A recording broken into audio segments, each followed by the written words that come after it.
Hello and welcome to episode number 46 of the Long Distance Stitchers. My name is Megan, I'm also Megan.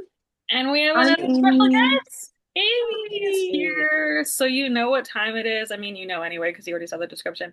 It is WIP Parade Day for the three Yay. of us.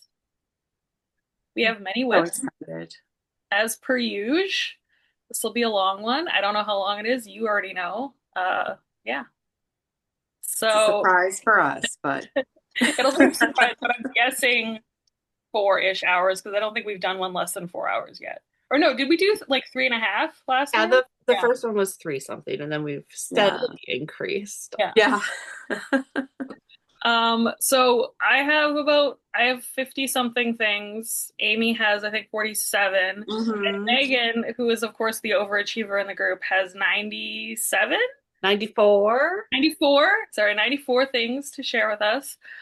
So we're gonna do our like little rotation, but Megan's gonna be showing a few extra things, and then we'll see how we end up at the end. It just might be like the Megan show for like the last hour. Staggered ending as we get. I'll be like, here's my one thing. Megan will be like, here's my five. Grab your popcorn, settle in. Yeah. So maybe we should start with Megan then, because she has the most. Okay. Sounds good. I'm gonna just take a bunch off the top of my pile. Just so less to do. That seems like a good place. Okay, mine are in chronological order, carefully kept in chronological order. So we're going to see progress on a lot of things that you've seen probably the last two WIP parades, like these year-end ones with everything that I hadn't touched. But this year, I had a goal that I was going to work on every single project, and I did. And so there's maybe not a ton, but there's at least more than there was the last few times you've seen some of these projects. So first up, of course, is Shores of Hawthorne Hollow, my oldest project, which recently passed its 6th birthday. So I started this in December 2019. I did start this year saying this is the year I'm going to get done. I'm not going to let it turn 6, and it did not happen. So this is it. It is on a, I always forget what the count is on this, 25 count. Stormy Skies. It's a Lugana. And here it is. I did work on this square. There's still a lot of stitches to do in this square because it's all full coverage below the house. But that's that. And then 3 more to go. And the ones that are left to go, that whale is pretty chunky, but yeah. Oh yeah. So I'm gonna try and get this done this year. We'll see. You're over 2/3 done. Yeah, I am. Yeah, I am. Right? 3 squares left. That's great progress. 3 and a little bit. Yeah. I would love to have that on my wall. So that's the motivator, right? Get it on the wall. Or at least in the pile of things that I would love to have on my wall that I haven't done anything. Will eventually be. You know them and love them. The Skeleton Mermaids from Roveris. Love them. These cuties. So these are being stitched on a 28 count Monaco that I dyed myself with Grit dye. And then I'm stitching them 1/1. So they're going to be tiny compared to that picture, but it is a huge pattern. So my goal for 2026 with these is to finish the torsos, right? So sort of double what I've got on there. It's a lot of white stitching. A lot of white stitching. And part of me sometimes looks at this and goes, how much do I really want it? And then I look at it again and I go, I really want it. So it's a really cool pattern. Yeah. Yeah. Then I have Cape Cod's Boys. So on a whim, I decided to build myself a WIPCO board on like January 2nd. So I have a WIPCO board now. And so Cape Cod Boys is one of my January calls for WIPCO. So I will be finishing this in January. And it's so close. It is pretty close. I have a boy. I have a boat. Well, part of a boat. I just have to finish that border, finish that boat, and then put in all the little ocean critters and little swirlies. It's very, very doable. This one I started in July of 2021. So if I get it done in January, it won't be turning 5. Yay. So that's good. It is on a Picture This Plus. I always forget which one's which. The Picture This Plus something. Stitched with the called for threads because I got it all together, the pattern and the threads, and no longer not available. So Yeah. if you too want to stitch the Cape Cods, you can buy them from the Primitive Needle, and you can get them as PDFs. Mine are paper. Yeah. I have Maggie the Mess Maker as my next one. These dimensions kits, I have this one and I have another one, which you'll see in a bit. Definitely need to spend more time with me. I do not plan to finish these in 2025, but I do have aspirations. So for Maggie, I want to get across and done the window, across that top, to get some good progress on it this year. It's 18 count Ada that came with the kit, all the kit stuff. If I don't work on them, they won't get done.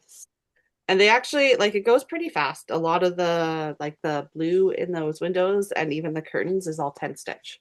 Oh yeah. Nice. And so it's not even that onerous of a job. And yet.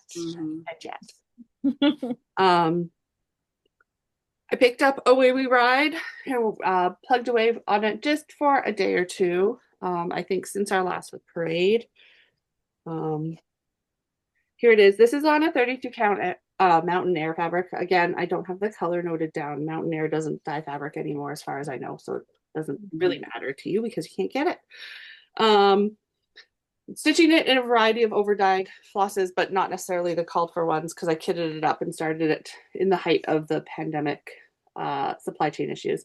And my goal for 2025 is to finish the top area. So I brought this down and have the border started, so coming across and then finishing at top, so bringing the outer border through, just to get more than, you know, some flowers and lines on it, something other than black, you know, that sort of thing. There'll still be a lot to go, but it won't feel like I've barely started every time I pick it up too. That's a chunky border too, but it's pretty. It is, and it's charted in 2 different colors, and then I've got 2 different blacks, and then you can't tell the difference between them anyways. Oh. You could have just used one variegated black and it would have been fine. There's a lot of blackbirds like that, and now that I know more about how they do things, I think when I start other things, because I want to do the one in the sisters book that's sort of like a companion-ish, like a vibe, I will be more judicious in my color selection based on That's what good I know to know about them. how these things happen. So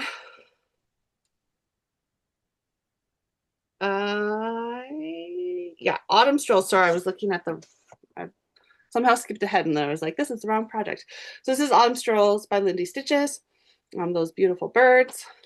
I'm stitching this on a 36 count coastal from Picture This Plus. With the called for, because I got a kit from Lindy Stitches way back when this came out. I brought this border across this year. I think that's all I did. So next year I want to sort of get the borders done and put in the second bird. That's my goal. So then at least one bird left. And we'll see. Maybe when I pick it up to work on it, I'll just knock it out because those birds are chonky and there's lots of color changes, but overall it's not that huge of a pattern. So it's not impossible, but I don't have it planned for a finish. That fabric is really pretty too. It's a really sets the birds off. Yeah, nice. Yeah. And then I have Merry Manatees, also from Lindy Stitches. Let's show the top where you can see the whole pattern better. This one I'm stitching on 32 count Picture This Plus sterling. Still has a tag, so I can remember what it is. And I finally, just a couple weeks ago, put in a big chunk of tail on that first manatee. There's a lot of stitches in those manatees though. And to get the effect, you're stitching up and down, which I don't know why, but it takes longer. It shouldn't take longer. It's the same number of stitches, but it takes longer to stitch up and down. I know what you mean. So this one I'm hoping to finish this year. Wish me luck, because those are big I names. believe in you. It's not that big, but it It's is not that big of a pattern. It's just the a lot of managing is that a lot. same color. Mhm. Yeah. Yeah. Another oldie but goodie is my Owl Forest embroidery Mm. mice sampler, which I got as a kit way back when, pre-conflict. And so I had this half, so I brought down this border. And so my goal is to sort of get, again, the top part done this year, to see good progress on it, to get that large bird in there. And just feel like I'm getting places. And it's lovely to stitch on. It's a 32 count something. And then the lovely owl forest flosses. We got it as a kit. But yeah, you just have to spend time with things. Yeah. Another owl forest embroidery, the Emerald City kit. So this was a free stitch along, so you can still get the pattern free on their website if you're interested in doing it, or they do have kits with called for fabric and flosses, including the evil dreaded DMC light effects, which they sent me a ton of light effects, and then it's like just a tiny bit. Like I have done the light effects. I'm done with the light effects. It's just in the castle. Mm. Good. And so this year I've added Galinda on there, and I did that in 2 days. Right? Oh, wow. So I didn't work on it Mm. for like 2 years after I finished Emerald City, and in 2 days I added a whole motif. So it just needs attention. So my plan for this one is to do the motifs across the top. So we've got the house and the shoes. We've got a balloon. We have the wizard, and we have a flying monkey. Right. And if I can do Glinda in 2 days, it probably won't take more than a week of stitching. Maybe a little bit more, but not a ton to get that much progress done. Yeah. And then it will be more than a third done. Right? Yeah. So why is it still sitting there? And then the last one I will show in this group is a finish. This is Prairie Schoolers Prairie Fairies. This is the sewing fairy, I think they call this one. This is 1/1 on a 32 count picture this plus. I could not tell you the color for the life of me, and I did not look it up. It's stitched with DMC, and I finished this back in April. So cute. It's so cute. Oh, I love So this teeny tiny. Yeah, and this is one where I had been, when I started, I was like, oh, I'm going to do all of them in a row and make like a tiny little bell pull. And then I gave myself permission to just finish the one. And if I want to stitch the other ones later, the pattern doesn't go bad. one. But it doesn't have to sit there waiting for me. So it can go in my bird book. Yeah. I love that. Okay. Who's next? We I'll go didn't next. confirm an order. Okay, off you go, Megan. Okay. So my first 5 is going to be my 5 fully finishes. So from this year, we went to a retreat in June in Edmonton, and we made these journals with Michelle from Bendy Stitchy. And she had also released a little flip-flop pattern to stitch up and finish in your journal if you so choose. And so I did, and I finished mine in my journal. And then I had also picked out another Bendy Stitchy pattern that I had already started that I wanted to finish, and then put that in my journal. So this is Autumn Acorns that I did. And then while I was at the retreat, Cheryl from Tiny Modernist was there, and she was selling a bunch of her new stuff and some of her older stuff. And so I bought this is called Berry Basket, and then there was 2 other patterns. There were also like a llama on like a strawberry farm. So I started working on this at the retreat, not with called for flosses, just ones that I had with me. So like the basket is like gray in the actual pattern, but I wanted purple. So I finished this a few days ago, and I had already designed this page in our journal class specifically for this. But I actually added some of this strawberry ribbon as well. And the strawberry ribbon that I had was from this strawberry that I made. Because I Ooh. had signed up for a strawberry making workshop at the retreat, and then like a month before realized I had to actually stitch something in order to make it into a strawberry. So Mm. I frantically went and kitted this up. And this is the strawberry from I think Hands On Design. And two other people in our my class were also making this exact same pattern. And she also has like a blackberry strawberry and a blueberry strawberry. So there's like a whole line. But I learned how to make the strawberry and we stitched it together and it is pure, perfect and beautiful. And I have some lace that I think Megan gave me this and some other things. So cute. Beautiful. I made a strawberry. And then my Love it. last fully finish was actually a finish from this year. So Yay. this is Mother Nature by Maruni Designs. And I finished this early in the year. And then I had this really great idea to make it as kind of like a banner and use some like macrame leaves that I had made for something else that I just had kind of lying around. And then I did like a bead hanger thing. And I just did some felt on the back so you can't see through it because it's like, yeah. And this is all honestly, it's like glued together. I stitched the top just for a little extra hold, but like it's That's beautiful finish. yeah. Love it. And so it hangs up in my craft room. And I honestly, I was like counting my finishes for this, and I was like, why am I missing one? And then I looked up, and there's this just like on the wall, and I was like, oh right, I have it like fully done, like it's on the wall already. I love the way you did that though. It suits it really well. Yeah, I thought it worked out really well. So yeah, that's my first five. Finish it. Yay. Yay. All right. So I also arranged mine chronologically, which I've never looked at my WIPs chronologically before. Probably should have before now. But I have three that I started in 2021. And so these are my oldest WIPs, with the oldest being my Hade, Yeah. which is Wishing Tree. Which, if you remember from our last WIP parade, I decided to cut down significantly into about a 10 by 10. I think it's about 180 by 180 block. So as opposed to the 320,000 stitches, it's a lot less. So I did put in some more work on this. I think I went back and watched our last one and I was like, I'm going to finish this in 2025. It's I did not. plans, But not promises.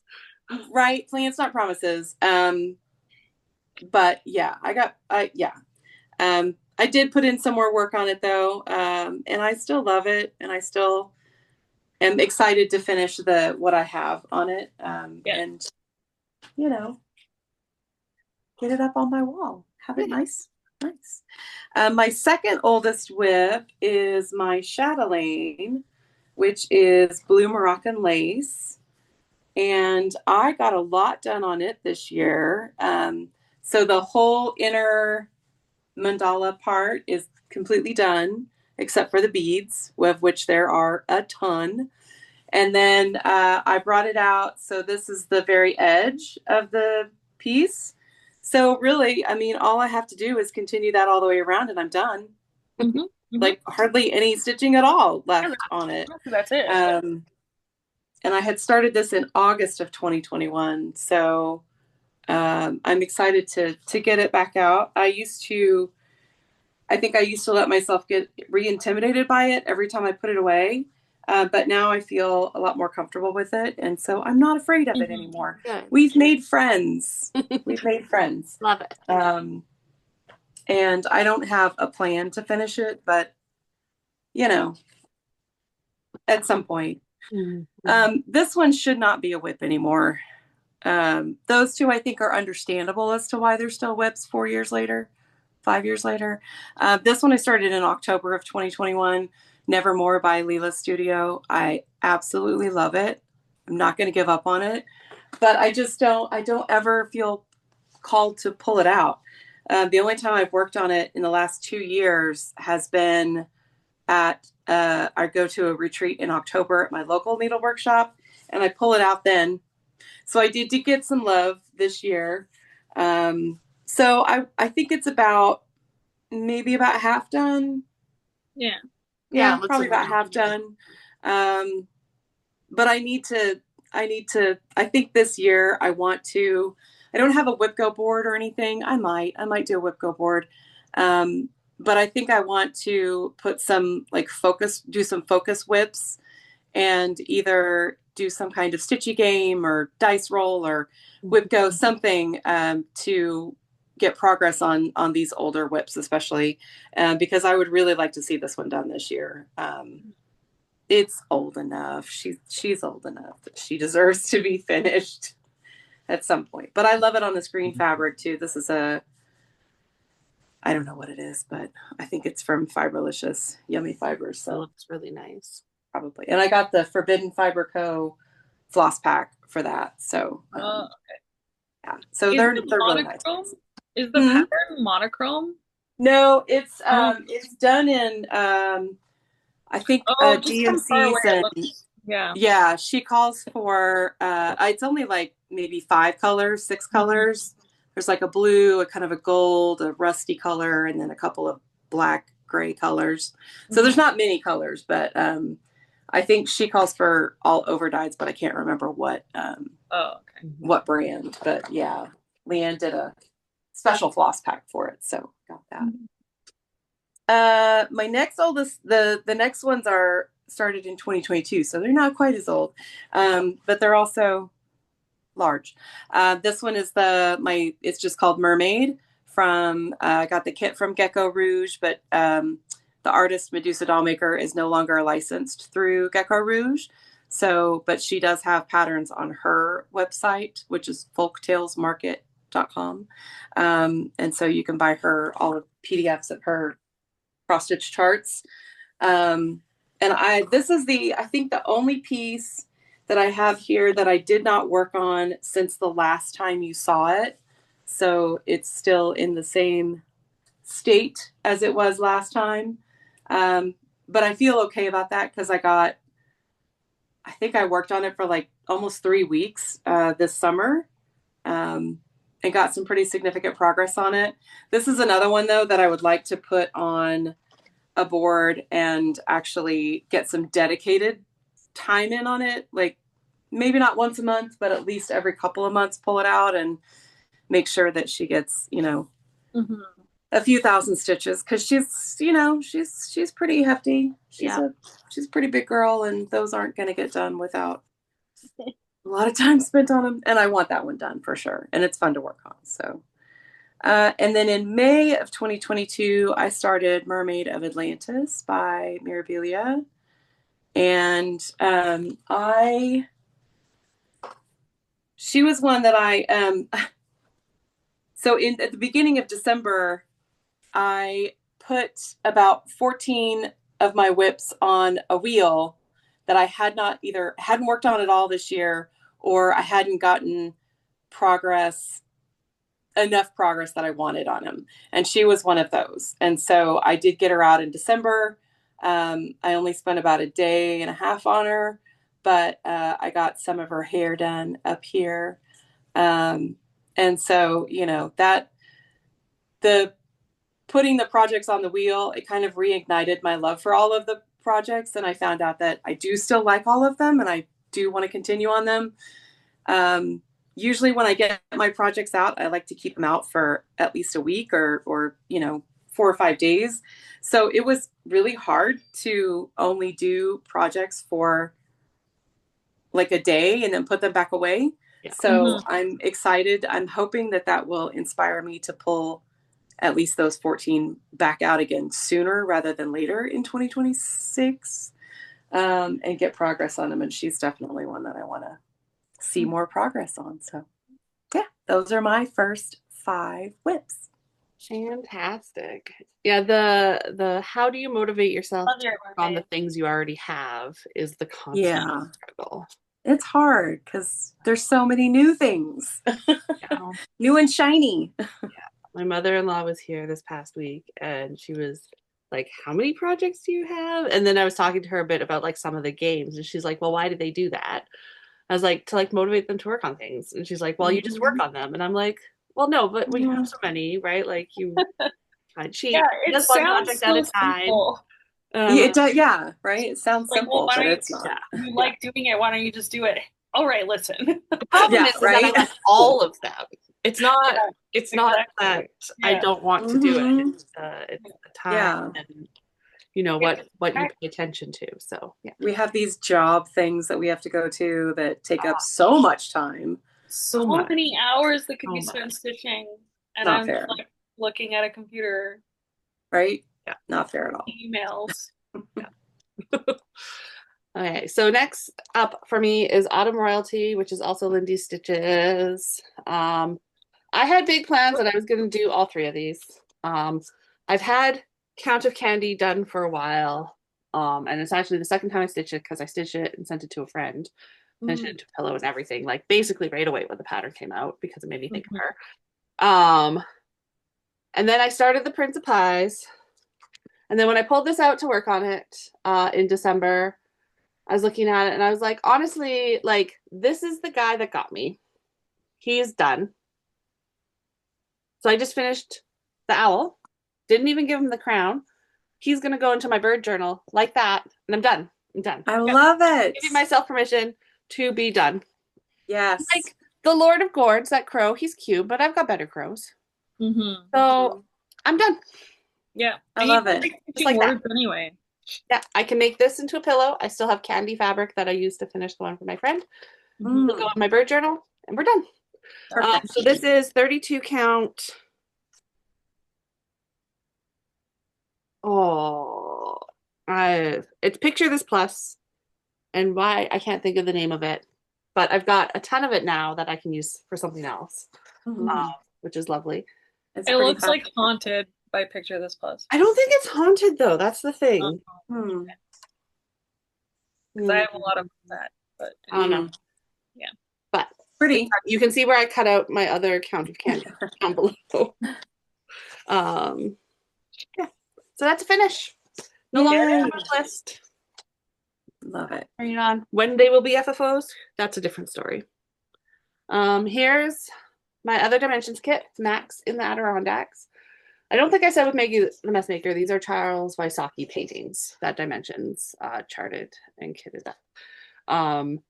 Maggie the Messmaker is still available. Max is not produced anymore.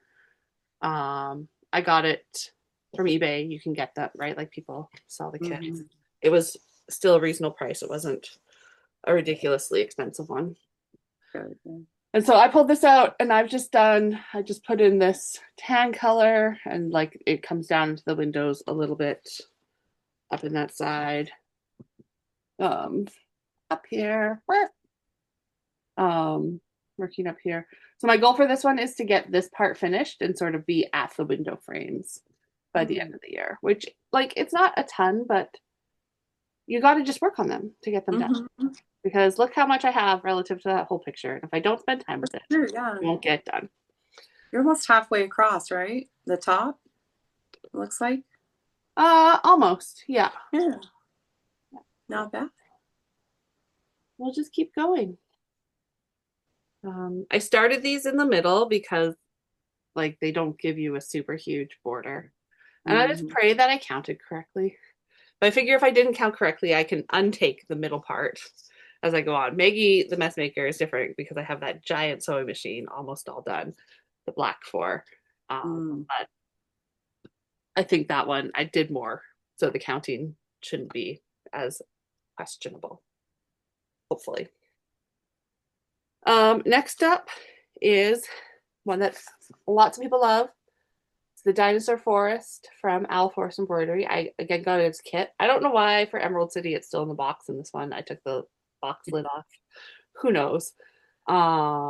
This one I got a lot of progress on. It came up a lot for Monopoly stitching. So I brought the border down and over and then across. I think I had like this done. So the volcano's new and these guys down here are new in 2025. So this one I have on my WIP Go board for 2026 to finish. It's still right, like it's not even quite 50% done, but also it goes pretty quick. So if I just spend time with it, my constant refrain, so if I just spend time with it, it should be doable. So, um, and how am I going to get time to do this? I'm going to try and start fewer things this year. We'll see. I'm not going to start nothing, but fewer. Yeah. So that's that. I have apparently I have things out of order. That's fine. It's an easy grab. So next up is saltwater scrapbook, and this is another one where I've given myself permission to do less. So I had this started. I had the outline and like 1.5 of those blue fishes, and so I sat down with this just last week, and finished that square. And I had big plans to do more of these, and I might still do more of these, but at this point, I'm calling this project done. And if I get the whip to pull it out later, I will. I've got a bag that I think I've shown before that's got, like, it's got Ada on a front. It's a tote bag. And I do want to do one of the patterns. I'm leaning towards the seagulls, although sometimes I look at the ones from Blue Flower because it's a combo pattern. But we'll see. But for now, in terms of these, this is done. It's the one that I like the most, clearly, because it's the one that I started first. I'm done. Cute. No more whip. Excellent. And now that one's on the floor. We'll get it later. This was one of my best finishes for the year. And again, it's another picture of this plus, but I did not write down the fabric and I don't have the tags. Babushka's Blossoms. This I think might be fawn. That's what the color's reminding me of. I stitched it a mix of overdyes and DMCs. I picked overdyes for where you would really see it. So in the flowers, in that giant pumpkin, that sort of thing.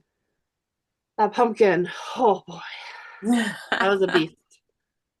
But I love it. So my intention is to make this into a pillow cover. And it can be on a pillow. It can sit on my couch. It can get covered in cat hair and have cat hair taken off periodically. But I'll get to look at her every day. That's cool. I love those yellow flowers. Those are cool. Oh, it's so good. It's so good. The pattern, Babushka's Blossoms, is a Plum Street sampler. I don't think I'll ever stitch another giant Plum Street sampler again. Smaller ones, but I really love her, but my stitching preferences have changed. Right? I had a bunch of Plum Street samplers sort of in my queue, and then I've slowly but surely said, nah, I don't need that anymore. So it makes me happy that I hadn't started them. Yeah.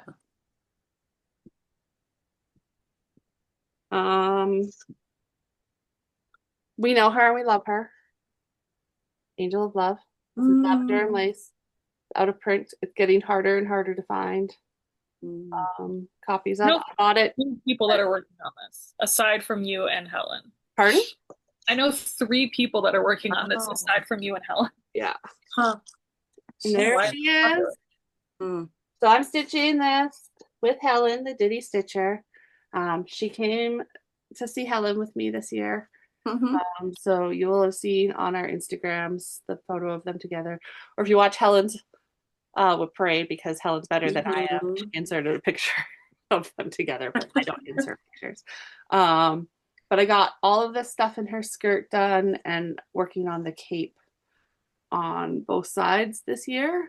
So my goal for next year is to get the cape pulled down on both sides and finished, so that I've just got the skirt to do. I haven't worked on her since I've gotten home, but when I do pull her out to work on her, I'm going to put her onto scroll rods so I can go back and do the beading at the top, and then just so that when I get down here, she's done.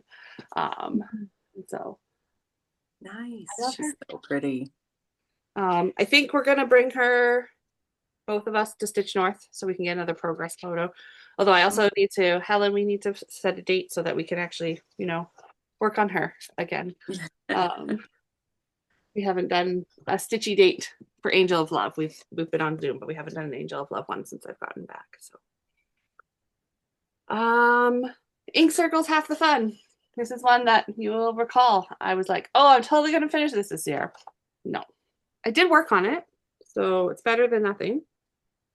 I've had just the balloons and a bit of a train, so I've put in all of this and a second train this year, which is, I've got almost basically a quarter of the pattern done. Mhm. So I just need to do 3 more, and it goes pretty fast. So I just need to spend the time with it. So it's another picture of this plus. I'm not Valor, I think, is the color of the green. And the floss is a hand dye by Rolanda, the variegated floss. So the floss is doing all the work in those color changes. Mhm. And it's pretty. It's 1/1 on 32 count, so it's also tiny. And hopefully it will be a finish this year. That's my intention. And if I finish it, great. And if I don't finish it, also great. This was from a friend stitch in 2021. And it's really cute. I started right away, but I just haven't been picking it up very much. And even when I had it on like a wheel year before last, and when my wheel spun that, I picked it up and was like, I don't want to stitch on this. And so then when I picked it up this year to work on for its birthday, I was like, well, where am I at? So I had the border, and the border came across here and came down, and I had it out a little bit here, and I had these 2 motifs. So I just unpicked the border, brought the border done, and it's done. That's my finish. Love it. Cute. It's done. I really like this. These leaves and these 2 blackbirds. So at some point I might stitch just that bit. But in terms of this is done. I will finish unpicking those stitches. I will cut off this piece. It can go into my bird journal. And this can go back into my pattern stash. And maybe I'll stitch it, and maybe I will destash it. And you'll find out alongside me. Yeah. That's another WIP done. So that's a finish since you last saw us. Cape Cod girls, so goes with Cape Cod boys. Beautiful mermaid from the primitive needle. This one is on picture of this plus. I don't know the color of the fabric. 32 count. I'm looking at this. So boys must be on bramble, because bramble is always lighter than I think it's going to be. Because bramble to me invokes blackberries, but it's not blackberry colored, that other fabric. But I don't know off the top of my head the name of this one. And so I'm not as far along on this one, but there's also less stitches than the Cape Cod boys. Like this, the border is chunky down at the bottom, but to get down. So this one's also slated for a finish this year. Because I'd really like to have them hung up together. And again, you can get this now from the primitive needle, no longer unavailable. So if you want to stitch those little verses, they're available to you. Then my last one for this round is from the Witchy Stitcher. It's the vintage Halloween carousel. And I did not get cover photos ready, so you can, use Google, or if you just want to know, you can leave a message. But this is on a Fortnite fabric, 36 count. Again, I did not write down what the fabric is, but you also can't get Fortnite fabrics anymore, so it's not super important. Stitching it with DMCs. And so this is just the top, and then there's, of course, the carousel. So my goal is to get the top finished this year. Again, I pulled this out for just a couple days, and I got a fair chunk of work done on it, so it's not going to be horrendously difficult to meet that goal this year. This was the first pattern that the Witchy Stitcher released on her Patreon. I started it almost immediately, and then it has been languishing for 3 years, 3.5 years. And so I do want to spend time with it. I also would like to feel like I can do other things from the Witchy Stitcher. I've done some of the smalls, but I haven't done any of the bigger ones, and they are accumulating rapidly. And she's doing a stitch along this year. I'm going to join the stitch along whenever it starts. She hasn't really said when she plans to start it, but we'll see what it is and how that goes. If it just adds to my WIPs or if I accomplished it in the time frame. That is my next set of 10. So over to Megan. Okay, so I have, this will be just regular finishes, not fully finishes. So first I have this, which I didn't think it had a name. I was just calling it Bake Christmas. It's by Emma Congdon from Stitchovia. It was in a magazine. The colors were completely different, and there was also like Christmas lights that you stitched around it. But I decided that I didn't want to stitch Christmas lights, that I was gonna frame it and then run like actual like twinkly lights like around the frame.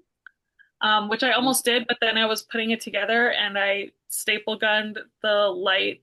Like I just bought like one of those like light necklace things, but then when I staple gunned it to the frame, I broke them. So No.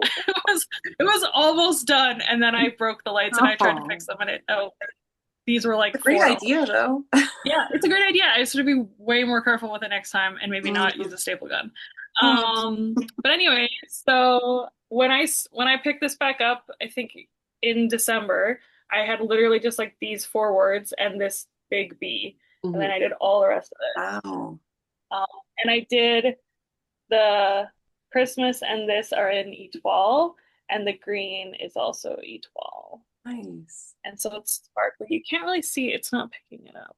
But yeah, I really like it, and I will finish it next year when I can get another one of those light necklace things. Yeah. Maybe not break it this time. That's just on plain white data, obviously. All right, my next finish. So this was on my list of the 40 things that I wanted to finish this year. So was that. I picked this up, I can't remember when, sometime in the summer maybe, and it got called for Monopoly. And I think I just had the pineapples and maybe these 2 watermelons. And then I did all the rest of it. Yeah. So this is Chemical Romance from Kaylee at the Sewing Shop. And it's mostly the called for colors or like a pretty close. Like the blues I think are different. Just because I didn't have the called for. And yeah, this is from the Witchy Stitcher. I think it was on her Patreon, and I think you can get it now, but maybe not. But I know she has a very similar pattern on her non-Patreon also that you can get. That was a finish. And next finish. I think this one I finished pretty early in the year. I think it was like April. This is Got the Morbs from Modern Folk Embroidery. Mine is on a 28 count rosewood by, I think it's picture this plus, I can't remember. And it's DMC 154, I believe. And I think when I picked this up, I had started this part, but I think I had all of this and the rest of the words, and I think the top was done, but yeah. So I worked on that for a few weeks. Good. I love that pattern still so much. It's so good. I can't decide what I want to do with it. If I want to make, I don't know if I want to make like a wall hanging or frame it or something. Mine sits in my office at work. Mine too. I most often have the morbs. Yes. Yes. It's a work appropriate piece. Yeah. I was working on it at my guild and people were like, "Oh my God, that's so beautiful. What does it mean?" I'm like, just a general sense of malaise. Very Victorian. The existential dread. This one I finished at Stitch North. So this is It's a Mermaid Life from Cheryl from Tiny Modernist. I started this, I don't even know, probably 2021 something. And I had this whole top done, and then it sat for a couple of years fully untouched. And then last year I was like, I need to finish this. So busted out as much as I could. I brought it with me to Stitch North and I was like frantically finishing it on the last day. And I didn't make it to the end of the retreat. Like I finished it in the lobby later that day. Mhm. But yeah, so I finished It it. got a proper celebration though. Did. Excellent.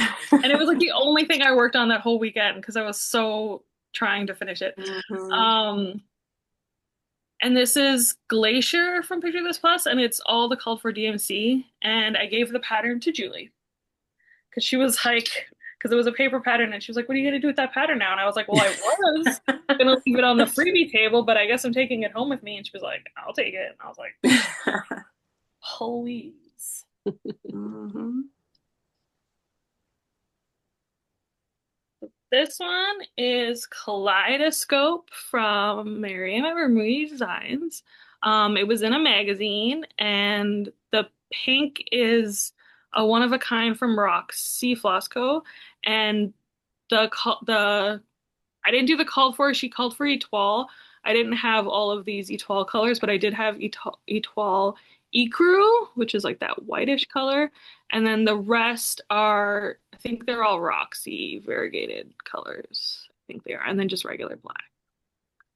So yeah, it's beautiful. And I think what I really want to do with this one is send it to Jen from Jasmine's Custom Bags and get her to make me a bag. Because Oh, I think it would be really nice. that would make a nice bag. Mhm. I love that one. Like her with her shiny that shiny vinyl that she uses. Mm-hmm. Yeah, that's the plan for that. That would be really good. All right, and that's 5. Wow. All right. So the next one I have is the last WIP that I have still from 2022, and it's Gaia, the Earth Goddess from Bella Filipina. And I started this in September of 2022, and I think that's the only time I ever worked on it, which is pathetic because I do love her. But I did put her on that wheel and got her out in December. So I had all the green done of her dress, and I put in that yellow Nice. of it's kind of on the bodice of her dress. So I enjoyed working on it again, kind of reignited my desire to get her back out again sooner rather than later. I really liked it. It's on a Bestitch Me, I think it's called Acorns, or it's got a fall related name, but Harvest something, I don't know. But it looks really, the green and yellow colors look good on there. So love her. Not going to neglect her all year like I did for the last 2 years. And then I have 4 WIPs left that I started in 2023.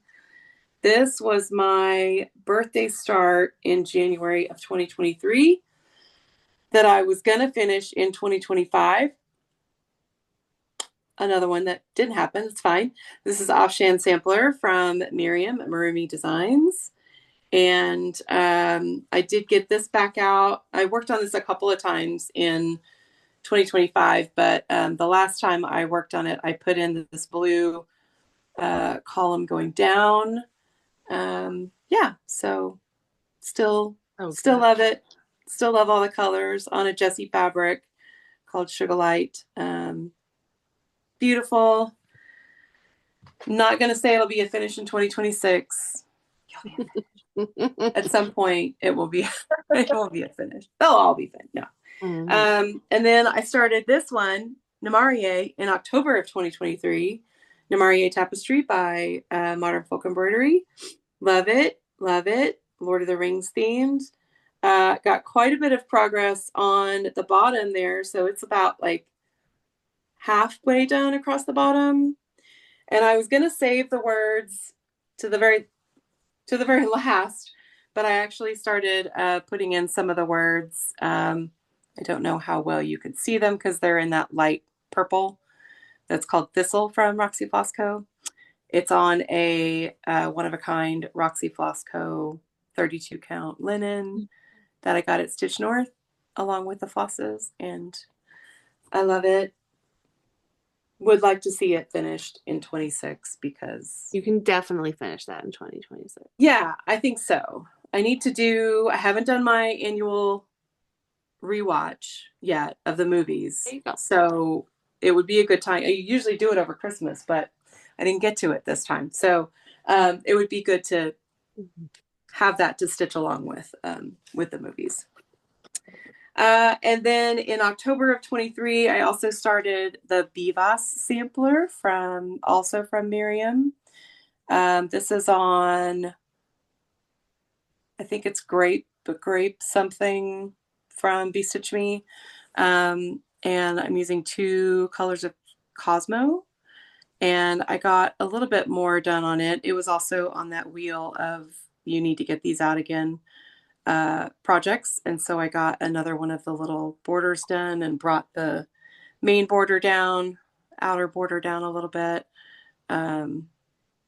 Looks so yeah. I love this one, and I just don't get it out often enough to get decent progress on it. But again, I'm not going to say I need to because I need to on all of them. And then apparently this is the Miriam show today again, because the next one I started in November of 23. This is Defiant, the Humble Hawk. She designed this for Dee's birthday in 2023. And so I try to get it out every November.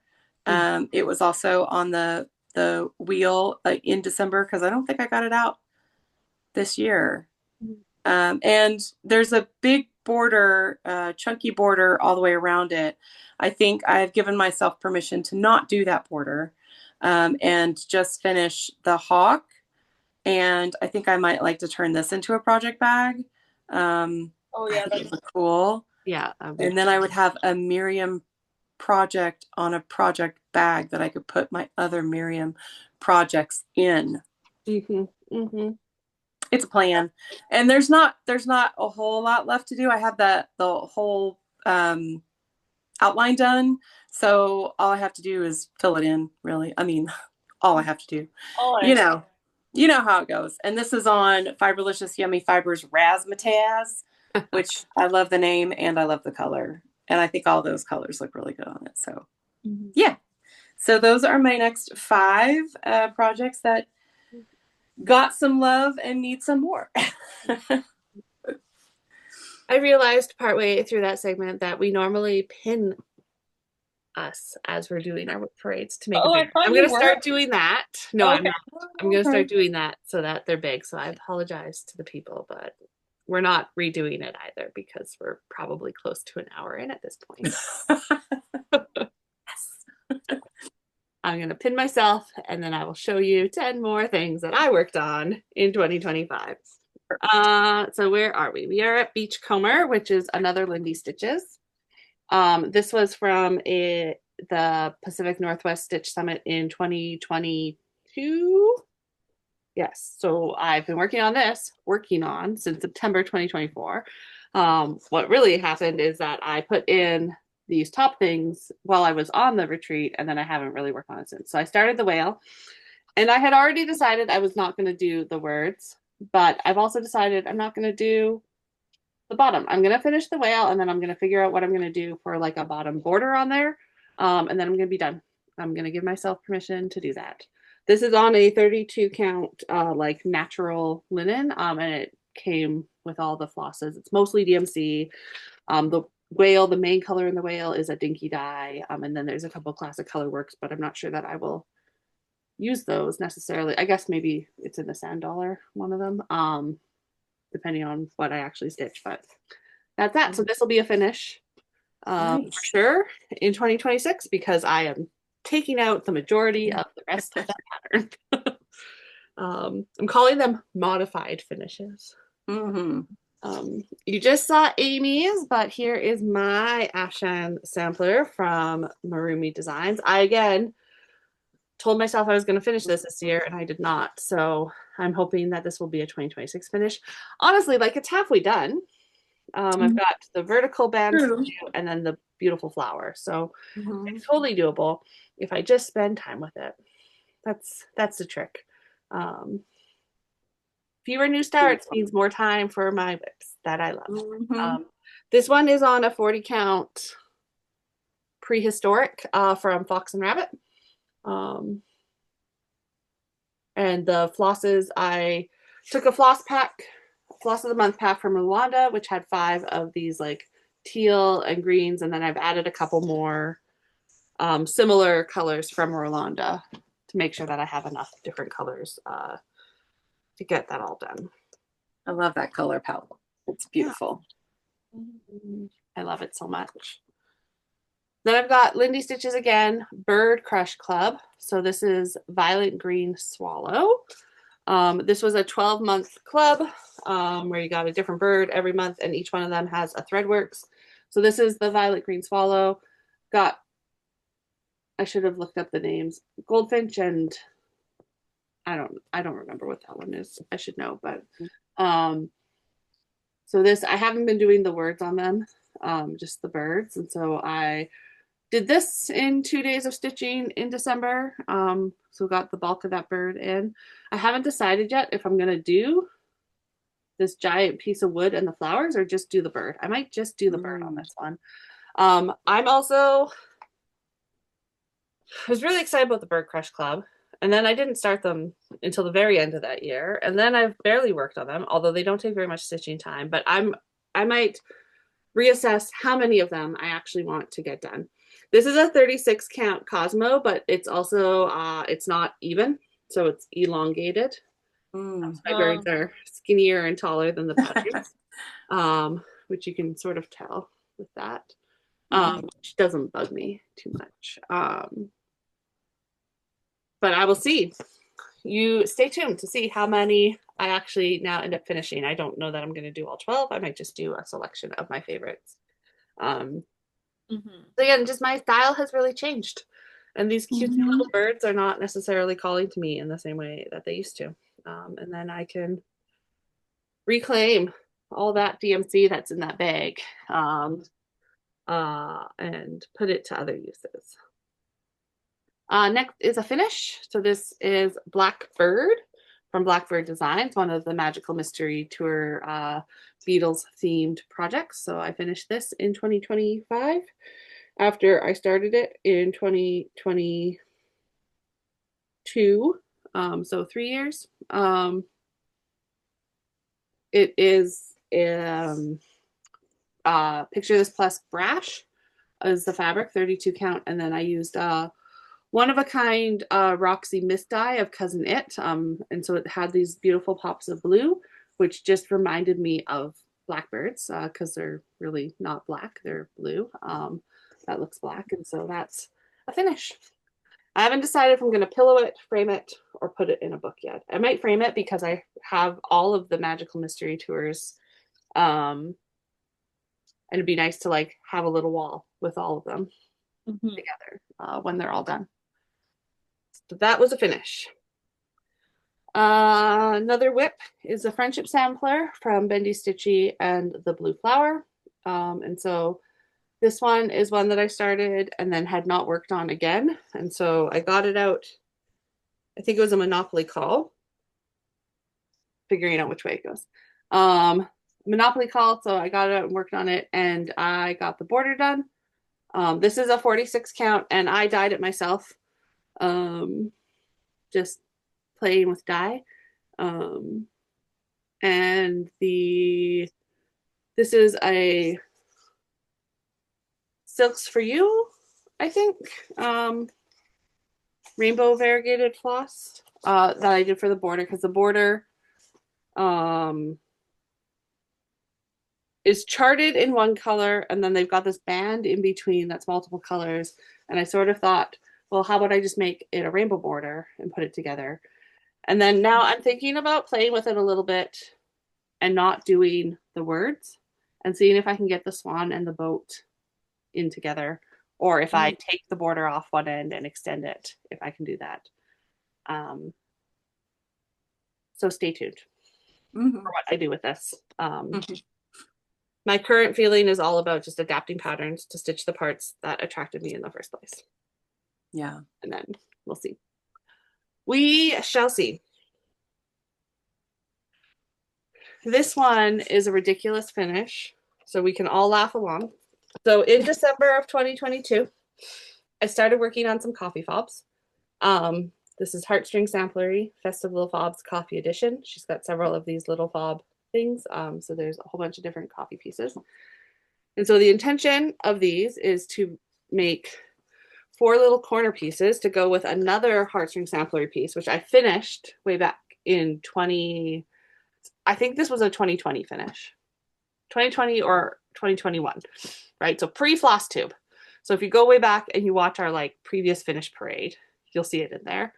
And I want to make this into a wall hanging. Oh, it's got the date right down there. See, 2020. And so my intention is to make this into a wall hanging. I have found beautiful coffee fabric to go with it, and then I wanted the little fobs to go in the 4 corners to make like a quilted wall hanging. I had started, and I had gotten just the cups done on this fob way back in 2022. So I added the smoke and the little coffee berries, and then I stitched these other 3 ones completely one morning. Not even a whole day. A morning of stitching. This sat for 3 years. But we've all been there.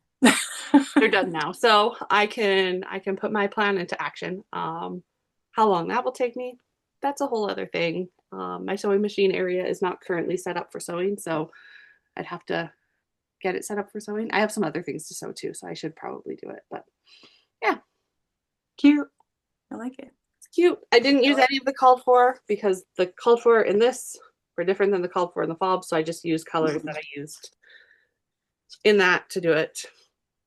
It's Ren from Picture This plus a 32 count, and I will be able to finish that one morning. Not a morning.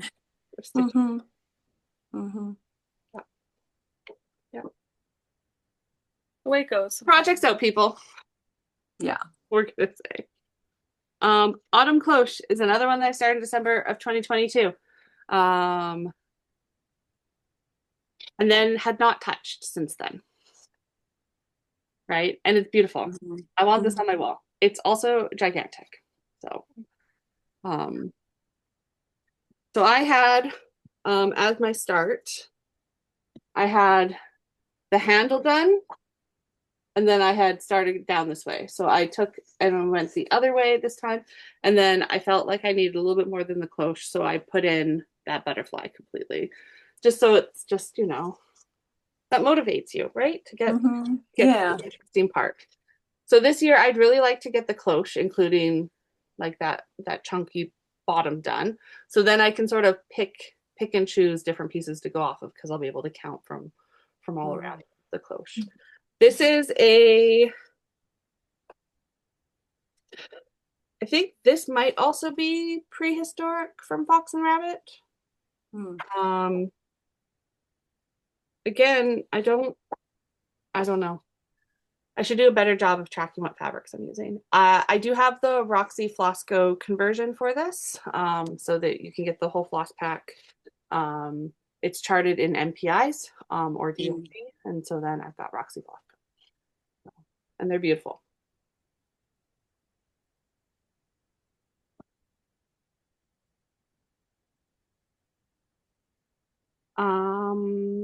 Cursed Cabinet. So this is from Bees 20 and Uncanny Kari. It was in a box, but I believe you can get it now. I don't know if it's specifically on one of their sites. So D sells through Ko-Fi, and Uncanny Kari has a website, but you can get it as a PDF.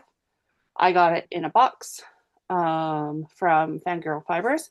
So I'm stitching it on 32 count Curio, which is dyed by Fangirl Fibers, and then it is in DMCs.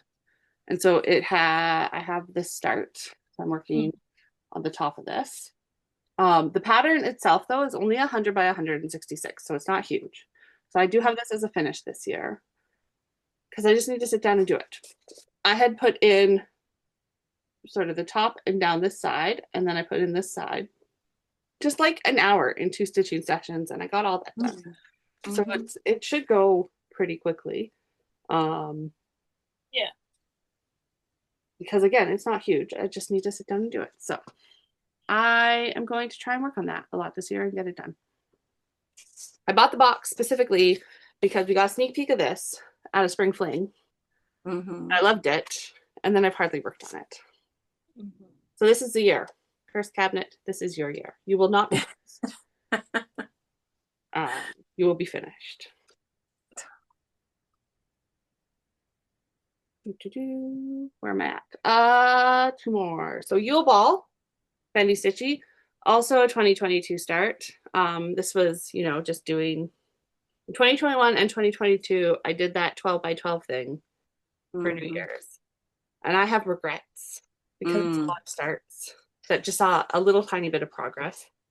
And so then they don't have a lot on them. And so then you also aren't like compelled to keep going. So putting purposeful stitches in this year was great. So I had basically this outside border bit done. So I put in some inside border, some snowflakes, and started the words in that border on this, and just by picking it up and working on it on one day. So my intention is to get the whole border done.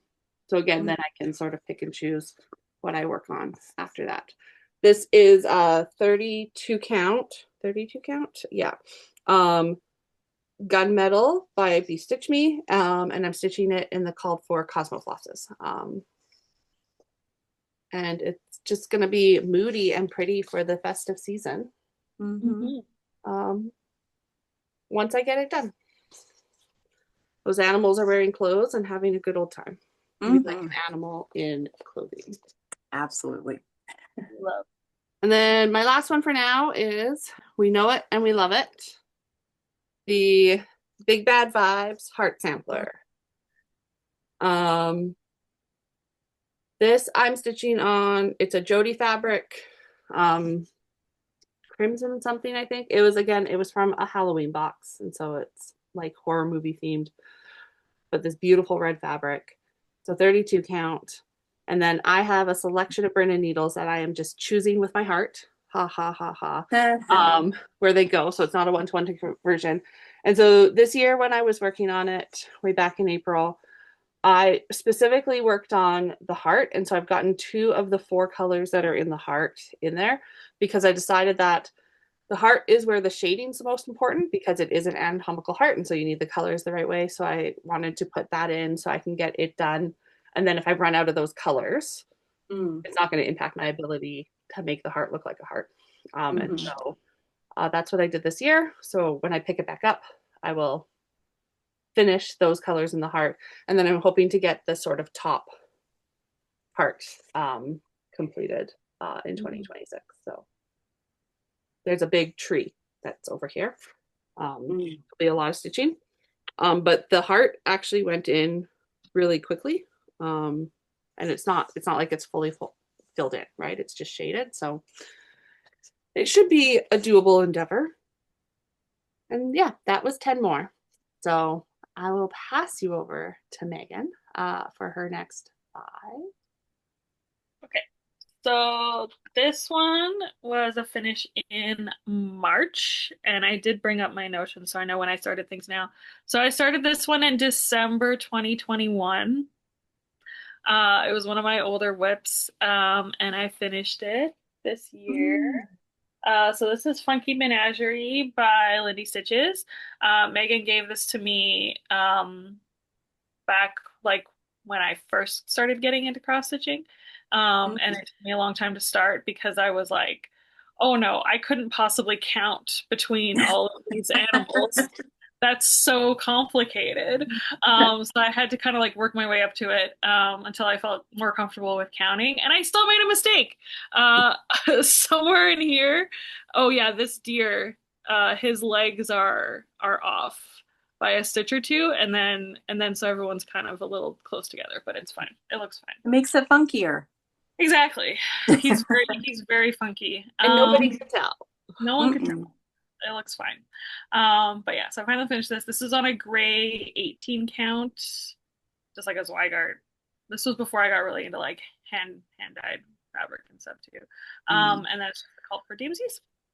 But yeah, so that was finally finished. I don't know what I'm gonna do with it. We'll figure something out. And my next one, so this one is I started this one in July 2023. And I also finished this one in March. So this is Sailor's Delight from D's 20 Stitches and Uncanny Kari. Uh, this is on 28 count. I think it was called Sally's Dream that I got in the Nightmare Before Christmas Fangirl Fibers box. And I still have a good chunk of this fabric. I only used half of it. So. That's pretty. And I'm gonna frame this. I have a white frame that kind of looks like wood, sort of like for that ship look.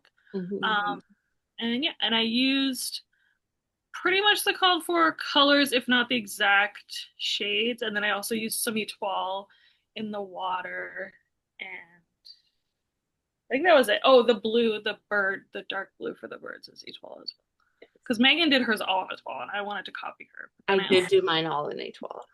I didn't have a red, so I just sort of, But yeah, that looks fantastic.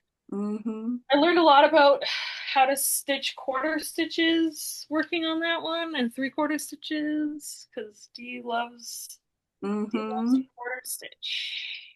The effect is so good, though. It is. Right? Like you wouldn't get those sharp corners. Yeah. On like especially on the birds and the star if you didn't do it. It just was like a steep learning curve for me personally. This is greenwashing. This is from Sprouting Lupin. I started this in May 2023. I finished it in January. It was from the whatchamacallit, Earth Day bundle from the Stitchers Collective. This one and also the Marumi Designs, the Mother Earth one was also from that. This is a 14 count, one of those like printed Adas from Michaels. And it's not the called for colors. I selected a variegated DMC, which you can kind of see in these leaves. And then I used the other colors from that variegated DMC to do the other colors over here. The light's not very good. Nice. But yeah, I really like it.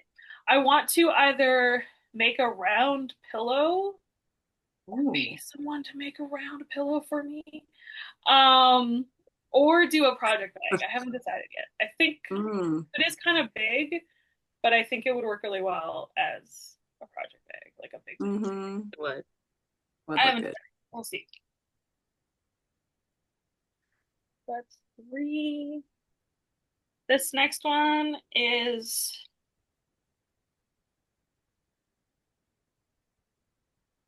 okay. I started this one in March 2024, so actually not that long. And then I finished it in July. So this one is Pirate Quaker. This is from Michelle from Bendy Stitchy. It is the called for cottage garden threads, except for the white, which is the called for sulky. Because she called the white by the wrong name, and then I couldn't find it. Oh no. And then she was like, wait a minute, what did I call it? And I was like, I don't know, it's something whatever. And she was like, oh yeah, no, that's wrong. And I was like, oh, well, I did have it. Oh well. It's fine. And so this is on a 14 count. This is called Coffee Stain from Kaylee Sewing Shop. And yeah, we love it. It's a great fabric. I might do like the banner finish like I did for the other one. That was and then good. I could have some like piratey things on it as well. So my last one is also a D's 20 and Uncanny Kari. This is from their spring fling box. It's called We Still Go On, which I put the words up there. This is in Branded Needle. What was it called? Spoiled or Rotten, something like that. Which I can't find now. I don't know where I put it. I know I had so much Oh. left. I don't know where it is. I'm so sorry. Mm. Um, and this is I believe a 16 count Hot chocolate. hot chocolate Mm. from Bryn and Needle that me, Megan, and Michelle got at Stitch North and divided it up. And then I inherited this WIP from Michelle. Steph, who gave me their, she gave me her pattern and floss for it. Yeah. I finally finished it. I was so close to finishing it. I literally just had like the jaw of this dragon left. And then I realized that I had given myself like such an insane border that I thought about trying to do something else with that space, but I just decided to do the words. And then I'll try to I'll be able to use this fabric for something else. I just don't know why I gave myself such a huge border. Well, because I was starting it for Michelle, and for some reason I was like, she wants a huge border, which she doesn't. So I don't know. All right, so that's my 5. Alrighty. My next one, did we lose Megan? No, I'm just Oh, you're still there. Okay. getting my You were very mouse still. no, my mouse was not responding to me, so I was Oh, okay. Okay. frustratedly still. Fine. You're fine. Okay. My next one, this was my birthday start from 2024. So she's 2 years old now. Erdusia. Oh, still, Pretty. I just, I want to, I think I'm going to go for a finish on her this year. Yes. I worked on her a couple of times in 2025 and I got about halfway down. So the top part is all done except for beads. And then her tail is, I was going to say it's half done. It may be a third done. But I think if I dedicate maybe 3 more stitching sessions that are, several days long, that would get all the stitching done on her at least. And then, so I put in all of the Krynic sparkly bits there all around her tail. Oh, and then it's like all Krynic down here, which is going to be so fun and pretty. And yeah, I just, I love her. I can't wait to get to the beading on her too. She's got a lot of beads. I haven't ever finished. Have I finished a Bella? No, I haven't finished a Bella. So I haven't done like beading and stuff for that. So yeah, so I'm excited to see how that goes. But she's gonna look so pretty. And then this one is not going to be a finish this year, or quite possibly ever in my lifetime. Death by Cross Stitch. I started this in February of 2024. Sideways. What? It's sideways. Didn't turn your head. Thank you. I love this one. I love the fabric is, of course, a Jessie fabric. It's an 18 count Ada. Bright colors. It makes me happy when I work on it. I don't work on it enough. I hadn't gotten it out at all this year. And so it was on my little wheel that I spun in December, and I got quite a bit done down here. And I made a plan for kind of where to go next on it, which I think was what was holding me back on it, because I didn't know kind of where to go with it next. But I have a plan, and now I am more confident in getting it back out next time, because You gotta have. I don't know if you know this or not, but it's kind of a big pattern. Just a little big. It's just a little big, and yeah, I do love it, and I do love working on it. So it'll come out again before the end of the year. And then the other long dog that I started in April of 24, I started this at Stitch North with Trina, who I think she may have finished hers. I'm not sure. But I did do a restart on this. It's Fish and Chips by Long Dog. And it was another one that was on my wheel because I hadn't pulled it out in 2025 yet. So I got quite a bit done on this, the big whale there. Yep. Still loving it. still want to work on it. Yeah. Also, probably not going to be a finish in 2026, but I'm hoping to get maybe, maybe half of it.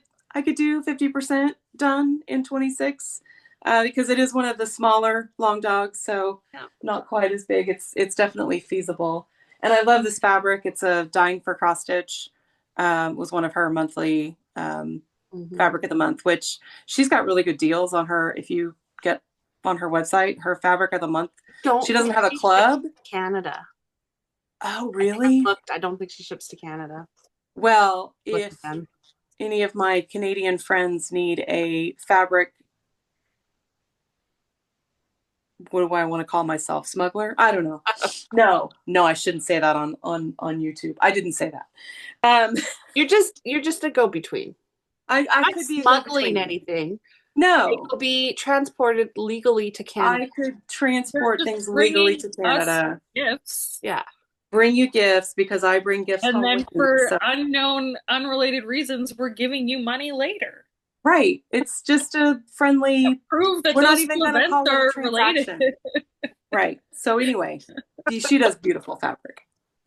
And then in May of 2024, I started Cathedral Woods Goddess, which I did not get the picture out for, but hopefully people know what she looks like. Woman, antlers. Leaves. Very like tall, skinny. She's got lots of leaves. So this is what I worked on this year. I've brought her dress all the way down. So this is the bottom ish of the dress. There's still a little bit left down here, but then I brought all of these leaves down, and then she's got leaves on all the other side, and then I got to go up to the big antlers and then beads. But this is on a, I think 32 count speculoos from Roxy Fosco, and it uses all of the called for, mostly DMC. There's some Karen water lilies and then Krynic, of course. I just love the colors in this. They're some of my favorite colors, and I love her. I got her from at Stitch North from my friend Heike in Germany. She brought her to me because I had given her one of my mirrors that I had finished. So yeah, I want to get some good progress. I would love to get like all the bottom of it done this year, like all the leaves over here, and then just all I would have to do is the top. That's it. No big deal. No big deal. So easy. Easy.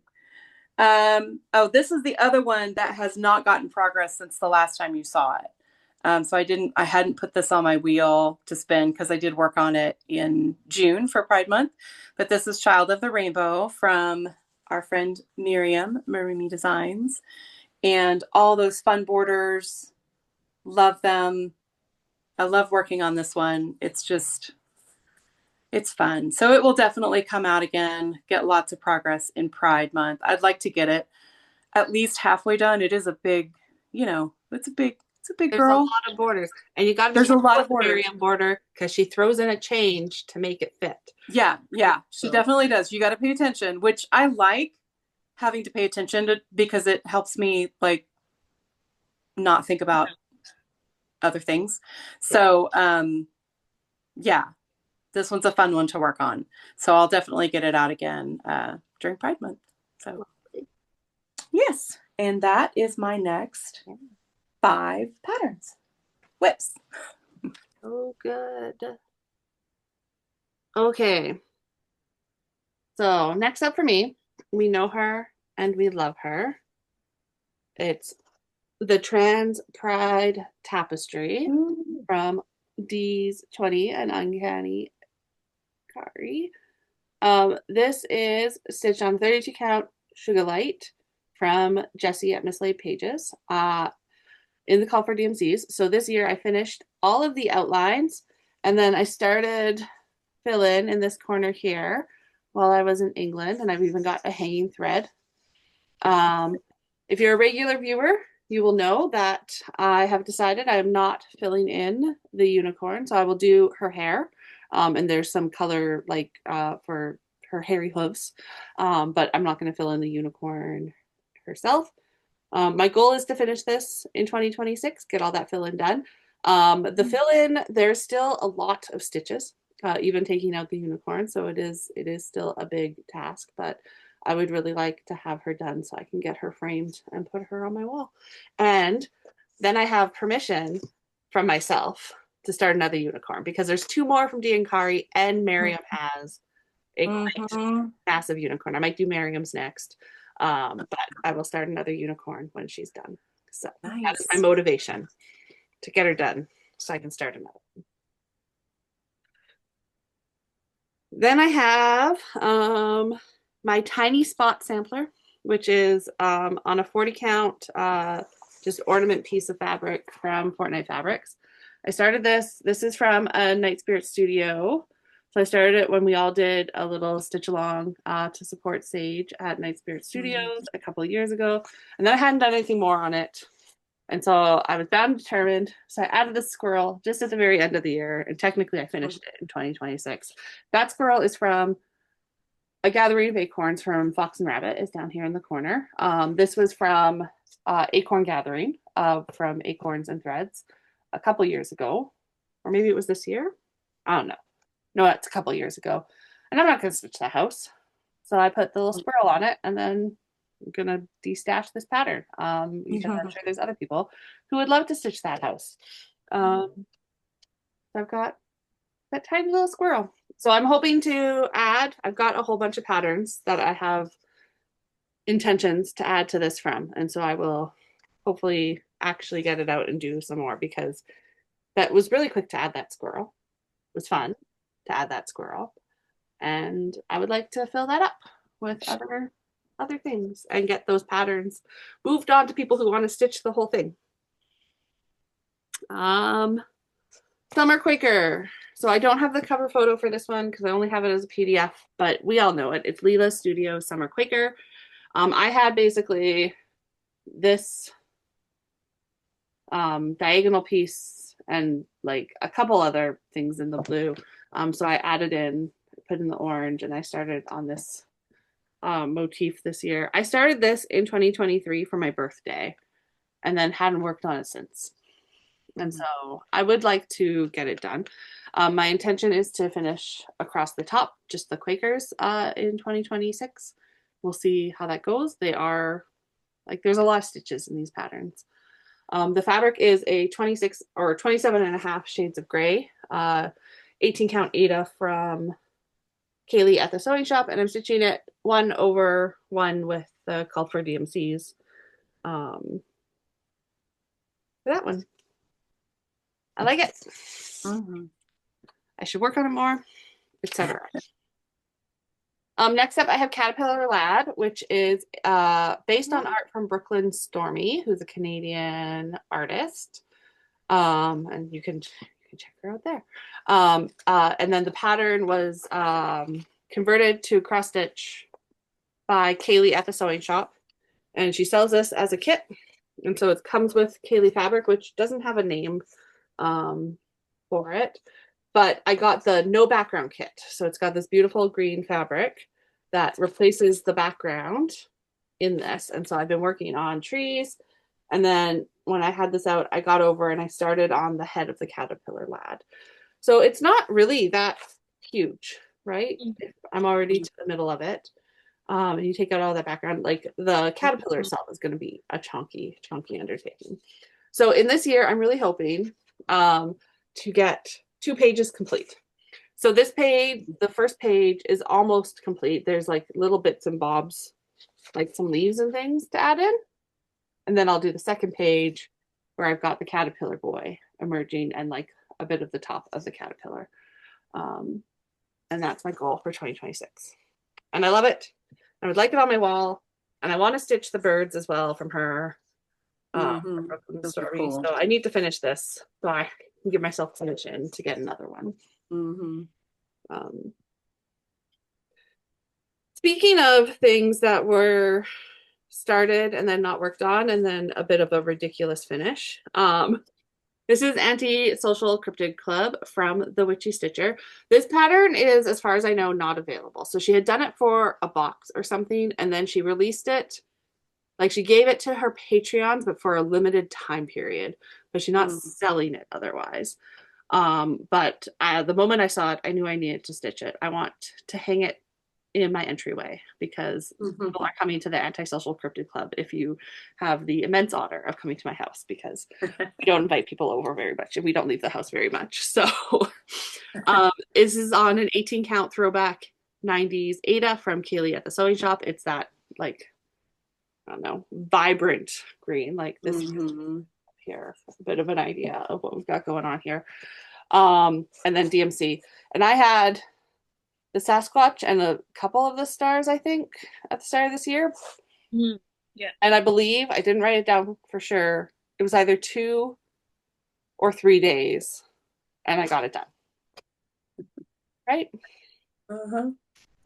Nothing at all if you just sit down and do them. It's so good. I would really like to have it in something that has a curved top and then a flat bottom to match it. You can find a lot of curve frames that are vertical. Finding ones that are horizontal has proven to be a bit of a challenge. So I will keep up my hunt. And if I can't find them, I'll figure out something else to do with it. My next one is, again, you saw Amy's, which gives you a better idea of what it looks like than this, but it's Viva Sampler from Miriam at Marumi Designs. This is on 18 count Pandora from Kaylee at the Sewing Shop. And I've got a, like this deep red to black variegated from Rolanda. And I just love the tone on tone of this. And so my intention is to do, sorry, my light is not great. My intention is to do everything except the animals in the Rolanda and the animals. So like there's deer here, just in DMC 310, in the black. So they said. That would look really cool. And so I don't know. The color was good for a bit there. That's better. And so I'm hoping this year to spend some time with it and get like the first 3 bands done. They're set up a little differently than Afshan, so they're halfway the bands to begin with on this one rather than all the way across. So I think it's reasonable to do that and finish Afshan this year. Definitely. My Viva sampler. You also saw this one from Amy. Mine is a finish, so let this be a motivational spark. My Namari tapestry. I finished this in January of 2025. Oh, I just love it so much. I really do need to take it and get it framed. I was all motivated to do it because I was supposed to go to a Hobbit house in July, and then my Hobbit house trip got canceled because the person who ran it sold their property, and the new people are also running it as a bed and breakfast, but for significantly more money. And I had already, it was already going to be quite pricey. So maybe we will figure it out and go at a different time, but we did not go this year. So it's beautiful. So this is on a one-of-a-kind Roxy Flossco fabric. They do sell a deep brown on their website. I forget the name of it. So, but there is something that's similar. This is probably just a misdye of that, or when she was testing, maybe. The white is oyster. The green is asparagus. Both Roxy Flossco, and then the yellow, gold, whatever you want to call it. I always forget the name of it, but it's a Forbidden Fiber Co. Yellow. And if you want it, ask me and I will dig out that information. But it's so good. So good. I just love it so much. And I'm very honored that I've got this top bit again as a project bag from Io Rosen that I got in here, right? And so I've got a lot of those horses. Yeah, I should iron this and take it and get it framed so that it can be hung on my wall. One of my plan starts for this year is the Dwarven hammer, because I also want that done and framed. So you will see that when I decide I have behaved enough to be able to start it. Next up is another modern folk embroidery. This is the 2024 yearly stitch along. I did really good. I got January done, and then I got part of February and part of March. And I think I'm actually down into April a little bit here. I did not keep up. His stitch, like, they're beautiful, but they're massive. Yeah. Like, January took me, I think, a third of January when I did it in that month. And I can't commit a third of my month every month to stitching things. Yeah.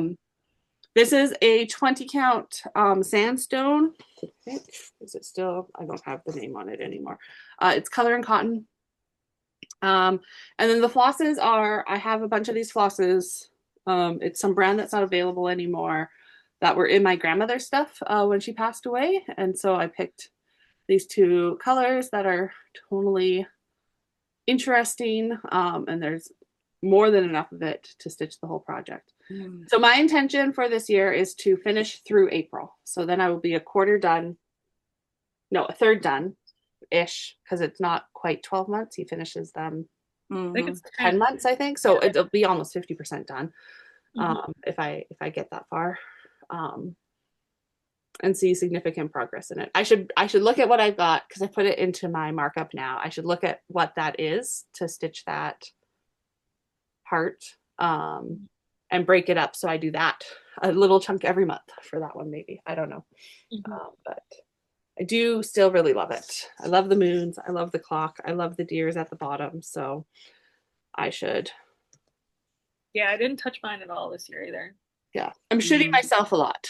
I want to. It's not, I should. I want to spend time with it because I would like it to be done. I'm not starting his new one, even though I love it.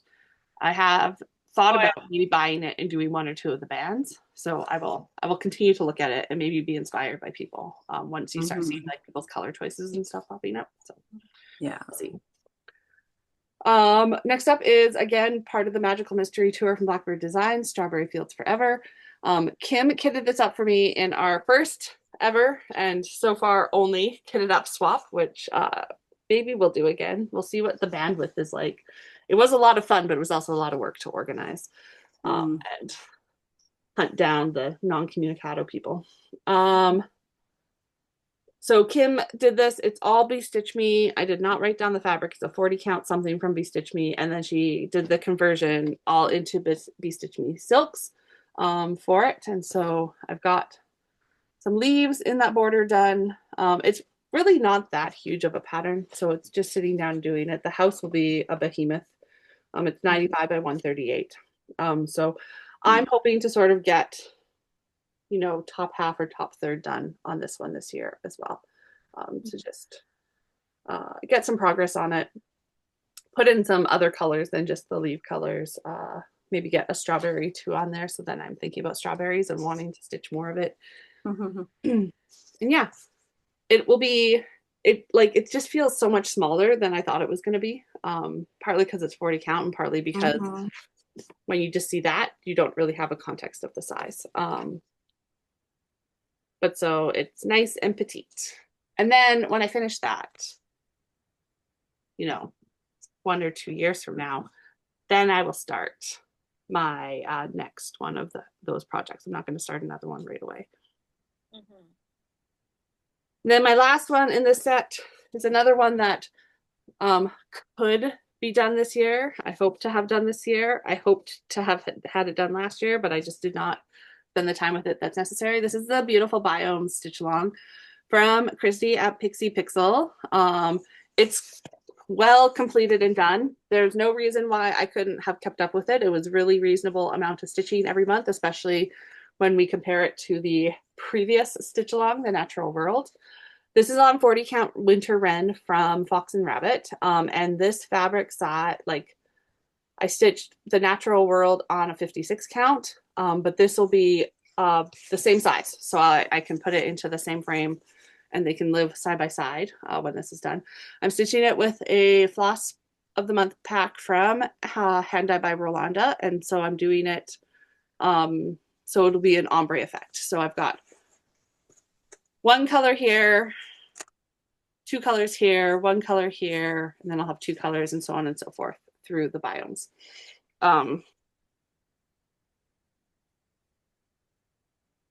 And yeah, I really like it. It should go fast if I just sit down and spend time with it. So that's my hope. It's on my WIP board, so it'll get called at a certain point, and then hopefully I can finish it in the month that it is called. Megan, you are up next for your next 5. I just realized that I'm missing one of my finishes because Mm. there was 2 others that went with it, and so I like re-kitted them, and then they're in like my pile of kits. But it is this Oh. the anchor from the season greetings. I guess she released, so it's from Ink Circles, and she did like this trio of pillows. So there's this one, and then there's the ship wheel that Megan did, and I think there's also like a ship that goes with that. Anyway, there's 3 of those. So I did the anchor, and then and I started that in like 2023 for that year's Jingle Ball, and then didn't finish it. And then it got called for Monopoly, and I had to do 500 stitches on it for Monopoly, and I didn't even have 500 stitches left Mm. to do. So that's a finish. So that got finished. And now it's back in because I'm gonna do the other 2 on that same fabric when who knows. So it's the vintage Pacific like like printed one from Mhm. Zweigart or whatever, and then I just did like random similar colors. But yeah, that was because I just saw it on my list here and I was like, wait, I don't have that one. Where is it? Um, this is the Swans. This is from Cottage Garden Samplings. I started this one in May 2022, and I finished it this year in February. And I worked on this for like a solid month. I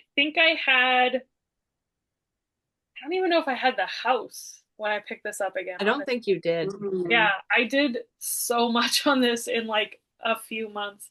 Mm. And I think I maybe had these trees and this green. I didn't have the pine cones. I don't even think I had the cottage. And then these swans, they took a while, but they're so beautiful. They're Yeah, those gorgeous. are They're pretty so ones. I do love this, and I definitely want to keep working on this series. I have so many of them. I Mm. did start another one this year, and then I also have a lot more of this fabric, so I can do another one. I could probably do the fox on this side. Yeah. I know that they're on the same fabric. Did you And see the new release, the Bobcat? no, but I did buy the crow and the sugar glider at Peel Stitching. Yeah. Mm. And I still haven't even started the autumn ones from that series that I have all kitted up ready to go. This is Funky Peacock. This is from Marumi Designs. This is a 22 count ornament cut from Kaylee. And then this blue is, I don't know. It was that really thin sulky, right? No, that was something else. That was on the Oh, Happy Eat. oh, yeah. Um, Mm. Oh yeah. this, Mm. I think this is just, I don't know. But this blue is Island something, Island Caribbean or whatever from Gentle Art. I don't know that much. Mm. What the dark blue is. Anyway, it doesn't matter. Pretty. It is Yeah. really pretty. And I finished this in March. I started this in April in 2024. Finished it in March. I started this at Stitch North Mhm. in April 2 years ago because I wanted something that I could work on while I was like walking around talking to people, and so I just did. Mhm.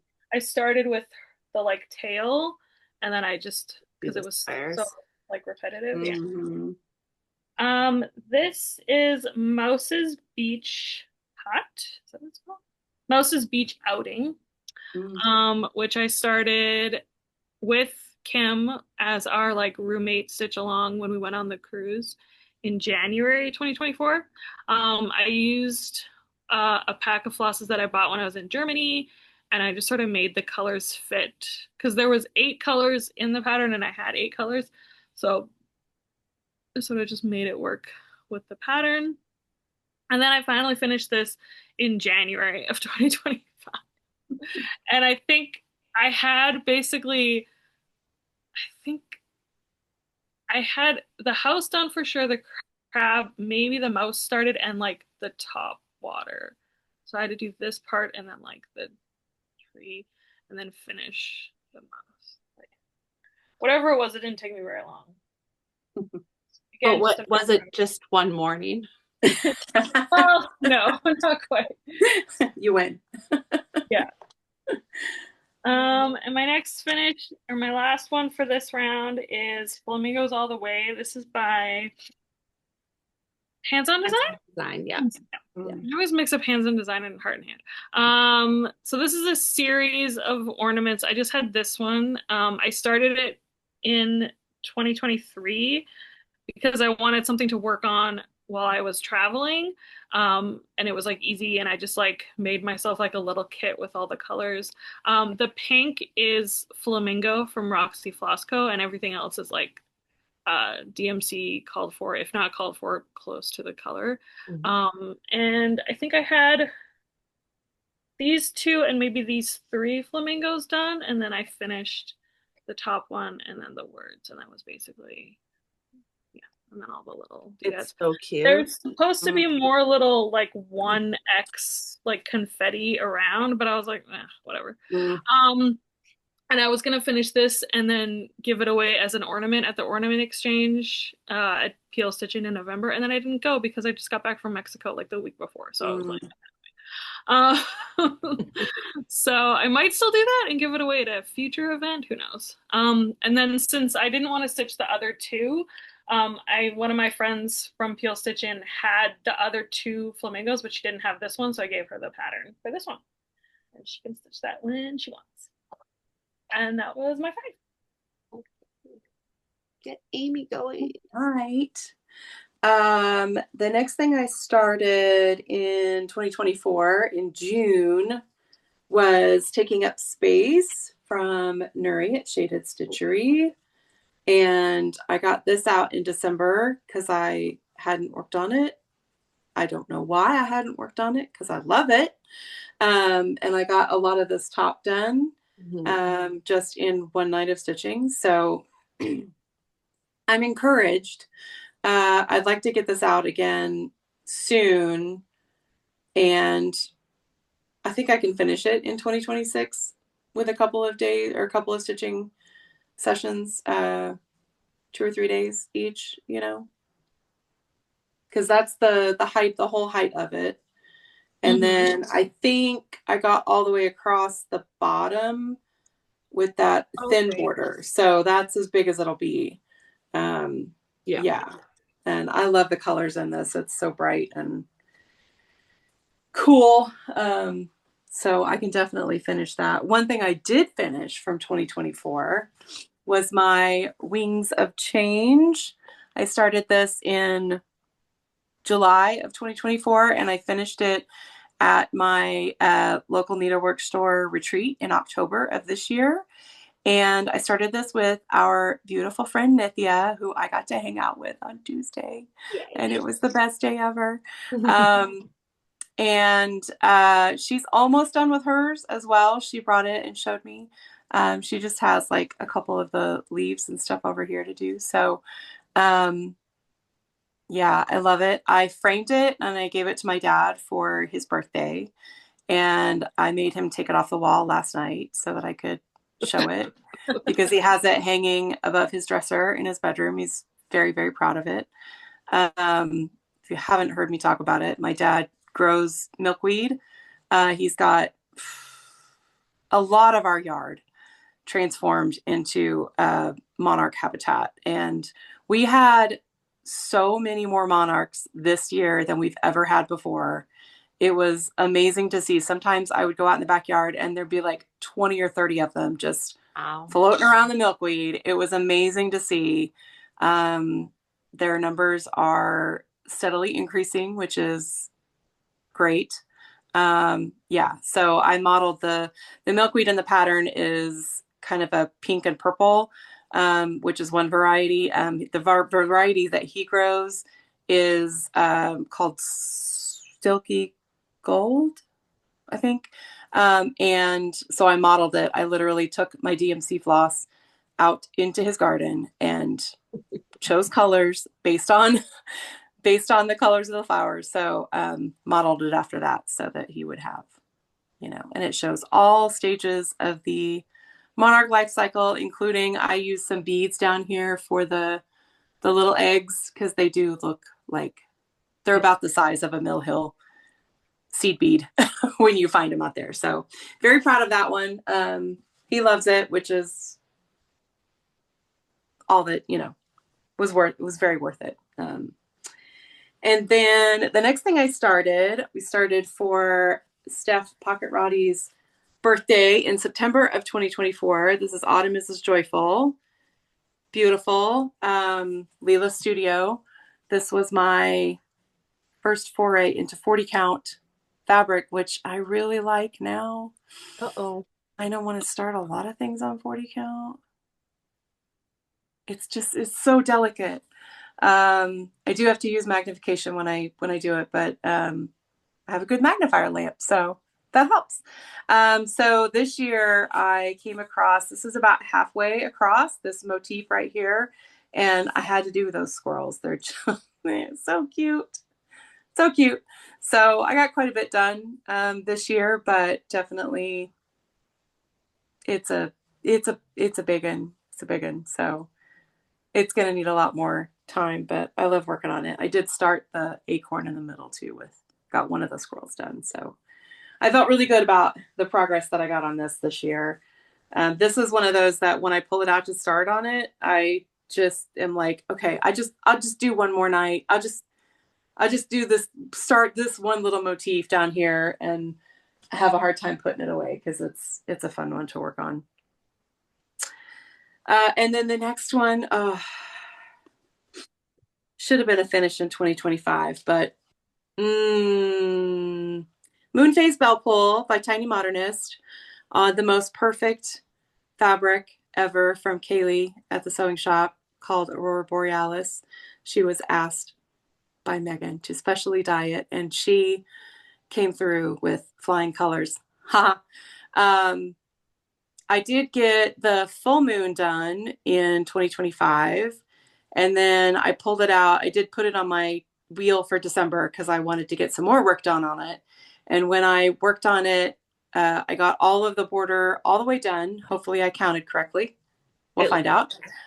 I think so. I actually got all the black done. So I put in these, the little things that go between. So there's 3 moon phases left to do, but one of them's really tiny. And then it will be done.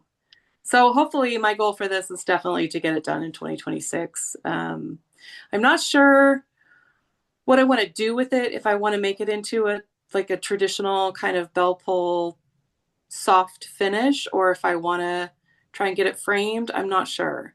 But I know I want to use as much of the fabric on the side as possible to have it showing, because it's stunning and it fits the theme of the moon phase. It's perfect. And your little moose friend at the bottom. And my little moose friend at the bottom. Hiding. He's hiding in the woods. Mm-hmm. I love him. I saw a moose the other night, and I made sure that I took a picture and I sent it to Amy. He was walking across the road, so we just got to watch him lumber.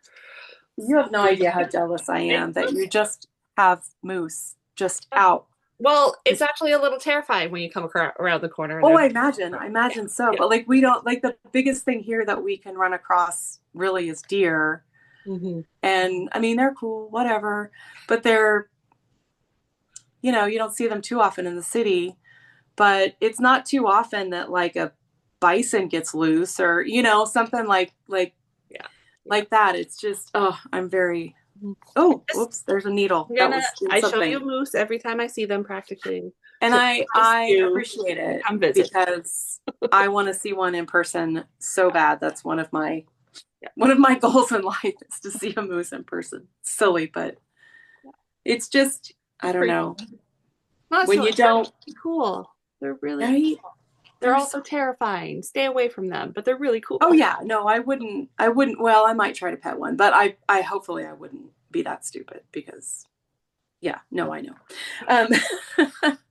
The next thing I started in November of 2024, this is called Black Cat Night 2, which that doesn't tell you anything, and I don't have a picture of it. It's by Asia Trier. She is the artist that does a lot of the kind of Van Gogh looking paintings that are modern. And this one has a big black cat on it. I have 2 black kitties myself, so I love black cats. So I started this in November of 24. This is on 18 count. I was not enjoying stitching on it.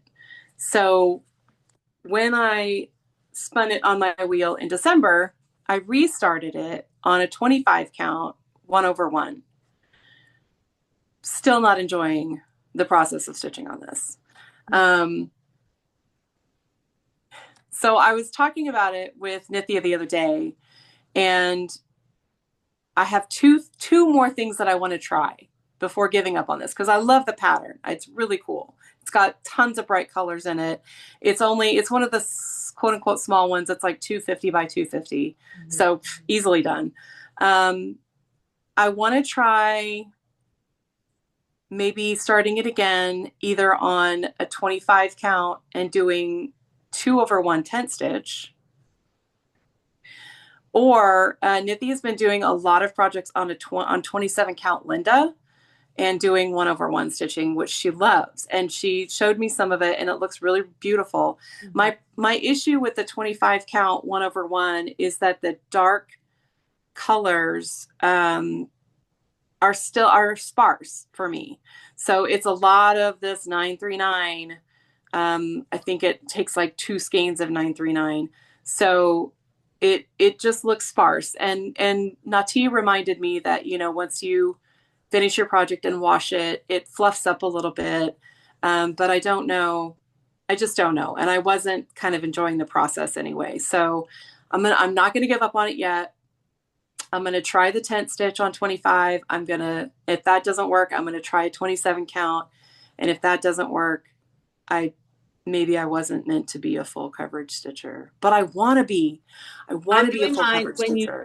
When I show up my Van Gogh Never Met the Fellowship, also an Anna Cheer piece, I'm doing mine 2/1 tent stitch on 25. All right, okay. You can still see, but I am also trusting when you wash it and do it, yeah, and hang it on the wall, you won't be able to tell. So yeah, and I think too, like, I know a lot of people love gridded fabric. I think for my mind, it doesn't work. Okay. I don't know why, because I don't follow the grids, and so it's just extra lines in the way. And so I have a piece of 25 count that's not gridded, so I might restart it on that too, to see if that, because this to me is, and I know the purpose of them, and I know that some people swear by it, but to me it's busy, and my mind is busy enough. Yeah. So maybe I'm not giving up on it. Let's just put it that way. And I might even like put some more stitches into the 18 count version and see, because my wishing tree is on 18 count and I love it. So it's just, I don't know. I think this was from, I don't know, a different brand or something. So anyway, it wasn't working, but I'm going to get it to work, because I'm not losing hope. Yeah, I believe in me too. So that's my next 5. Okay. I have 10 more projects to show you. And then I'm kind of halfway through. Ooh. You've already seen Megan's, but I too finished my Pirate Caker from Betty Stitchy. This is 18 count Murky by Picture This Plus. I had the full cottage garden pack, including the white, because I got the floss pack from Michelle. And I love it. Yo ho. I have no idea what I'm going to do with it yet. I think I have to go look through my things. I think I might have an anchor, like a wooden laser cut anchor. And if I do, I will mount it and put this on that. That would look cool. Or a ship wheel. Or maybe I have both. I don't know. I've got a whole bunch. They have them at the Dollar Tree, and then I just buy them, because if you don't buy them, they never have them again. So I do have some nautical-ish things, but I love it so much. So that is another finish. Then I finished my turkey owl. So when we did our last WIP parade, I could not find it, and I could not find it. And then I found it. It was tucked in a bag. And when I found it, I went, oh yeah, that bag. Um, so there it is. And I put it in my bird journal where my bird club birds are going to go amongst. And then I've just been adding other birds. So there it is, Mill Hill kit. So it's got the beads on it. It's beautiful. I just glued it right in there. Haven't even like put any information about it in there yet, but it's beautiful. And I haven't started another Mill Hill, but I have several to start, so I will do that. They're good office projects to work on. Then I have my cat quest. So this is the 2024 Spring Fling from Dee and Kari. I like the vibes, but I'm here for the cats. So I'm going to be doing some modification, which probably will include pulling out this little bit that I started here. So I had done the green in the star, so I put the yellow in when I pulled this out. I only worked on it one day this year. But I think what I'm going to do is move the cats up so they're beside in some fashion. I'm going to move the cats and do the cats and skip the castle and manor and stuff in the middle. Love it. Because I love them a lot. The floss is parchment or manuscript, sorry, by L.G. Ross, and then it came with the 5 colors dyed by L.G. Ross as well, or 4 colors. I don't remember. 4: blue, pink, yellow, green. Yeah. And I love it. I'm modifying things to stitch the parts that I want so that I can get more stitched of the things that I want to stitch. Giving myself permission. Yes. I have next my Freedom Motif Sampler, which is by Nuri at Shaded Stitchery. If you're paying attention to the background on Amy when she's on there, you can see hers in the background. And so I started this in 2024, worked on it one day then, and then I worked on it one day in 2025. It was a retreat day, so I got quite a bit done. I put in all this blue on here. These cascade and waterfall, and so I was kind of regretting that I had done stripes all the way, so I might be doing some pulling back so I can make it turn. But I will figure that out when I pull it out again. It might not look that bad. I might be able to turn it without having to undo things, but we'll see. The fabric is a 18 count Hazelwood from Fiber on a Whim, but it feels like it's a very small 18 count. Like it's probably shrunk a little bit. And I'm just stitching it. Oh, I'm doing 2/1. It looks like, so really nice thick coverage on there. And I love it. I love it a lot. It needs more time. That's just everything. My goal for this year is to get the top 1/3 of it done. So I think that's reasonable. Next up, I have Thurza Goes Goth by Hemlock and Rye. So the Thurza Priscilla Dawes sampler, and then Julie did this beautiful jewel toned conversion, which I waited patiently for. Did not impulsively start it before she finished it. And here's where I am. So I'm stitching this on 40 count Tornado from Fox and Rabbit. And I would like to get 25% of it done. So whatever that looks like, whether I go across the top or if I sort of do, because this is basically the middle, right? And so I could do this quarter and get it done, but some sort of 25% done on it this year. I can't wait to get to the birds in the bottom, but I should also save them to motivate me to do the rest of it and not just stitch the birds and be done. Yeah, so it's all DMC. It's about a bazillion different colors of DMC. It's not a one-to-one conversion from the other patterns. Julie picked colors as she went, which is why we had to wait for her to finish stitching her own to get it, but it was well worth it. Moonglow, which is a Nora Corbett I started this in 2024 with Helen, and I had only worked on it the one day that we stitched together. And I had at that point most of the moon done. So, well, most of the stitches in the moons. There's still a lot of beads to go in there. And so then I did some stars down and I started in on her hair on the one, maybe 2 days that I put stitches in on it this year. So not a ton of progress. And so my goal is to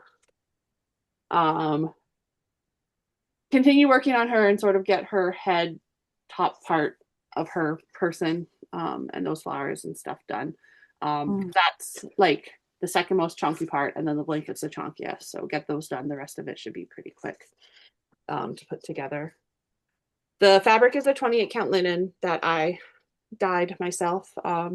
It was one of my potentials for my chatelaine, which you'll see in a little bit. And so when it did not get selected for the chatelaine, I thought it was a beautiful blue, got purplish undertones to do this project on.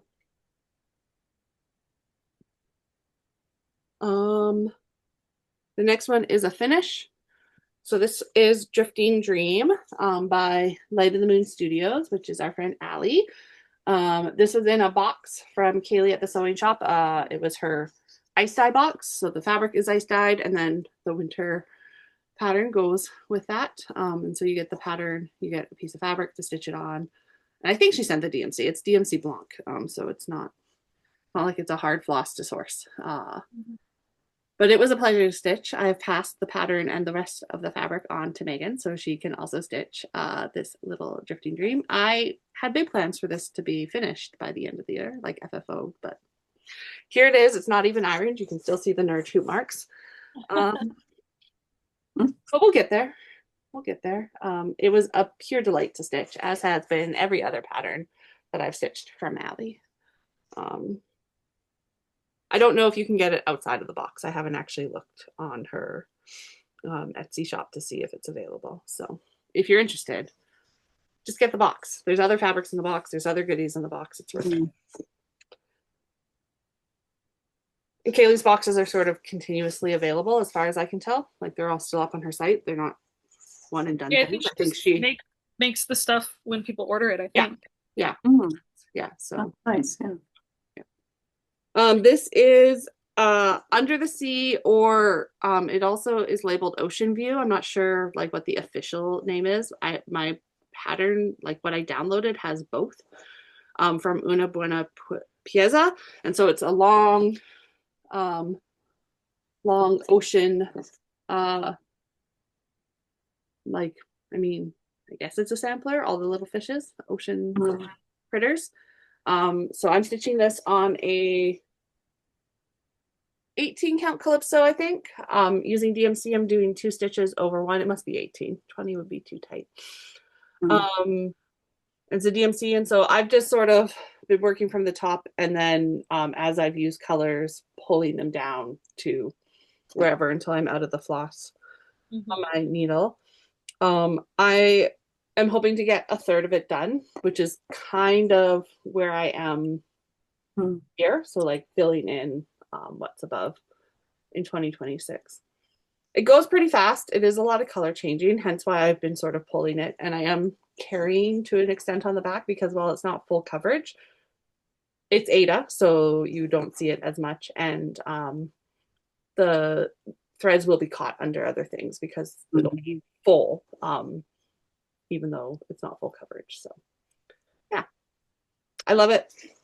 It was an impulsive start, basically the moment I saw it last year. And I'm just going to keep working on it. I'm going to move the rest of my pile over. Which means, you know, we're getting reasonably through things if I can move my pile over. Autumn Quaker, which you saw Amy's. Here's the full picture. The studio. So I started this for Steph's birthday as well, but I'm participating in a round robin with Steph, Pam, and Rachel. And so we've been mailing them around. We've been pretty lackadaisical about the mailing dates, partly because like the whole planned dates for mailing these went out the window last fall when Canada Post went on strike because Mhm. Pam and I are both in Canada and Rachel and Steph are in the US. And so we sent them around. This is Rachel's. So this is not mine. But this is the last order we had to stitch. So I stitched these 4 motifs and the doodads around them. And so I'm going to put this in the mail to Rachel either this afternoon. I have to go out of the house, so I might as well go to the post office, or tomorrow, depending on if I make it to the post office before they close. DMC Rachel used, it's a hand dyed by Rolanda silk, and then the letters for the autumn and fall are in that silk as well. And our initials, I put my initials in here. So Rachel will get this back, and hers is done. I did not even finish my motifs, and I only did the outline of the acorn. So when mine comes back, it will still be a WIP for me. So it is not a finish, but I did finish my part on Rachel. Oh, good. I love it. And so my goal is to finish mine this year. Get it back from Pam and finish it. Nice. So that will go back to Rachel. I'm gonna give it a little iron because it's quite wrinkly from its travels. And it's nice just to receive it in a little bit. That was a 46 count. Mine's on an 18 count. So mine is quite a bit bigger than that one as well. And then my last one in this group, you also just saw Amy's. We like the same things. Is the Moon Phase Bell Pull from Tiny Modernist. I am also stitching it on Aurora Borealis from Kaylee at the Sewing Shop. I do not have as much as Amy, but I have the top part so we could put ours together. And yeah, right? We're done. Yeah.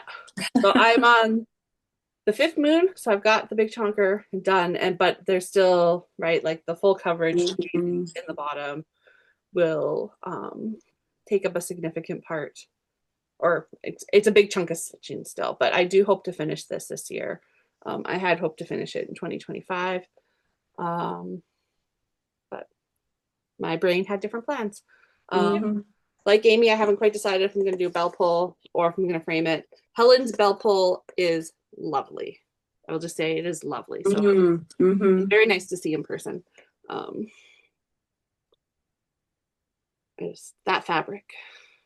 Right.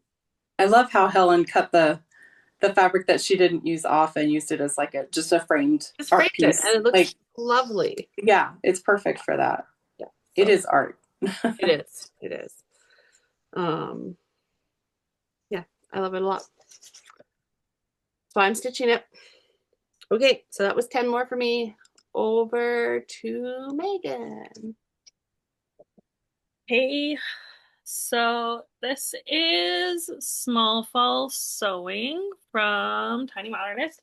I started this at the October Stitch North last year, and I did it on, this is 16 count pumpkin spice from Kaylee at the Sewing Shop, and I chose random flosses that I had purchased that weekend from Rolanda and from Roxy Floss. And then I think I had like this flower and maybe a little bit down here when I picked it back up. I think it was, let's see, I finished it in September this year. So I picked it back up in September because the pick-a-whip for that month was something with a tomato. And so we were all chatting about, like, I think Michelle Shinnicrafter was like, I don't stitch tomatoes. Like, why do I don't have any tomatoes? And then I was like, wait a minute. I was like, I have the tomato from this. And so I picked it back up for that. And then I was just like, oh, I might as well finish it because it was pretty close to being done anyway. And I really like how it turned out. I don't know how I'm going to finish it. Maybe just like a soft finish or like a little pillow or something. A pillow would be cute, and I could use it as like a pincushion or something. My next one was also a start at a Stitch North, but a different Stitch North. So this was started in May 2023. And this is Carolyn's Balloons Autumn by Jan Hicks. And I started this at Stitch North because I bought this fabric and I had bought all of these colors. And I was like, ooh, those are very similar colors to this pattern that I have had for a while and I've wanted to start for a while. So it's a mix of, there's some sulky, there's some Roxy floss, there's some Bruna needle, I think, in there. I just sort of just did what I wanted. I also have collected more sulkies since I started it. So Mm. this variegated sulky was not part of the original plan, but then I picked it up and I was like, I'm gonna put that in there. Mhm. And also there's supposed to be houses down here, but Modified finish. Love it it. looks done to me. Yep. The balloons was the selling point. Mhm. I have plenty of other patterns with houses on them. The houses were not the exciting part, so it's Mhm. finished. And I am still gonna do the summer one because I really want to do that big lobster balloon. I Mm. do the other balloons remains to be seen. This is also another modified finish. I started this one in, oh gosh, December 2021. And I finished it in November of this year. This is Winter Village by Janet Vandeweel. It was in a magazine. Seazook Stitch was also working on this. She Mm. finished hers. I decided to cut mine off at the skating rink, and I moved this. This snowman was like down here. There's another one over here, and I was like, I was gonna do just like some more trees over here, and then Megan was like, "Do another snowman. They're cute." And I was like, "Yeah, you make a Mm. good point." So that I moved up these fences. This tree was already here. I just moved the fence next to it, and I was like, "She done." Because I had all of this done, like all of these buildings, not all of these trees.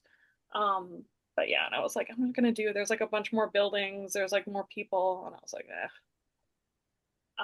But yeah, I do like it how it's Yeah. done now. My top border is kind of atrocious, so I think I'm gonna stitch some fabric to it and do like sort of like a patchwork quilted Mm. type of finish because I have lots of Christmas fabric that would look really cute. Mm. Whee! This one was also something that I started for the Jingle Ball 2 years ago. It's got a lot of hair on it. This was the seasonal bookmark Winter from Tiny Modernist. She did a bookmark finishing class. I had started this and I had my house, my snowman, and my hedgehog was done. Well, not the face and like all the, but like the outline of the snowman was done. So all I had left to do was like this branch and then all of the back stitching. And it got called for Monopoly, and I had to do 500 stitches on it for Monopoly. And I just made it to like 512 or something with all the back stitching. Like Yes. I was like, I don't think it was 500. Um, but just made it. So, and I even have already ironed the interfacing on the back. Mm. Literally all I have to do is cut it out and stitch it together and it will be a finished bookmark. When will I do that? When the mood strikes you. Exactly. We There you really go. need to do, we really need to do that fully finishing retreat that we've been talking about. That would be so good. My stack of finished projects would appreciate that. Yeah, same. We just need to find somewhere where we can just bring a bunch of sewing machines and Mm-hmm. parts and yeah. This is my last one for this round. So this is the Duckworth Street sampler. This is by D20 Stitches. He designed this in honor of the Brennan Needle brick and mortar store that sort of lived for a couple of months in 2024. And they used all Brennan Needle flosses. I subbed out a couple. This pink is a Roxy floss, and I think this green is a Roxy floss as well. But the rest of them were Brennan needles. Some of them were called for. The blue is like similar enough, but not exact. And it's so cute, and I love it so much. And I loved working on it and having everyone ask me what it was for, and me having to tell them about Brennan Needle. And they're like, "Oh my God, I didn't know." And I was like, "Well, they still have an online store. They just don't have like a physical store anymore, but they still have an online store, and they may have a physical store again someday. We don't know, but yeah." Mm. So this is all like these are like Newfoundland birds. They're called terns. Mm. And I think the flowers are something from Newfoundland as well. I can't remember. And then like the little tomato and the scissors and the needles from Beautiful. stitching. Mhm. And it's on just like this random aqua colored Ada that I had. Um, yeah, love it. I think I want to frame it. I think it deserves a frame. I It's have a cute. decent border, so I could frame. Yeah. Yeah, those are my five things. Over to Amy. Okay, this is a little embarrassing. So this is my last start for Safe space. 2024. It's put a bird on it. It's not done. It's not You're Somebody so didn't close embarrassing. though. somebody didn't finish it and she went ahead and put the date on there as 2025. Fine. She was gonna finish it in It's 2025. close enough. I know. And then I got that bug that I wanted to like touch all my projects in December, and then I did some Christmas stitching, as you'll see, and this just went by the wayside. So it'll be finished in 26. And you know what? I don't think I'm gonna pick out the 5 and put in a 6 because I did No, you're most of it not. in 2025. You sure did. So I'm just gonna go with it. I have one motif left. It's a pretty big one. I think there's a little over 1,000 stitches in that one motif, but a few days and I should be able to finish. So this is definitely going to be a finish sooner rather than later, hopefully in January. Yeah, but I love it. It's beautiful. It looks so Um, good. yeah, I've had fun working on this and stitching along with the Sunshine Stitchers, EJ and Shelia. I'm not doing the one this year. They chose Elegant Lace by um, Works by ABC, and I love that pattern, and I'm having fun watching everybody else do it. Yeah. That's what I'm going to do on that because I didn't want to commit to like another year-long thing this year, even though I kind of did, but we'll get to that later. And then everything else in my pile, I started and finished in 2025. Wow. So my first start was Stitch for Pride 2025, which I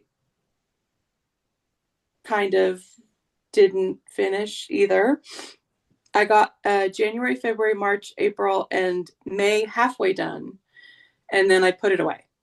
And it was also on my board on my wheel for 2025, or wheel of things to touch again in December. And I did get May done when I pulled it out, had fun finishing that. There's so many people that have finished this and it looks amazing. The motifs that are left, the learning that's left to do, I'm excited. So I want to finish this in 26. So I think I'm going to start with June in January, and then finish the month by month, pick it up again once a month until it's dang. I just keep dropping needles everywhere. Watch your needles, boys and girls. So yeah, I'm loving this. The Algae Ross flosses, the fabric by Jessie, the patterns, and the learning by Dee. It's an amazing chart, and I'm excited to have it done and work on it more and think about all of the important things that it means and that it brings to us. So the next one that I started in June of 25 is another Miriam design. This was her Pride pattern for 2025. It's called Against the World. Again, it's on a just glorious piece of Jessie fabric, and I'm doing it all monochromatically in black sulky. And I got it back out and almost have page 1 completely done. So I worked quite a bit down here in these bands down there when I got it back out, and love it. It's another one that I want to make some good progress on in 2026, as all of them. But yeah, I love working on that one. And in July of 25, after I came home from Stitch North, I started Cherry Magpie because I saw everybody starting it, and I love this. It's so fun to work on. I did get it back out in December and brought it all the way across. So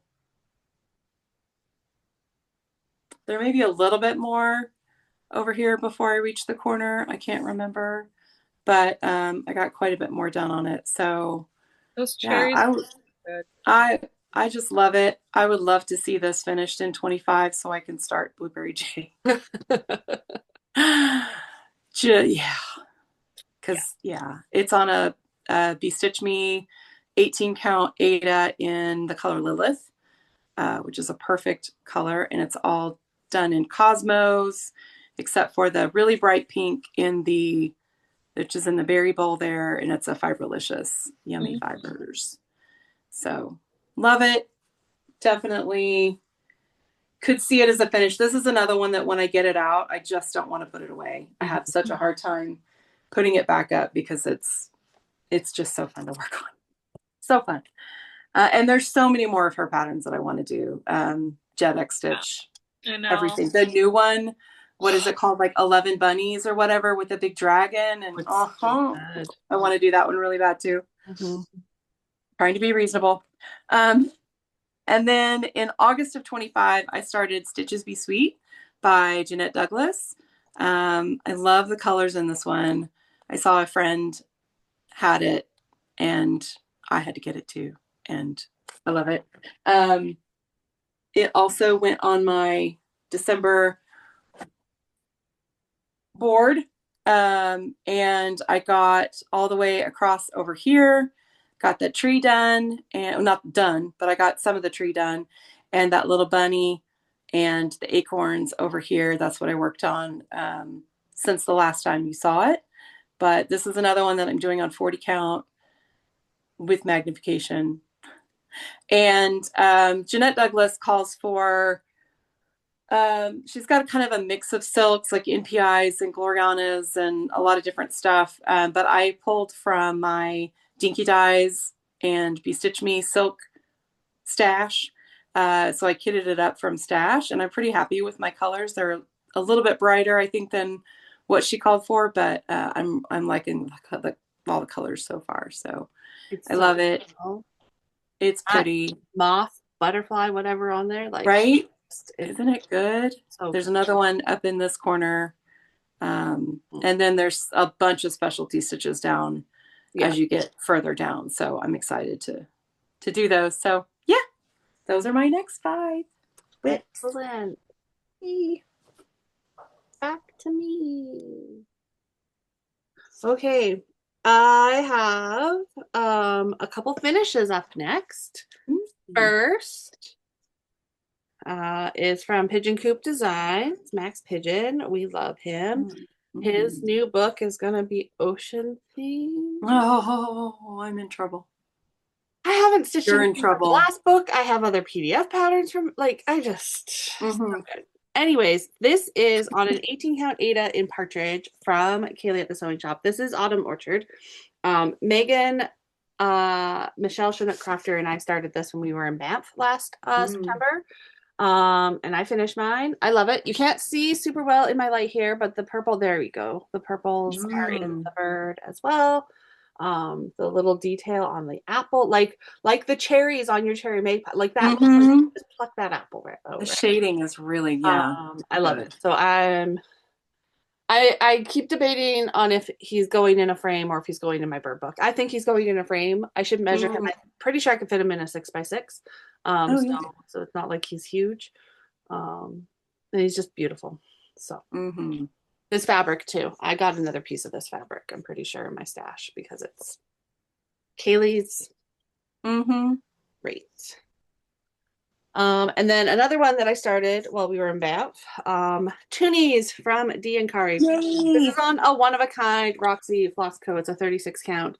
I stitched it with the called for burning needles, except that I did the baby loon in a whisper, rainbow gallery whisper. It's not black. It's like a really deep blue. I picked for that. My lighting is all over the place.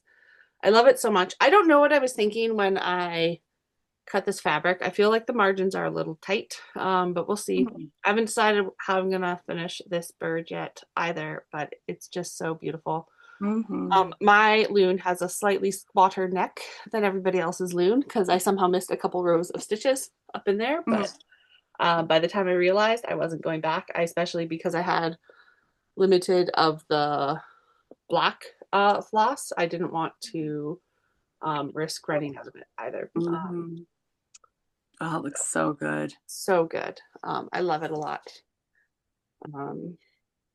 It's probably one of my favorite stitches that I've ever stitched is that pattern. Well, and you It did just that special fabric for like your finish. yeah, but the charting on that, like Yeah. everything about it, the little moonlit. Oh, so good.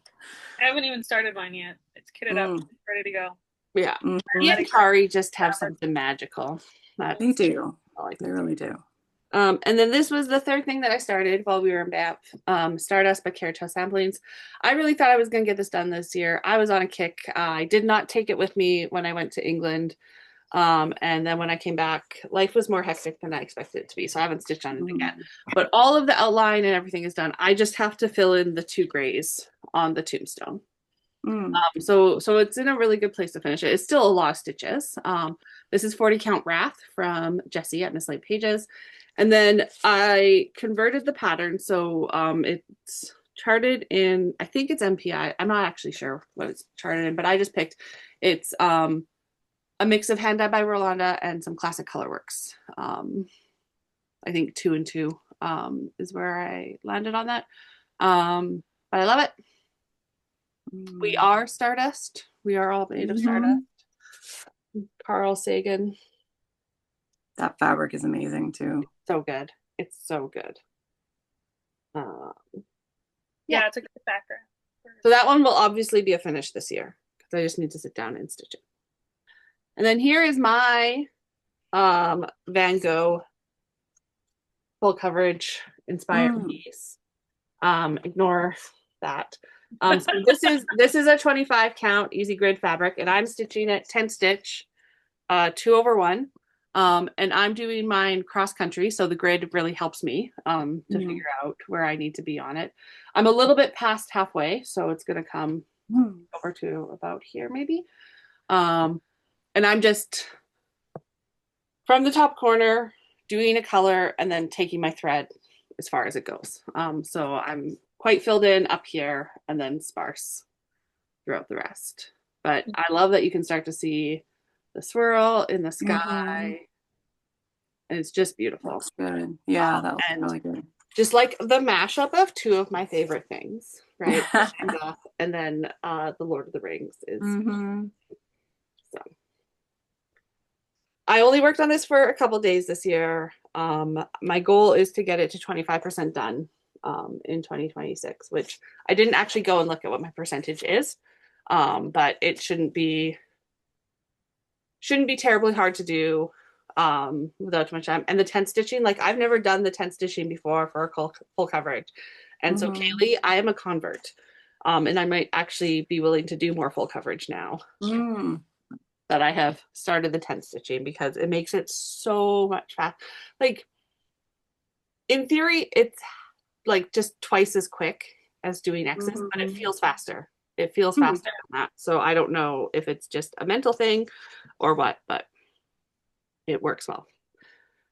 And then I finished in April my Odd World, which was my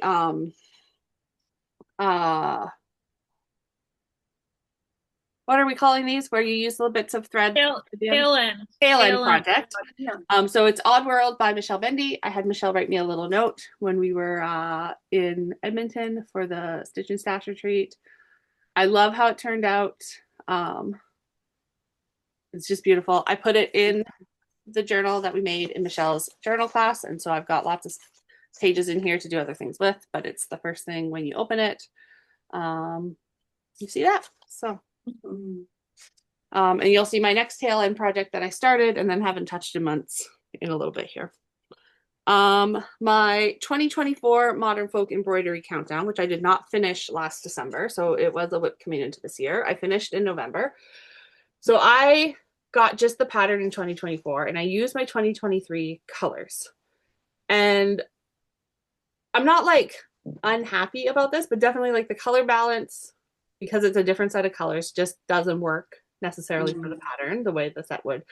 So I don't know that I will ever do that again. I had this idea that maybe every year I could just use the same flosses because you use so little of each color, but it doesn't necessarily work out. And when you're doing it day by day, it's really hard to know that you're picking the right colors and not like the color that you'd want later as well.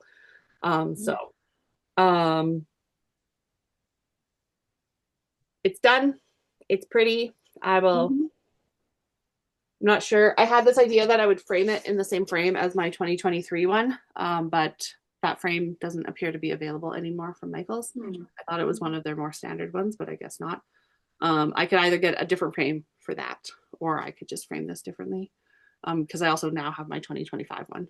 This was a color and cotton grab bag. I think it's 40 count. It might be a tight 36, but it's basically the same size as my 2023 one. So, and the 2025 one is pretty similar size as well.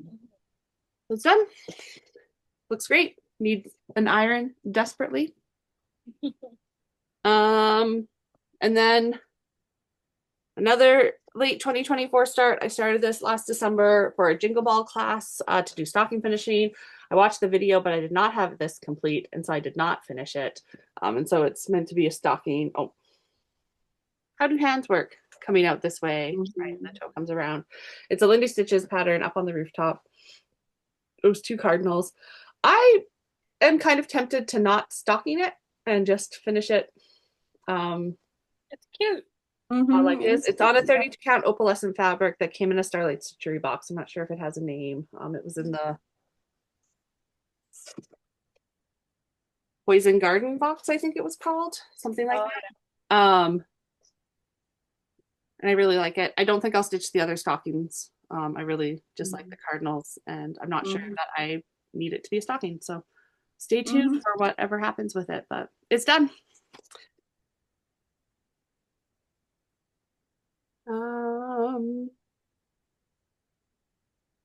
The next project I worked on, I no longer have because it was Michelle Maine Moose Mamas from the Caroling Manning round robin I did with my Team 14 Count friends in 2024. I finished it early 2025. So I'm just trying to get a photo. It's probably easier in my life if I were to put these on my iPad and share like Megan does, but I don't do that. Ta-da! So this was a 14 count. I forget what the fabric was. I think it was a Picture This Plus, and then it was Classic Colorworks called for. There is an outer border on the pattern, but Michelle decided she didn't need the outer border. So I stitched this bottom corner down here, and it went back to Michelle, and I think she's already got it framed and hanging. She's pretty quick about getting things on her wall. It's quite impressive in my opinion. She'll just tell me it's because she's retired though. But it's beautiful. I have Michelle's projects from our 2025 round robin that I haven't even started yet. Those will be my next weekend task. So you'll see them at some point. And then next up was my New Year, New Start for 2024, which was Octopus's Treasure Cave from Chatelaine. And I got done in 2025 these beautiful wave borders. So all the outline is in a petite pearl cotton Gloriana. And then it's a variety, like there's dinky dyes and Glorianas. I don't know. There's a whole bunch of different things going on in there. But specialty stitches, 4 different things in each of the corners. And then each of the waves have black work. That's a different pattern. Those were also done in Gloriana silks. And so I've got that whole outline done. So my goal for 2025 is to finish the cross stitches. So there's a little bit in these corners, but these corners are mostly beads. And then there's jellyfish, octopus, and then some corals and starfish and things. So I'm going to do just the cross stitches, and I will do the specialty stitches, back stitching, and the beading in 2026. I think it's reasonable, but we'll see. but that is my This is a 28 count Monaco that I dyed myself. Like I said, I did a few, I think I did 3 different fabrics at that point to get the right look that I was going for. It is not quite like, this is quite blowing out for some reason, even though everything else has been darker. It's a little bit, it's bluer than this is showing. This is showing more purple. Yeah. But I like it a lot. For chatelaine, it is a reasonable size. It still has a lot of beads and sparkles and pretties. But I'm really enjoying it. I like doing the different specialty stitches. And it's fun. It's fun. And then my last one in this round was in January, Dee released Let's Make a Statement number 5 as a commentary on the new administration in our neighbors to the south. We protect us. And so I stitched this on. Oh, this one's got the tag. This is Witch's Brew 18 count from Kaylee. I've got a few different fabrics and I pick and choose for these. And then so it's DMC, it's the Brinnen needle, called for floss that Dee uses, and some hand dyed by Rolandas that I had picked out to replace the DMCs. And so I'm using those until I run out of them, and then I'll either find similar Rolandas because I do have quite a stash of those, or I'll go back to just the DMCs. But it's good. These pieces are really important. I've got this and number 4 still not fully finished. So I should do them and add them to my banner so I can have them all hanging. That's it. That was 10 more projects. So over to Megan. Okay, I have 3 more finishes in my finish pile, and then I'll start moving on to current WIPs. This is Big Hearted Tiny Town. This is by Heart and Hand from the Tiny Town series. The sun is being aggressive now. There we go. And this was the first one that I started. I started this one in 2022, I think. Yeah, May 2022. And I finished it finally this year because I want to start more of these. Like I have so many, and I did already start the Halloween one, which you'll see in a moment. This is on a 28 count vintage beige. And it's mostly the DMC version because it's like the called for is like fancy flosses. But at that time I had just DMCs. So I did close to the called fors, not the exact called fors, but yeah. And I finally finished this one. I think I only had like 1 house left and then these 2 trees when I pulled this out to finish it this year. Listen. So a morning's worth of stitching.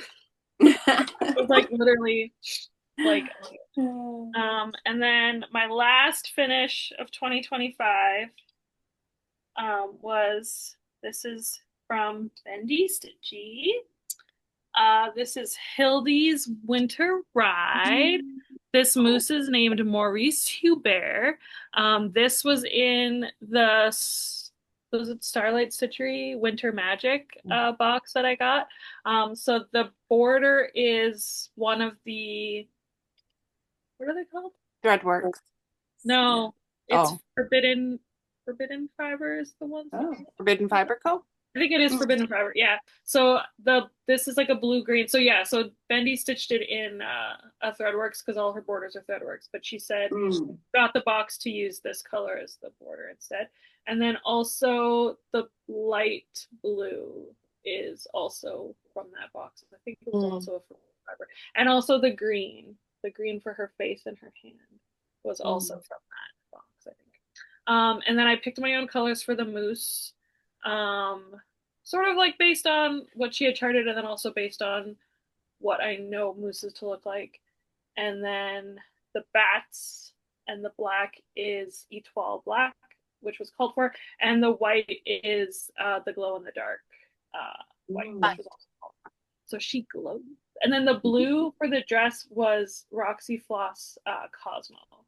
And it's like a variegated, so there's like the hat is like the lighter color, and then I sort of like ombre it as a nice.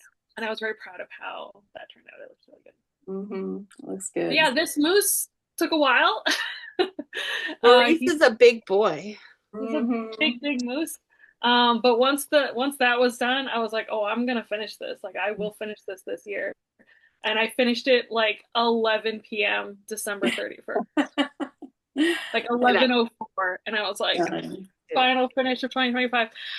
This border, I realized that I had gone over 3 somewhere up here, so that when I started up on the border again, I was like, why am I stitching on, like, like when you go over 2 and there's like the post and then the one that's not the post, and I was like, why would I do that? And I was like, and then I looked at where it lined up with the bat, and I was like, oh no, something has gone horribly wrong. And I was like, I'll be fine. But then I realized that when I came around the corner and met up with my border again, it wasn't going to match up. Uh-oh. So I did go back and restitch. I had done the whole top and like down here and then down to this. So I just like, yeah. So I had to redo a little bit, but I'm glad I did, because I would have been a lot more frustrated coming to the other side and realizing what had happened. Yeah. But yeah, so it's done. This is 28. I think this is 28 count, but after stitching on it, I think it's 32, because it feels smaller than a 28 count, and I have still quite a bit left. So for another little winter project, because I love these ones for like the winter sky. That might be a pillow or something. Let's see. And then my first finish of 2026, I finished this 2 days ago. It's the fruit sampler from Diana Waters, which I started in December 2021 and finished all the stitching on in January of last year, and all I had left was the beads. But I was like, oh, I have to iron it, and then I have to whatever. So I finally, when I got out my iron this year, actually, I got my iron out to iron my boyfriend's pants, because we were going out for dinner, and he was gonna wear his other pants, and I was like, no, wear your black pants, and he was like, well, they're wrinkly, and I was like, we can fix wrinkly pants. So I got my iron out to iron his pants. And then I was like, well, now that the iron's out, I might as well do this pile of ironing that I have of all these cross stitches that I've been wanting to iron. So then I finally did that, and then I finally put the beads on. It took 45 minutes.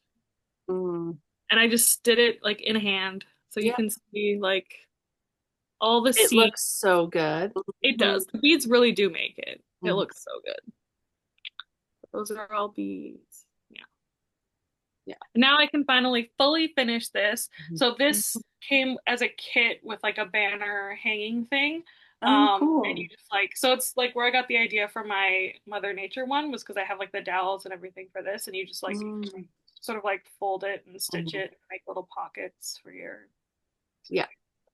And I've been wanting to hang this up in my kitchen like since the day I started it, and I finally been able to do that. Yay.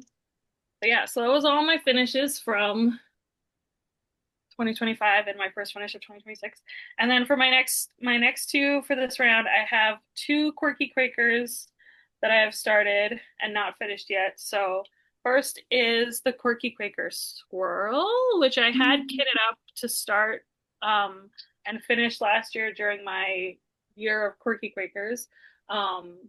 And I just hadn't got around to doing it yet. So I started this one in October, because I started it when I went to my mom's house for Thanksgiving and to visit for a while, and I wanted something that I could work on the plane. So I started this one, and then while I was there, because I was there for like 2 weeks, I got a Monopoly call for like 100 stitches on your newest WIP, and I was like, well, luckily I have literally just started this. So I did another 100 stitches on it, and I could finish this in probably like a half an hour, because it's literally just like the rest of the border and then like the top of the acorn. But will it sit for like another half a year? Yeah, probably. Just like get on a plane again. Nope. And then also, because I was going to my boyfriend's mom's house for Christmas and I wanted something that I could work on there, I started the cute la shoshi that Deanna released to her Patreons this year. So this is a famous Christmas flower. You can kind of see, I don't have like a cover photo because she just released the pattern. But this is on the same fabric as the Happy Holidays that she released. Was it last year? I think so. 2024? Christmas is before, I think. Oh, okay. Yeah, I think it was.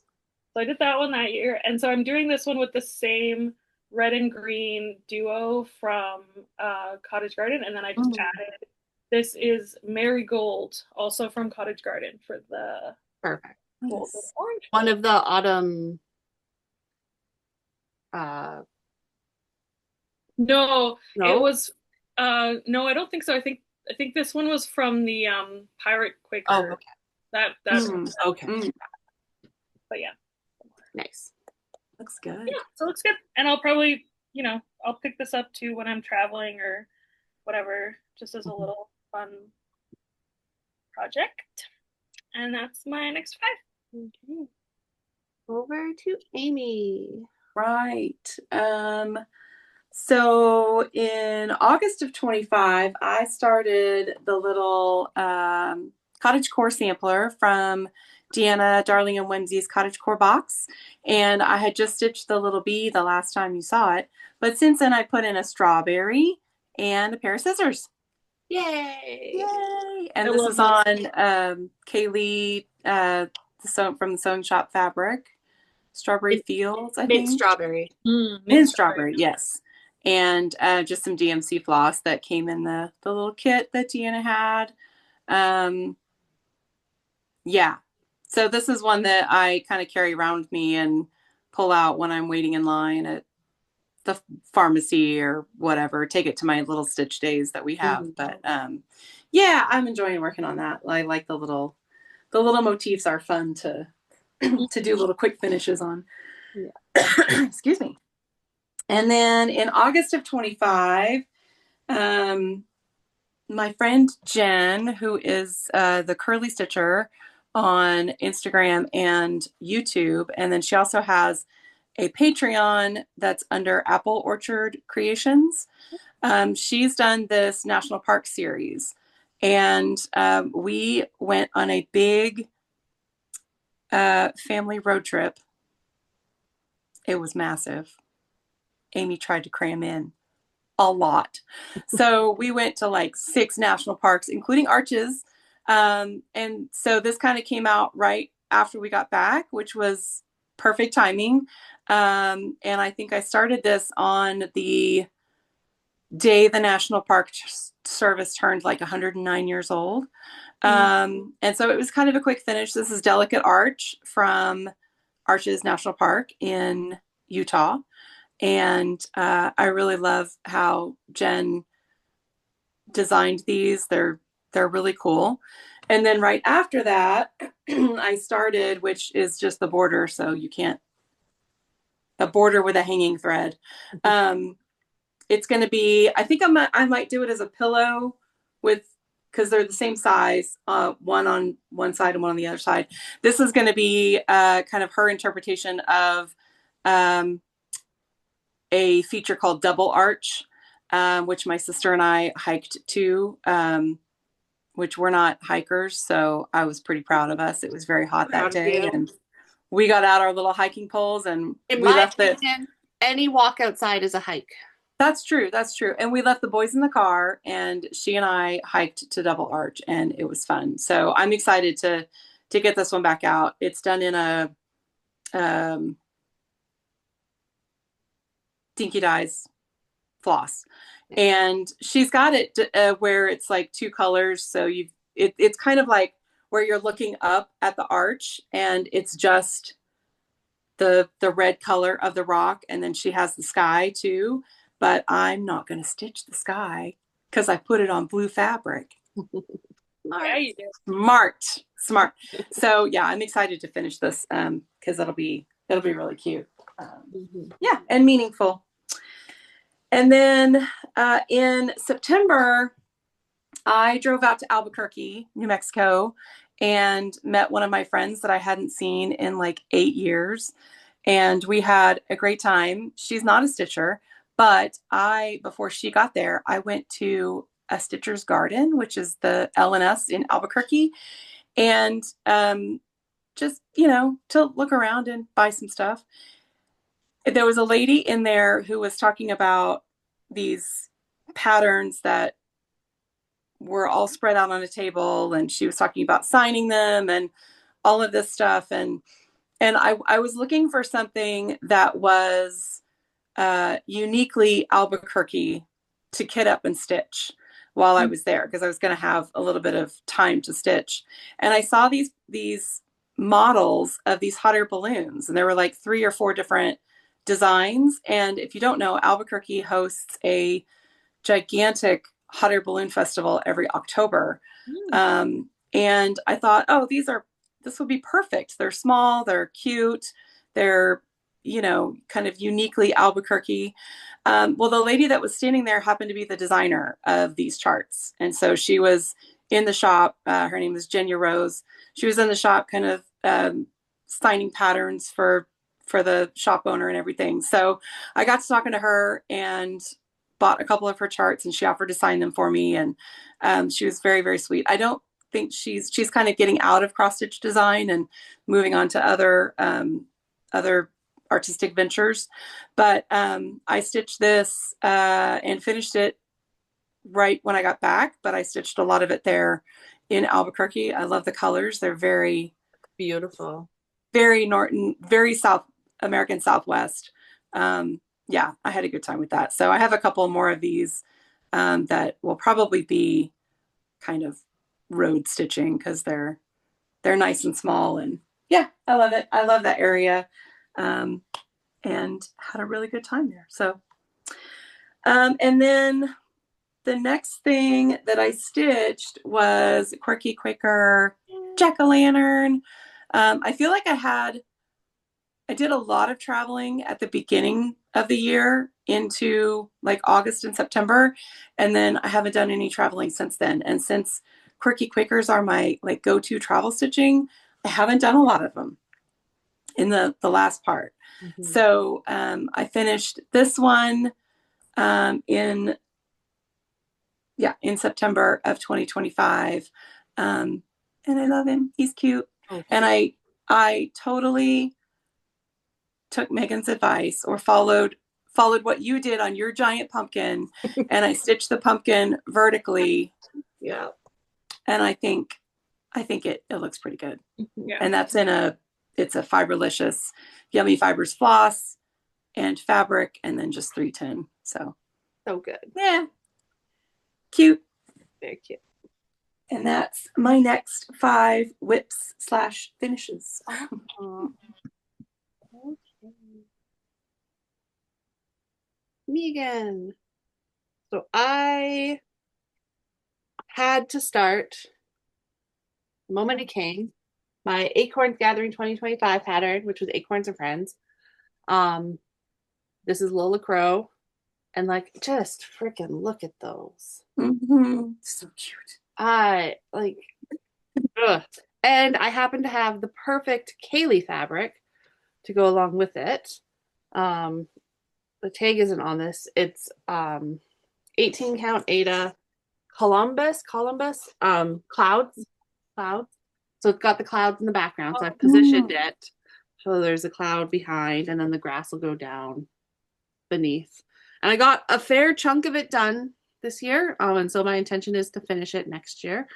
There's a lot going on in the bottom part of the pattern, but it also goes fairly quickly. Like, it's not a huge pattern in and of itself. And I just love it so much. It's so good. So that's that. I'm stitching it with the DMC. It came with all the colors as a kit, and it's great.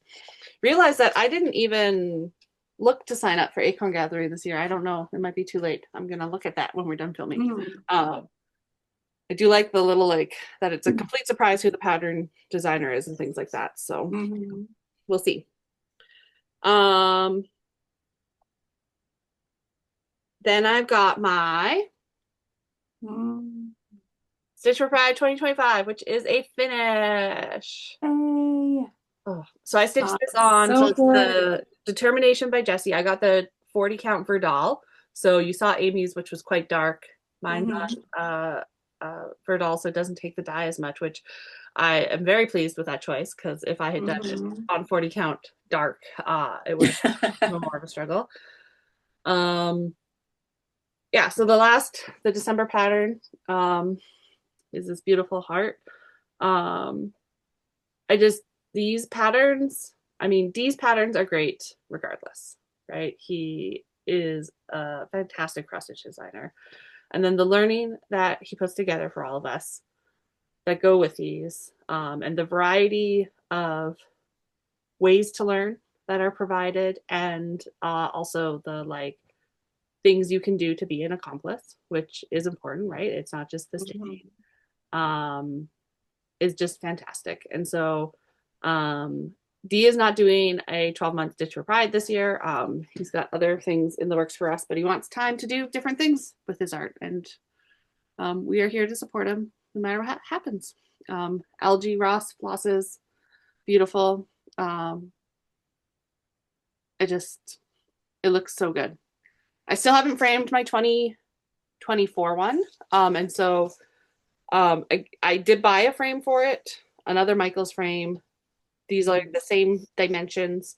So I'm going to see if they have that frame still. And if they don't, I will pick a different frame and I will frame them in the same frame so that they can hang out together. Cool. I love it. Another D's 20 project. This is a D and Kari. It's Rebirth. So this was in the first bird box from Jessie at Mislaid Pages. So it's Mislaid Pages fabric, and I didn't write down the name of the fabric, and then I've given the fabric to Helen, so I don't have the tag anymore. I'm sure I could go back and look and figure out what it is. Dinky Dyes, floss, all called for. Talk about 3/4 stitches. Those birds are basically all 3/4 stitches for the outline, and I just love it. And so I left the fabric and all of the Dinky Dye flosses with Helen so that she can do hers. And she did this as her new start, and she's like half done already, if not further done. Yeah. Just working through it, but I love it. My border down here is questionable at best. This is going to go into a cross stitch journal. I wanted to make sure Helen had enough fabric, and I think I positioned it because I wanted to make sure I got like the full suite of colors in there or something. I'm not quite sure what I was thinking, but Helen managed to get hers on the fabric with enough border to put it in her hoop and things like that. So we're all good. I love it. Next up is a project that I started twice this year. It's Miss Lucian's School for Girls Lesson 1, so it's a Plum Street sampler. This is a pattern that Helen brought with her to Stitch North last year and was going to put on the freebie table, but she gave us first dibs, so I nabbed this. And then she bought it's not a frame, like it's a finished art, like word art thing from the equivalent to Winners TJ Maxx. I think it's TK Maxx in the UK. I don't know. Yeah, TK Maxx. She framed hers in that, and then she had bought a second one that she was going to use for her the Sound of Music sampler one, but it wasn't the right size, so it came home with me. It's upstairs. I thought I had lost it. I had just left it in the suitcase for some reason, but put the suitcase away. So I know where it is now. It's not urgent that I know where it is because I still have to finish this, but it's going to go pretty quickly. So this is one of my January WIP Go calls. So if I'm doing WIP Go right, this will be done by the end of the month, which is not that hard because it is actually not. There's more counting than there is stitching in this pattern. Yeah. This is a 40 count.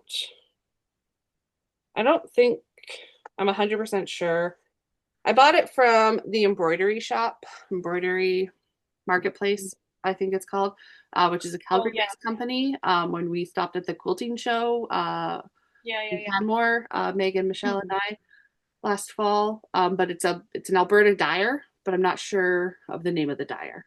And so I had started it, but like I had started it way down here for like I started on a whim.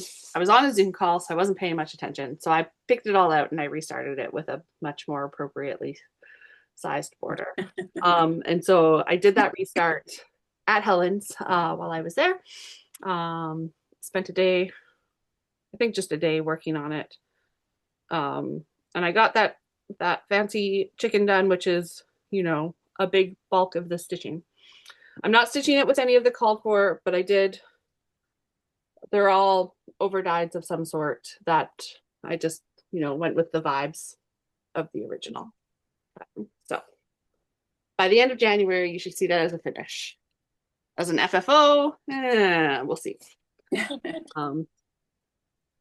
Then in March, Lena of Lena's Thobe on Instagram, and she does a really wonderful newsletter. If you're a newsletter type person, she's a Tetris artist, and so she did a 30-day Ramadan stitch along. And so you got a little bit of stitching every day for 30 days, and some thoughts from her and things like that. And I found it to be very meditative, and relaxing stitching to do over that period of time, and just reflecting on all the terrible things that are committed in the name of one religion against people who practice another religion for no reason other than white supremacy. Yeah. So this is a Kaylee 10 stitch fabric. I don't know. I think it's a Jupiter something, 18 count. And I picked 3 sulky colors. It's beautiful. And I am intending to put this in a frame so I can hang it on my wall. I don't know if Lena is doing another one for the next Ramadan, but if she does, I will definitely sign up and do it, because it was lovely stitching and I really liked that daily moment. The next one I do not have because it was part of Team 14 Count Round Robin. So this was this year we did a Stitch It For Me round. So we picked things that we either had kitted and wanted to start, or for some reason weren't calling to us in the same way to stitch anymore. So this was Danielle's. This is Modern Folk Embroideries Spirits of the Dead. And Danielle had done all of this top stitching and this part of the border down here. I put in all of the words, or maybe she had a bit of the words. I can't actually remember what it came with, but I completed the words for her, and then passed it forward to Michelle. It's with Mandy right now. It's a 14 count. It's an opalescent 8 of some sort. I did not mark down what it is. And then DMC floss. Or she had started to stitch in the black. I think she's intending to pick that out. She's not going to fill it in. It was lovely. I don't know that I would stitch the pattern myself, but I'm glad that I got to stitch on part of Danielle's. Next up is Extraordinary Birds by Lola Crow Cross Stitch. So this was her stitch along this year, and I could not resist when she started teasing that it was going to be about birds. I clearly did not keep up, but I have done, it's 30-something% done. Thanks in a big part to a bunch of stitches down here. It is beautiful. I'm hoping to finish it this year. I am going to resist whatever she puts out. I have the aquarium one, which I never even started, so I would like to stitch that one. But the birds got me, and it got me good. This is a Fortnite fabric, 36 count. I do not have the name, doesn't really matter. And then all the called for DMCs. And now that it's done, right, so we don't have the drops, I have the whole thing in markup, and I'm just going from the top and I'm filling in the color. So like I've done all the black in the top part of the pattern, and just picking the next color, putting it in, so on and so forth. So nice. It's good. It's good. And it goes quick. So it's a fairly large pattern, but it doesn't feel like it's a slog. My next Stitch It For Me is Do Justice by Bendy Stitchy, which was a pattern she released to her patrons earlier this year. And so I've just started in the top right with tail ends.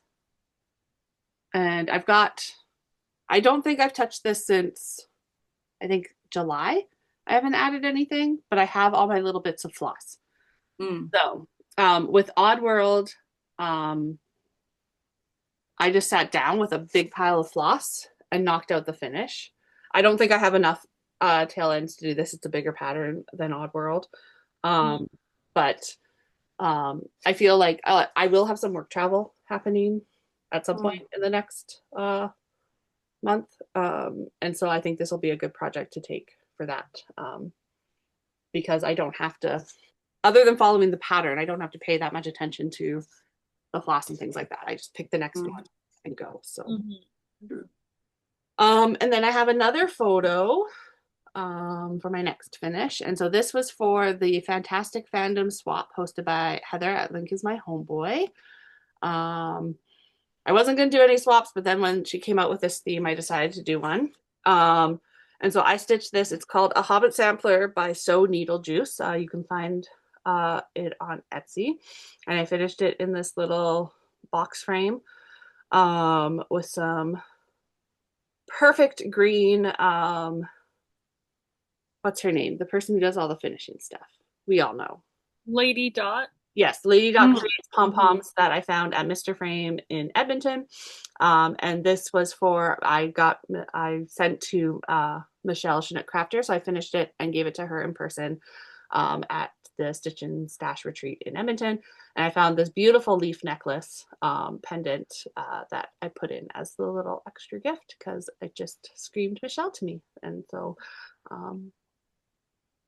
it's cute. It's on a 40 count scrap of something, or maybe it was 36. I don't remember, but got all our friends from The Hobbit. It's got one of my favorite quotes. And Michelle loved it. She had joked that she was going to ask Heather to have me be the person who sent to her. And then I got her. And she didn't, but I'm still a little suspicious about that. That's funny. Yeah. And then my last one for this round, but the next three are all on the same fabric. So I'm going to do 70, 71, and 72. Are my dinosaur Corky Quakers that came in Deanna's dinosaur box that came in May, late April, May. And so I've got my Stegosaurus, my T-Rex, and my Pterodactyl. This is I don't know, it was a coffee type name. I forget exactly what it was, but it's a cake fabric. Macchiato? Yeah, something like that. I stitched mine really close together because they're going to go into a journal. So I didn't need to use all that fabric. So I have the fabric left. And they all came with Cottage Garden duets. So I stitched using the Called for Cottage Garden duets. The patterns now live at Helen's house for her Quirky Quaker quilting project. And I love these little dinos. They're so cute. They are cute. I love them. I was thinking to myself, I was like, oh, I didn't work on Quirky Quakers this year. And then I was putting this together. I was like, oh, these ones. I didn't do other ones, but I did do these ones. I haven't even done those ones yet. I had a very Deanna pattern rich year, though, even though I did not do the Quirky Quakers, because she does have other patterns and people need to know that. She does. Yeah. So that is my next set. That was 12 for me. So over to Megan. Okay. So I have a couple, I have a few that are still in frames, so I'm going to go through those first. So I did start another one of the Year in the Woods. So this is the reindeer. I started this one, I think I started it on Christmas Day because I wanted it to be my Christmas start. So I got this as part of the kitted up swap that Megan was talking about with the Strawberry Fields one. But she actually sent me two patterns. So the other one that I got was this Quirky Quaker raccoon, which I had already finished. But she sent me a bunch of fabric, so I have enough fabric for my reindeer. So I just started up there with the antlers. And I'm gonna, keep working on this, keep plugging along. She also sent me this amazing dragon egg needle minder. That's Goes cool. with it. And this woodland critter project bag Aw, that will that's be my adorable. project bag for all of my year in the wood projects. Yeah, I really like this reindeer, and I have wanted to start it for a while since I've had this kit ready to go for, years. So this fabric is Garibaldi. Yeah, Garibaldi's Needleworks Misty Gray. Mm. And then the floss is just all the called for DMCs and then one color and cotton subbed out for the weeks that was in the pattern. And I also have still on a frame. This is Quaker Pumpkins from Hello from Liz Matthews. I started this one, I don't even know, it's been a while. But I got it out this year because I had to do 700 stitches for Mm. Monopoly. That's that orange chunk there. That's 700 stitches. Mm. That's how big this thing is. So yeah. So I basically just did my 700 and stopped, even though I still had a bunch of floss left. So I was like, I'll leave it in the thing and maybe I'll work on it some more. This one is one that I'm going to focus on a little bit more this year because I do really want to finish it. It's just white 18 count Ada. It's stiff as hell. I should probably wash it so that it'll soften up, but whatever. And then I've been just sort of using whatever colors I want. I pulled a bunch of random DMCs based on the vibes, and then I'm Mm. sort of just choosing as I work through which color I want to use next. My next one, you've already seen Megan and Amy's. This is my Ashon sampler. So this is the finished one. I can't remember if Amy should, but anyway. I'm not quite as far along as either of you. Um, I did work on mine a Funny little because bit. you were ahead of me for a long time. I was way ahead. So this is where I'm at. I did work on it a little bit just this past week. Because I misread my WIP go and I thought that this was the call, but it was not the Mm. call. Can't see the top. It's all right. So I'm working on that. I would love to finish. There's two more bands after this one that are like the horizontal ones. Mm. So that's going to be my goal for this year to finish this band and then the next two and then kind of like carry the border down a little bit. Mine is on a 32 count even weave from Rolanda. I don't think it had a name. And then I'm using like a giant hank from her of this purple, orange, pink color. And then for these flowers, I just did a solid pink that was also Mm. from Honda. And then I also have another one that's like pink and orange that I think I'll choose for a couple of the other bands just so that it's like a little bit more different. And then for the big flower, I'm going to do all purple because I have a nice purple Mm. silk that Megan gave That'll me be and I have a pretty. bunch of it. Mm-hmm. So that's the plan. But yeah, for this year, I'm going to try to finish at least the rest of the vertical bands. That's a And good then plan. two more. So this one I've been working on a lot. This one was the actual one that got called for WIP Go. So this is Magical Forest from Mm. Princess. And I love it so much. And I've been really enjoying working on it over the last couple of days. I'm going to finish it this month. That's my goal. Um, and so far this week, I have finished these mushrooms and these little bunnies and these little bunnies. And then I brought my border down a little bit. I started my mermaids. I started these. There's an extra row in here, so they're just going to be a little deeper in the water, but it's fine. I'll figure it out. I did my little frog. Mm. So cute. So Um, cute. this is a 20 count mint something, which is like an even weave 20 count. So I'm doing two strands. So it's very fluffy. But I Mhm. tried it with one strand and it's a little too loose and I didn't really like the coverage with one. So, but two is almost too much, but there is like a lot of areas where there's like more spacing between. It's just like in the full coverage parts, it's like a little poofy, but that's okay. I think it looks good. And I prefer it to the one strand. But yeah, I love how she did the sun and the moon in this Yeah, chart. They're so cool. yeah. It's charted so well. Like it's really great to work on. I just need to work on it more. But yeah, I'm gonna finish that this month. That's the plan. And then my next one for this round is from Owl Forest Embroidery. This is Treasure Island. This was a free stitch along 2 years ago, 3 years ago. I don't know. In a minute. I've worked on it a little bit this year. Um, and I'm not going to take it out of the frame, but you know, that's what it looks like. I did my little octopus this year. I started working on this. There's like some rope that's going to come down here in that gold color. I don't have any goals for this one. It got called for WIP Go this month. I'm going to work on it for 10 hours. I don't know how much I want to try to finish it this year. I'm just going to keep working on it as much as I can. And if I do finish it, great. If not, it won't go bad. Yeah. Right? It won't go and bad. every time I pull this out, I really enjoy working on it. So it's not that it's like a chore. It's just like it's big. Yeah. Daunting. But yeah, that's my 5. Yay.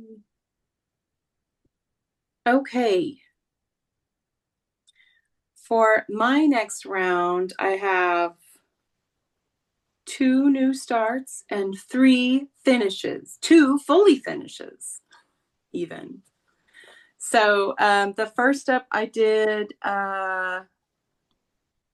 in September of 2025. This is Quirky Quaker Cauldron, and I love this fabric. I put it on it's a Fiberlicious. I can't remember the name of it, but it's like really cool. And then I used kind of a gray and then this bright, vibrant poison color green. You're right. I think it's Dinky Dye's Peridot, but it looks so cool. It just really stands out on this fabric. So I love it. Yeah. So that was my next finish. And then in October of 2025, we had our retreat at the Prairie Moon Primitives, which is my local needlework store. And a bunch of us started. Stacy Nash, As the Crow Flies, Pin Keep. There were probably like, I don't know, maybe a dozen people that were starting this there. And I jumped on. It's cute. I've never done a Stacy Nash anything before. But this is probably about, I don't have a picture of it, but it's probably about, I don't know, a quarter of the way done, maybe. So the bird's not quite done. There's another border that comes down here that's leafy, and then there's a little tiny house down there. It's cute, but I like all the colors called for in a floss I don't use, so I just picked colors that were close to it. Mostly kitted up from Stash, although I think I bought a few things there at the needlework store when I was there, because it's what you do. Yeah. So I like that one a lot. I think I could probably finish it this year. We'll definitely take it and work on it when I go to my stitch days down there at Prairie Moon Primitives. We also did a drum making class at the retreat, and I had stitched drum roll from Ink Circles. It was part of her Patreon charts. And originally I did it in a hand dyed by Rolanda Floss. That's this like variegated beautifulness color. And originally I was like, I'm going to choose a kind of a neutral fabric for the rest of the drum, but I didn't. I found this in my stash and I was like, oh my God, it's perfect. So I made a drum. It's all done. It's a little squishy, so I probably could have filled it a little more, but it was fun to do. The lady that taught the class was really good and very, very, very patient with everybody. And I learned a few new techniques. I learned how to do a ladder stitch, which I didn't know before, and now I do. And I'm excited to try more drum finishes. I like the way it looks, and that's fun. Yeah, I kind of want to do one that has the stitching around this part Mhm. too, to just try something different. But I like it. It's a cute little finish. So yeah. And then also in October, I finished this. I still haven't started mine, maybe. You've done This two is now. Hazel Witch Mouse. She has her little witch hat, her little broom. She has like a skull on her back and just cute candy corn, little spiders. Mm, I can't with these. I want every single one of them. so good. Um, yeah. So had fun with her again. She was like I started her in October and I finished her in October, like fully finished. Because I can't not when I start these. They're not much stitching at all, just like a couple of days worth of stitching. And then everything else that you need comes in the kit and great instructions. I love it. So yeah, I highly recommend these. They're so fun. Just Nan has a bunch more of them, and I need more. I have one more kit to do, and then I need to buy some more. It's a need. It's a need. Yeah. And then the next thing I started in October was Mouse's Halloween stitching. I love these little charts. I have 4 or 5 of them, and I hadn't started any of them yet. So I started her, and all I got done was the very bottom of the tomato. It's fine. She'll come out again this year. I put it on purple fabric because why not? It's a good Halloween color, right? Excellent Halloween color. So yeah, so I have a lot left to do on her, but I like this one a lot. Yeah, so that's a kind of a big tomato, but it's getting done. It'll get done. So yeah, I think that's my next 5. Okay. I'm gonna do a truncated set because if I went for 10 again, because I did the 2 extra, I'm gonna be into something that's 4 in 1. So I'm gonna stop before that. So I've got Santa Rides Canoe. So Michelle brought this to lend to me in Edmonton at the Stitch and Stash retreat. And I was like, oh, I can just whip it out while we're there. And I probably could have if I hadn't done other things.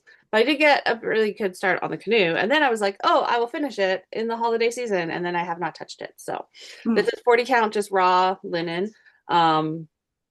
So this will be a finish this year. So I can send Michelle the chart back. She said she doesn't really care, but I'll send it back to her. She can pass it forward to somebody else if she decides not to do it. But I like the Santa rides. I do have intentions to stitch more from the pattern, but I had really wanted to do the canoe. And she had said she'd give it to me after she stitched it, and then she's like, I don't know when I'm going to stitch it, so I got it first. Really great. And then also at the Stitch and Stash retreat, Megan and I did a minuscule start, but we're going to start together for Freak for the Beak by Boomerang Stitches. It's the one with all the birds, and it says Freak. Such a good pattern. This is 40 count Shattered Plains, Verdell from Anna, Anna Books and Stitches.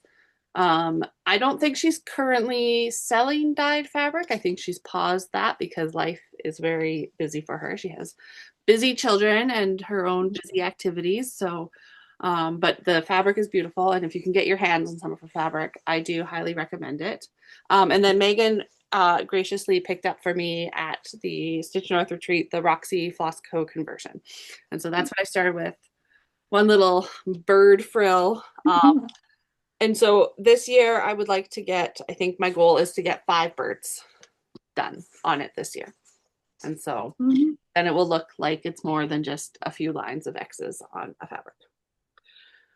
You saw Amy's progress on this one, but mine is a finish of the Cottage Core Spot Sampler from Deanna at Darlene and Whimsy. So this came in her Cottage Core box, which we got in August, late July.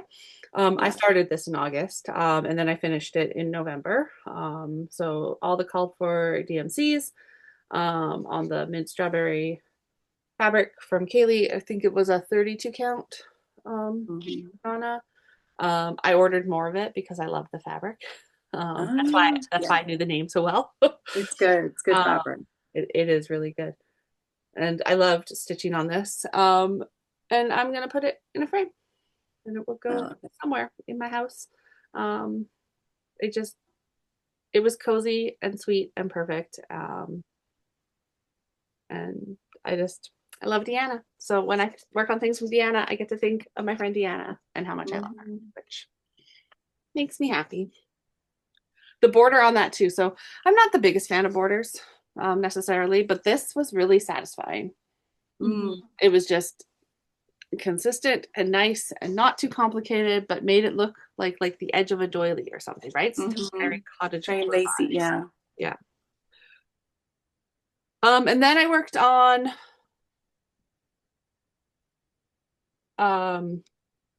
cross stitch collector, which was Mandy, stitching bee, for our Stitch It For Me Team 14 count. Round robin. So I did, Danielle had put in these bottom borders. So I did the border all the way around. And I did a mixture of Smyrna's and eyelets instead of it just had X's because it's very 90s pattern. And Mandy was not necessarily beholden to the 90s-ness of the pattern. I did a top secret thing on there as well, which is a surprise for Mandy, so you're not seeing it. Michelle has it right now and is finishing it, and so then Mandy will see it when it gets to her. I hope she likes what I did with it. I did a bold move. I did crowdsource ideas. The people who have seen it say it looks great. So I just hope that Mandy also loves it. She thinks that she will, when she gets it, she will open it live on film so that she can film her reaction when she's doing her YouTube. And I'm like, oh gosh, I hope that'll be fun. That'll be fun to see. Yeah. And you might recognize this needle and thread. I borrowed this from Deanna's Cottage Sampler to add on there. I forget what's on the bottom of it. Mandy put the stitches in. I think there was a bird there. But I thought that this really fits the theme of the pattern more than I think it was like a flower pot. So, and then I did add my initials on there, but after I took this photo, so they are on there. But yeah, that we'll be back with Mandy shortly because Michelle is a very speedy stitcher.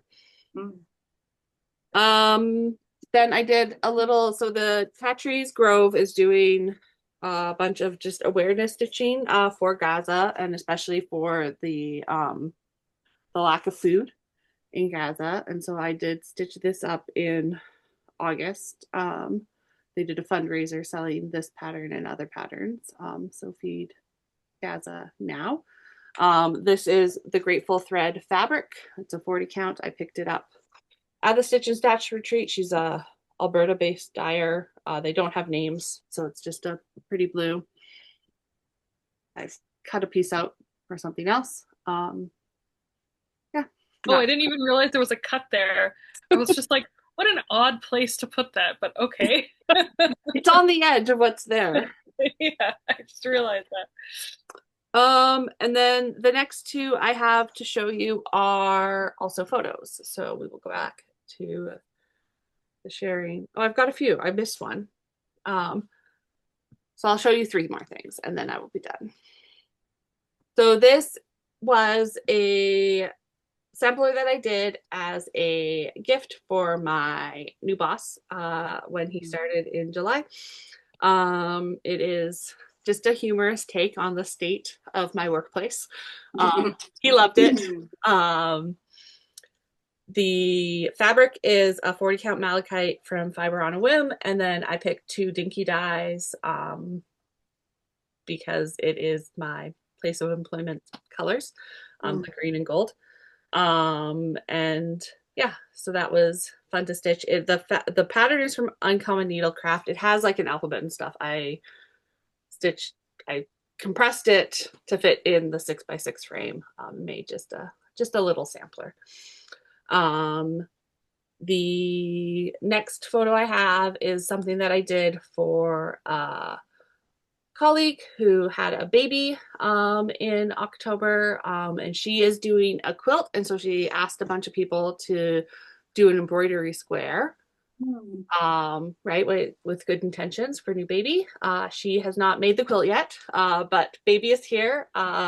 Family is happy and healthy and loving on each other. And I did buy the pattern from Wild Olive Embroidery. It's called Kawaii Welcome. It also had smiley faces in the welcome, but I didn't think that those were necessary with the daisies having smiley faces. And every time I do a little embroidery project like this, I'm like, why don't I do more embroidery? Right? Like I just need to build it into my practice because I do enjoy doing it.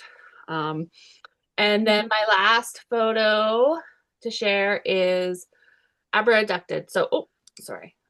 These are the smalls that I made for Helen and Amy for our tiny retreat on the Tune, which was our makeup retreat because Amy and I were still coming to Newcastle when the retreat that we were supposed to be having got canceled.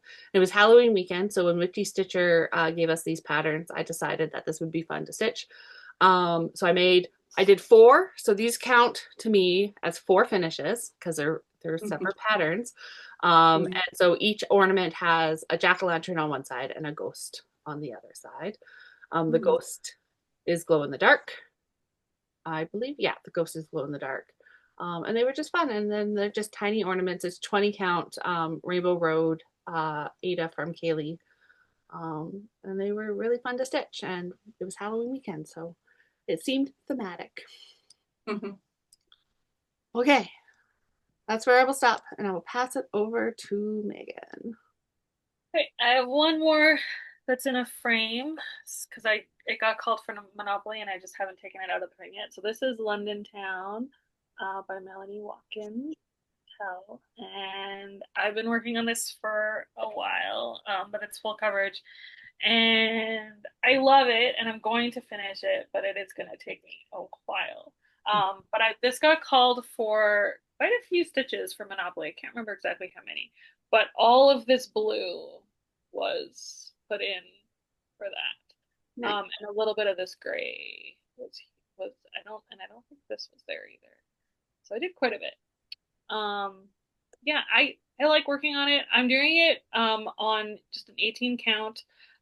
So because of like the design, so it's like some of them are like lighter. So like this is like one strand, and then some of the other ones will be 2 strands. And then some of them are like half stitches, and some of them are like right, like it's very like that helps like build the design. So yeah.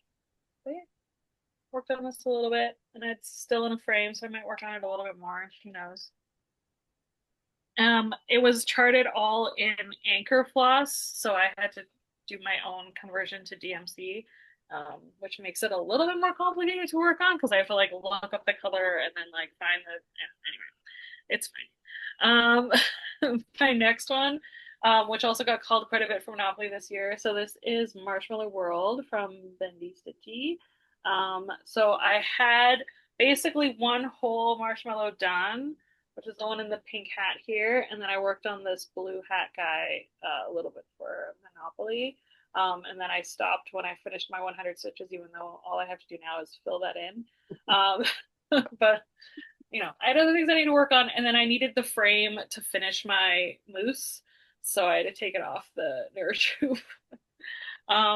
But I really want to finish this one this year. I know I can if I just like focus on it a little bit more. I was kind of like debating if I was going to do them all in a row or do them like further away so that I could do 3 little ornaments. But I think I'm just going to do them all in a row because I don't think I want to finish 3 small ornaments realistically. My next one was a new start on New Year's Day this year, and I haven't touched it since. But this is Fish and Chips from Long Dog. You saw Amy's start. She's worked on it a lot more than I have. This is my start. It's good. It's a good start. It's a great start. I don't even know if that's the right way up, if I'm It's a being honest. massive start. Mhm. I started right in the middle because I think my margins are going to be a little iffy. Mhm. So I started right in the middle just to make sure that I'd have enough room. Uh, no, I think it goes this way because I think I wanted the lighter color on the bottom. I don't even remember, honestly. Yeah, that looks right. So this is hand dyed fabric by me. It was just like an experiment, and I think it turned out pretty good. Uh, Mhm. and I've pulled all the lightest DMC colors that I had in my stash, and then I'm sort of just gonna pick as I go. So it's not quite white. This one's like almost a light blue, but on this it looks pretty much white. But it'll be like really light purple and really light green and really light blue, and I think it'll look cool. Mhm. Love that I'm really fabric. jealous of, yeah, the fabric turned out really good.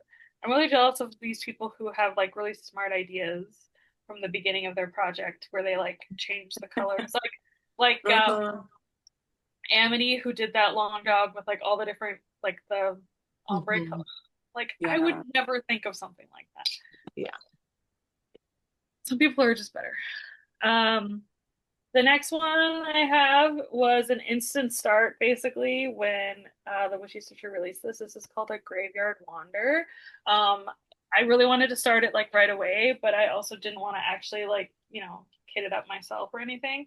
So I got Kaylee to do it for me. So she dyed this piece of, so she had released a type of fabric called Malarkey, like that same week.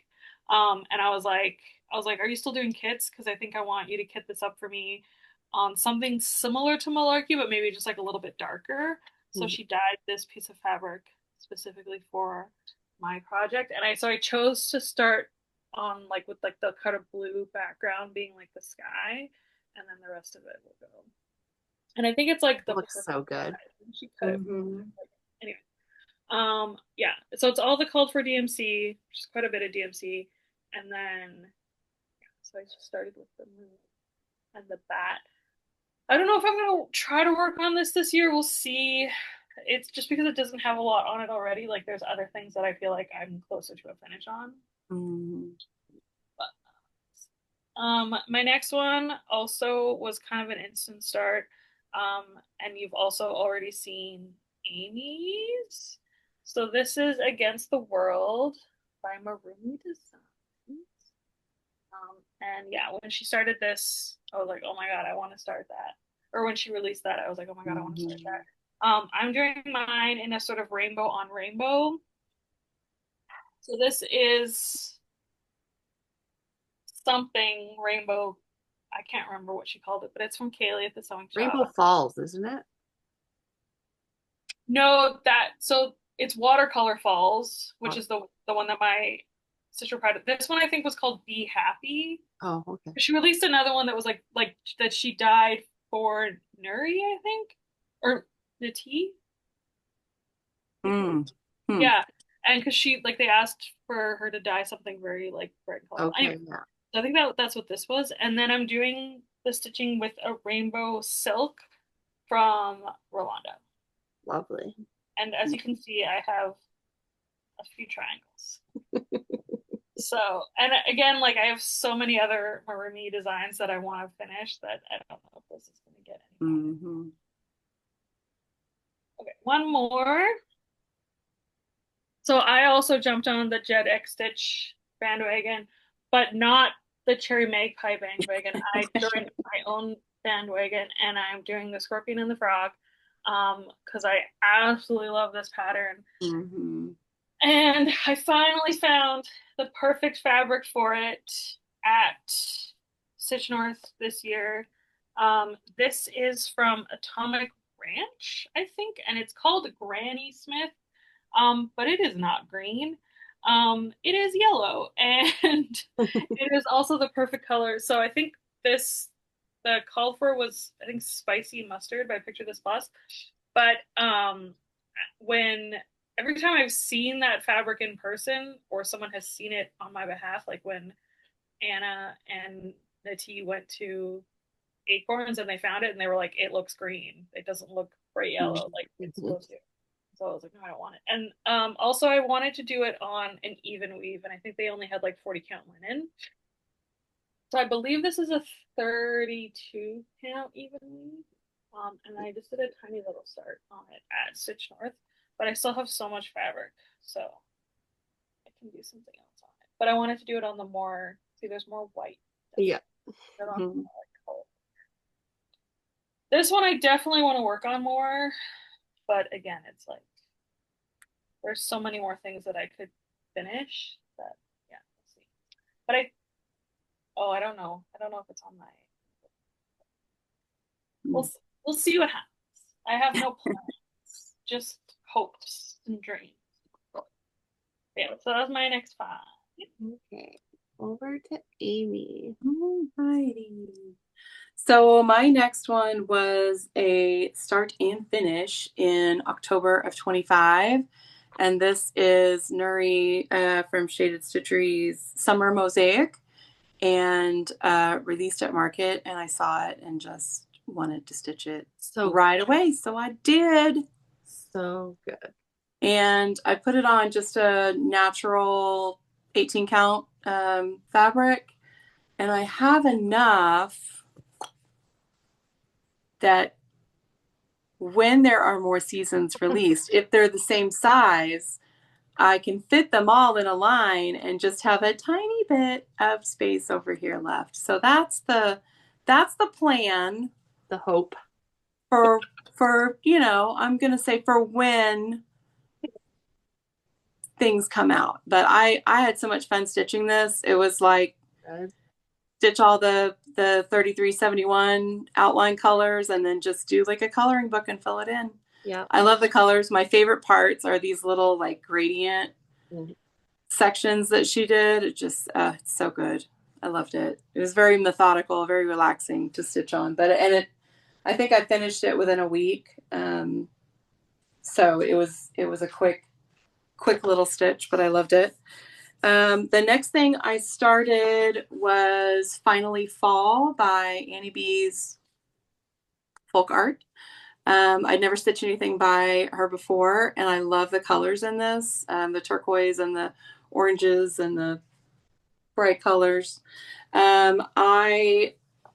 It's another one that I kitted it up from my stash and what I had, so I just kind of chose colors that were as close to what was on the cover as possible, because it's one that doesn't, the photograph doesn't represent the colors very well, because I pulled she's got it in Classic Colorworks, Weeks, and DMC, but pulling like the DMC conversion that she had, the colors were quite different, more greens than blues, but I liked the cover image better. So I went with those colors, and just kind of pulled different DMC and overdyes. Got most of the tree done and part of the house in. So it was fun to stitch on. And I put it on a piece of gray, something that I don't know what it is, but I really like the leaves. Yeah, they're just pretty. And then you've got these like unexpected blue and green, very, very cool. So I like the colors in that one a lot. Had fun with that. And then I'm not sure when I started this, but this has been my work project for a while. Like Megan said, Mill Hills make great work projects when you are on Zoom calls or webinars or meetings that you don't have to be, an active participant in, and your camera's off. Stitching is great. I have another one at work that I started, but I finished this in November of 2025. I love the little sea turtle. And I have another one at work that I'm working on right now that's like one of the pumpkin ones. I can't remember which one it is, but it'll get done at some point, as meetings and trainings. And I think I have some training coming up in February. Nice. Yes.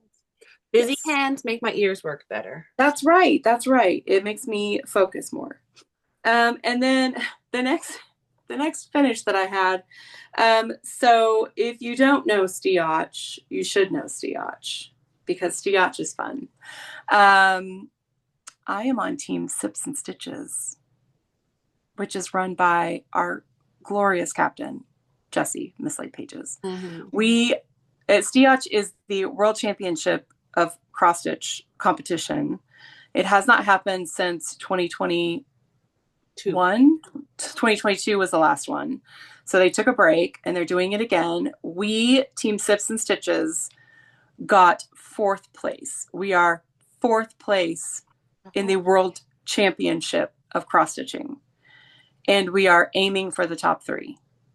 Let's just say we're aiming for the top. We're aiming for number 1. We're aiming for number 1 for this year because they've announced it. It's coming back in 2026. Our team is ready. The minute they announced it, Megan has joined. It's growing. There are more people. Mandy's joined. It's going to be her first time.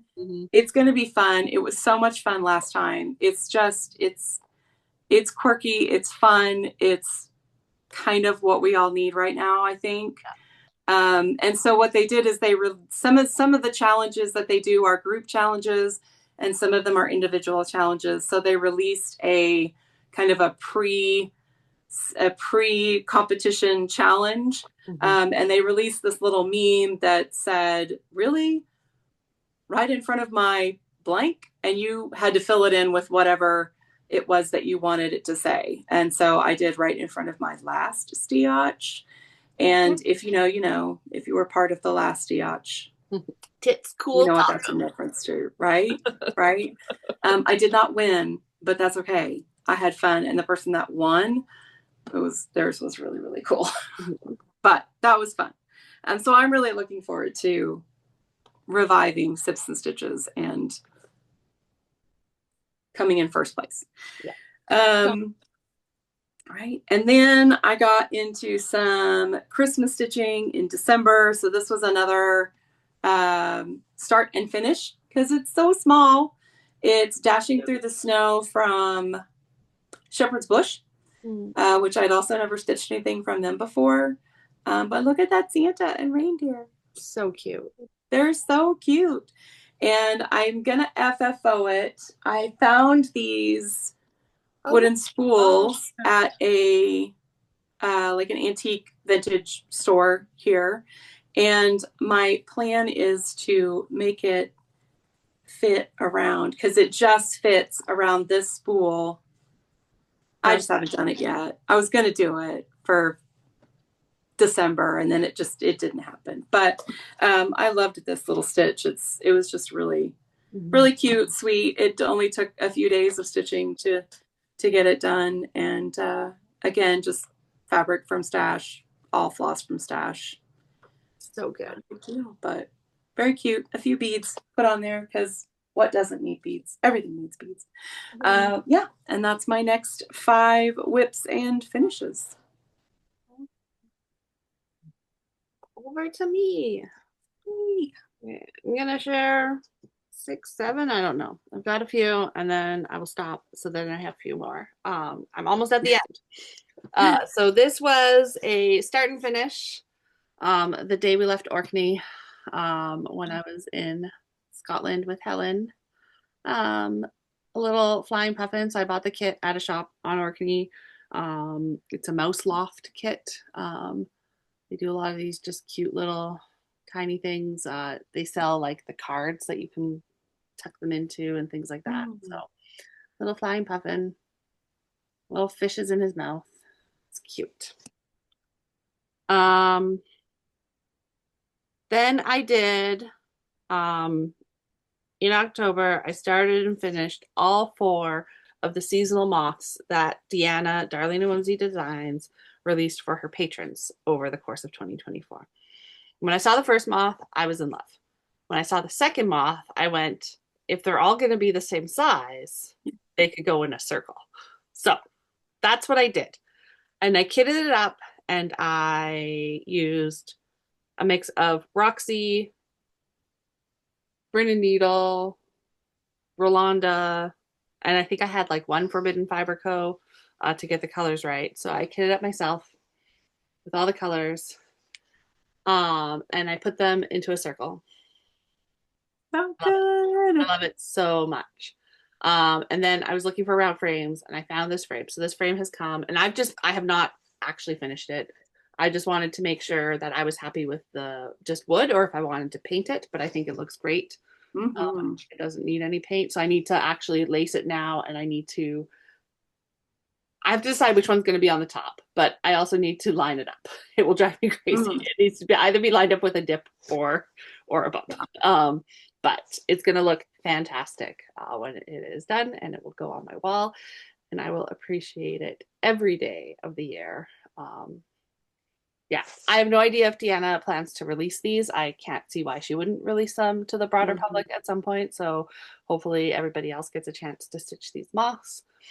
I shared because I did up like I charted it out following Deanna's charts, and so I left that with Helen because she's also a patron, so she had all the charts already.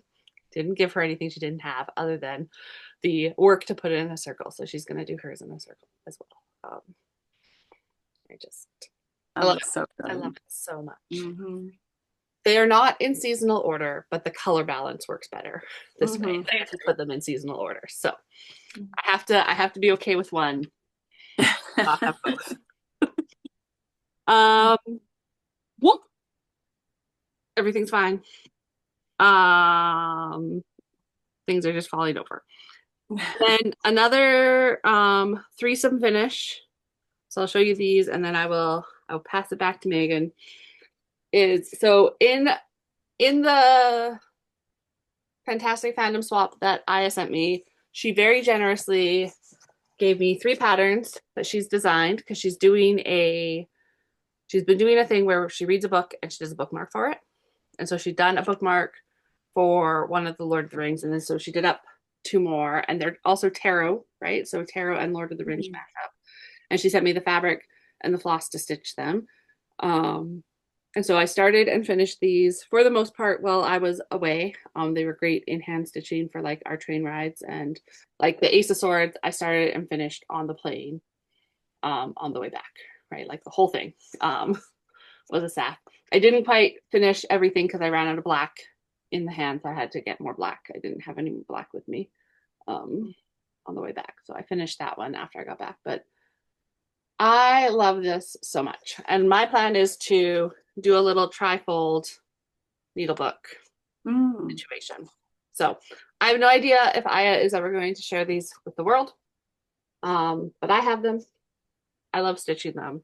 And I'm so glad that she shared that with me. Very cool. Yeah. Right. Over to Megan. Okay, I have 12 things left. So I can either do 4 and do 3 rounds, or I can Just do all of them. I only have 1 round of stuff left. Amy, how much do you have? I have 7 things left. Yeah, so let's just all finish. Yeah. All right. Sounds great. So this one is, it doesn't really have a title. I've just been calling it Magic Sea. It is from Emma Condon at Stitchrovia. It is in the Cross Stitching for the Earth book. Why does it look weird? Okay, there we go. You can kind of see it now. And it's all these beautiful little ocean friends. I've been working on this for a really long time because she's big. And also it's on Navy Ada and it's hard to see. Um, and it also has that terrible light effects on it, and I hate stitching with that. But I'm almost done all the light effects. I don't think there's very much left. But anyway, I am now at this part where the narwhal tail starts. So that'll be my next thing. I think I have a little bit, I stitched 100 stitches on this for Monopoly, which is why you're seeing it now, which is literally just like a little bit over here with the 2 polar bears. But yeah, I really want to start the other animals down here and like finish this walrus and his like little ice berg that he's sitting on. And I've also decided that I'm not going to do the corner bit. So I'm going to unstitch that, and then I'm just going to do the oval shape as like the border, and that'll be it. And I'm not going to do the little back stitching. There's like snowflakes and other random things, but I don't think it needs it. I might do the little, like there's like, I don't know. We'll see. We'll see if I feel like it needs it when it's done. But yeah, I'm gonna try to finish this year because this is one of my older WIPs. I really want to finish it. I want to hang it up. It's beautiful. I love working on it. I don't want to not like do the bottom because the bottom is where all the really good, Mhm. like I want to stitch that orca. So I am gonna finish it, but I I believe need it. to really focus on it Mhm. for several months at this point. Next is you've also seen this one from Megan. This is oh no, where'd she go? This is Thurza Goes Goth. This is the one that I'm working on. Mine is on a 14 count Brennan needle called Old Fashioned Roses. I'm also doing the called for DMC. I worked on mine a lot in October and I finished that big flower right in the middle. And I started working on whatever that is, some sort of tree or something. Um, yeah, I'm hoping to finish this year as well. Um, I have no border because or no margin because I thought this was an 18 count fabric when I started working on it, and I quickly realized no, it's not. But I didn't want to start it over, and I really like the color, so Mhm. It That's a fits. great I color. did. So Fine. I did stitch the top border just to see if it would actually fit, and it does technically fit, so it'll be fine. But I might have to sew some fabric to it to be able to finish it, and that's fine. That's fine. Mhm. My next one is a paper pattern.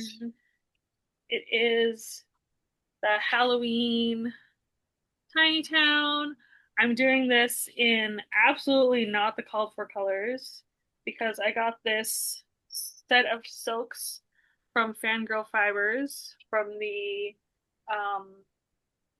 whatchamacallit, Nightmare Before Christmas box that I got from her. And for my fabric, I have selected, it's called Wolfman from Lap and Loops. And I did a tiny little pumpkin.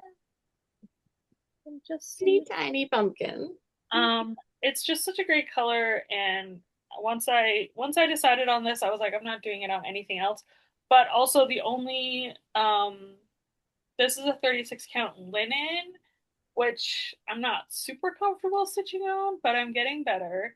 And it's like a pretty easy pattern, so I will be able to finish that. It's just gonna be next is my other full coverage that I have, which is this Northern Lights pattern from Amanda Butler. This got called for Monopoly, I think because it was like stitch 100 stitches or whatever on like your full coverage. So I did a little bit more of the sky. I think these two sections here. Yeah. I don't know when I'm gonna finish this one, but I am gonna finish it someday. The sky just goes like all the way across, obviously, and then this is where the trees start, which is a lot more like confetti heavy stitching, whereas like this is like real easy. Just like grab the color and keep going until you run out. Um, but yeah, and I did quite a bit along the bottom too. So I think that this is basically all like the bottom is like that's where it stops, and then like the snow starts there.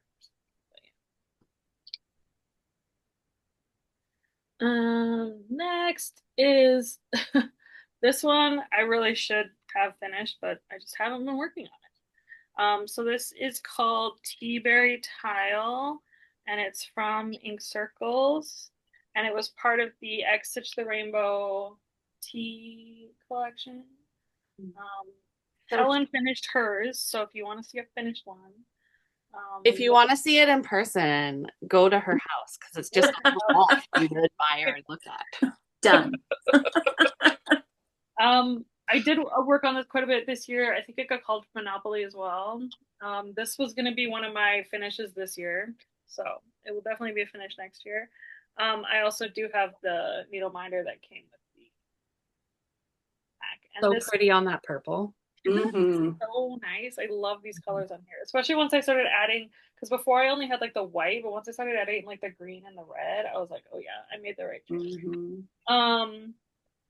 This is a 32 count even weave, I think plum, just like from Zweigart. And I really love it on here, and I'm gonna do them all. I think I have 6. So obviously this is a huge piece of fabric. So I'm gonna do them all there.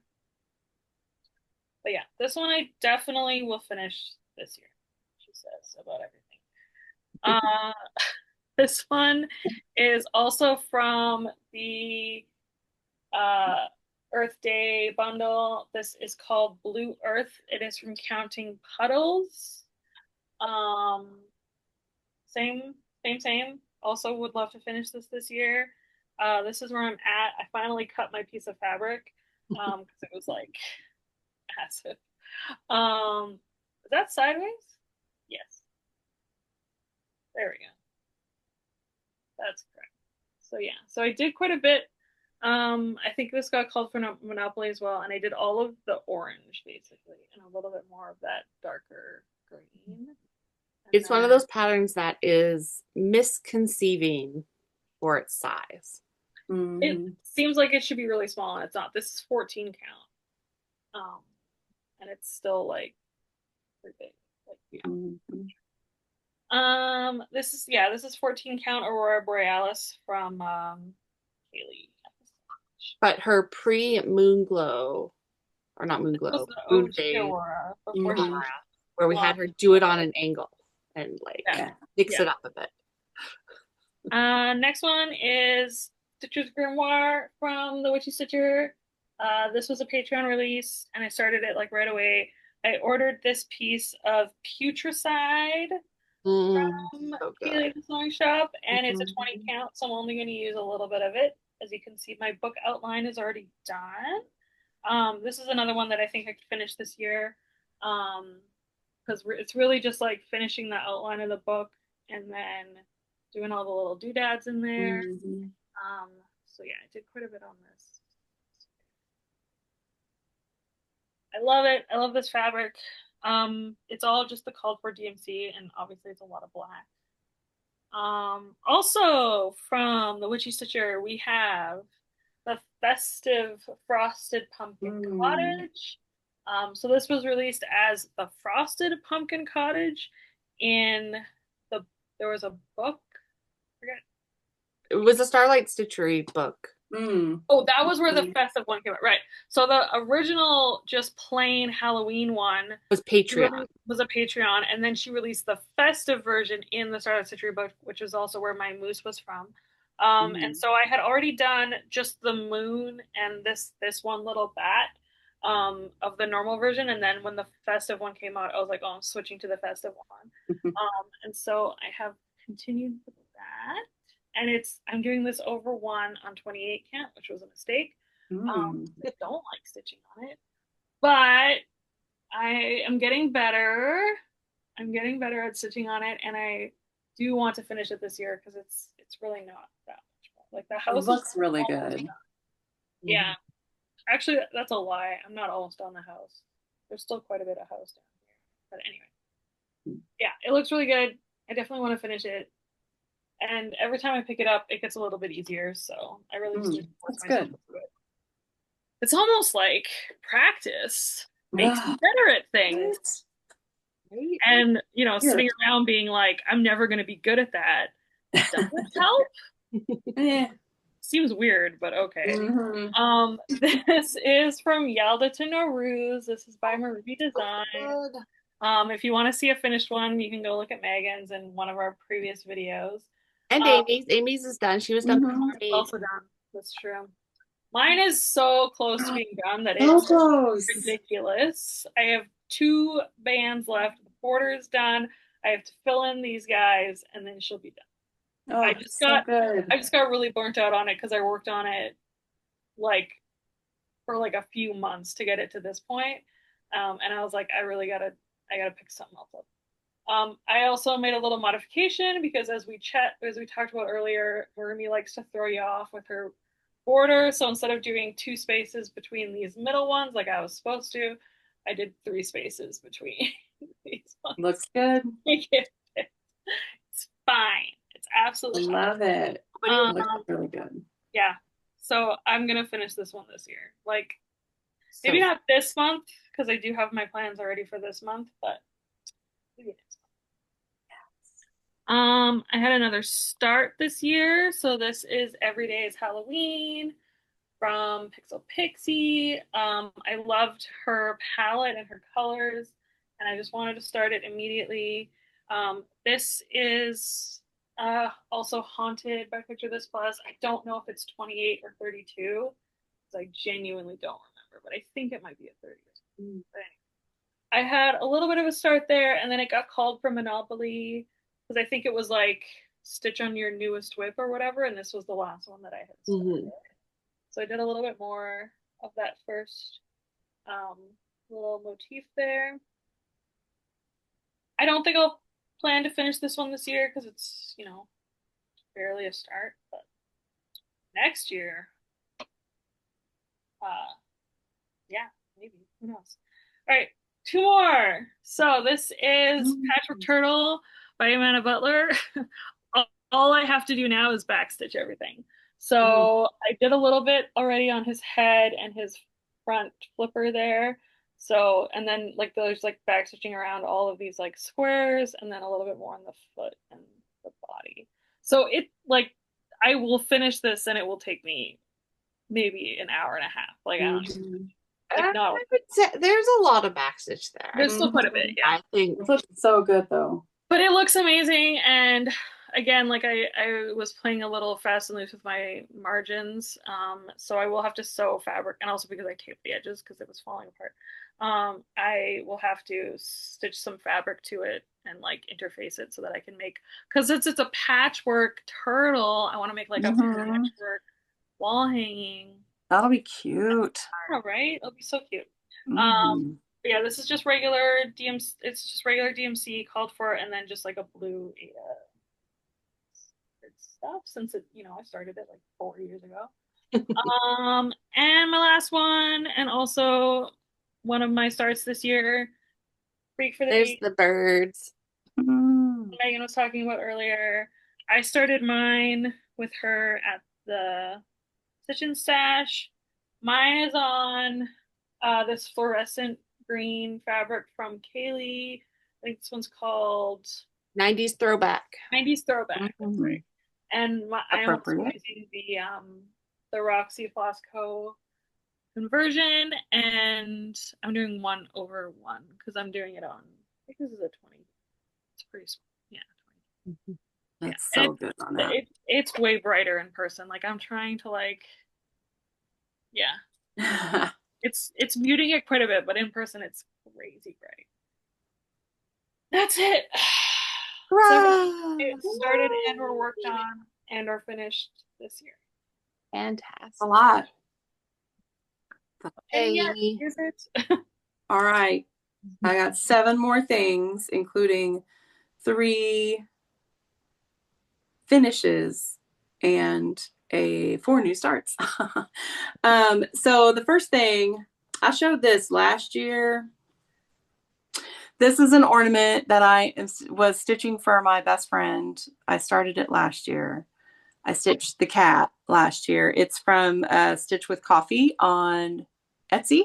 She's got tons of cute kitty patterns. And then I was going to add a Christmas tree, and I finally did that this year. So I added a Christmas tree, put some beads on it. There's a few missing beads up here, and then I put the beads down here, like the cat has. The cat got them. Good job. Yeah. And then I finished it with some cute fabric on the back, and it's beautiful. But Amy, you say, if it's for Christmas, why do you still have it? Because my best friend chose poorly in the best friend department in the mailing gifts. But she knows me, and I texted her like a couple weeks ago, and I was like, your Christmas present is going to be so late. And she's like, that's okay. Yours is too. So we're perfect best friends for each other because, but now all I have to do is stick it in a box with the other stuff I have for her and take it to the post office, which is really the hardest part, right? The FFOing is easy. It's the taking it to the post office that's the hard part. But now that I've shown it, I have no reason not to get it in the mail to her so that she can put it up for next Christmas. Yeah. It'll be there just in time. And then I started this little piece and finished it. This is called Holiday Magic.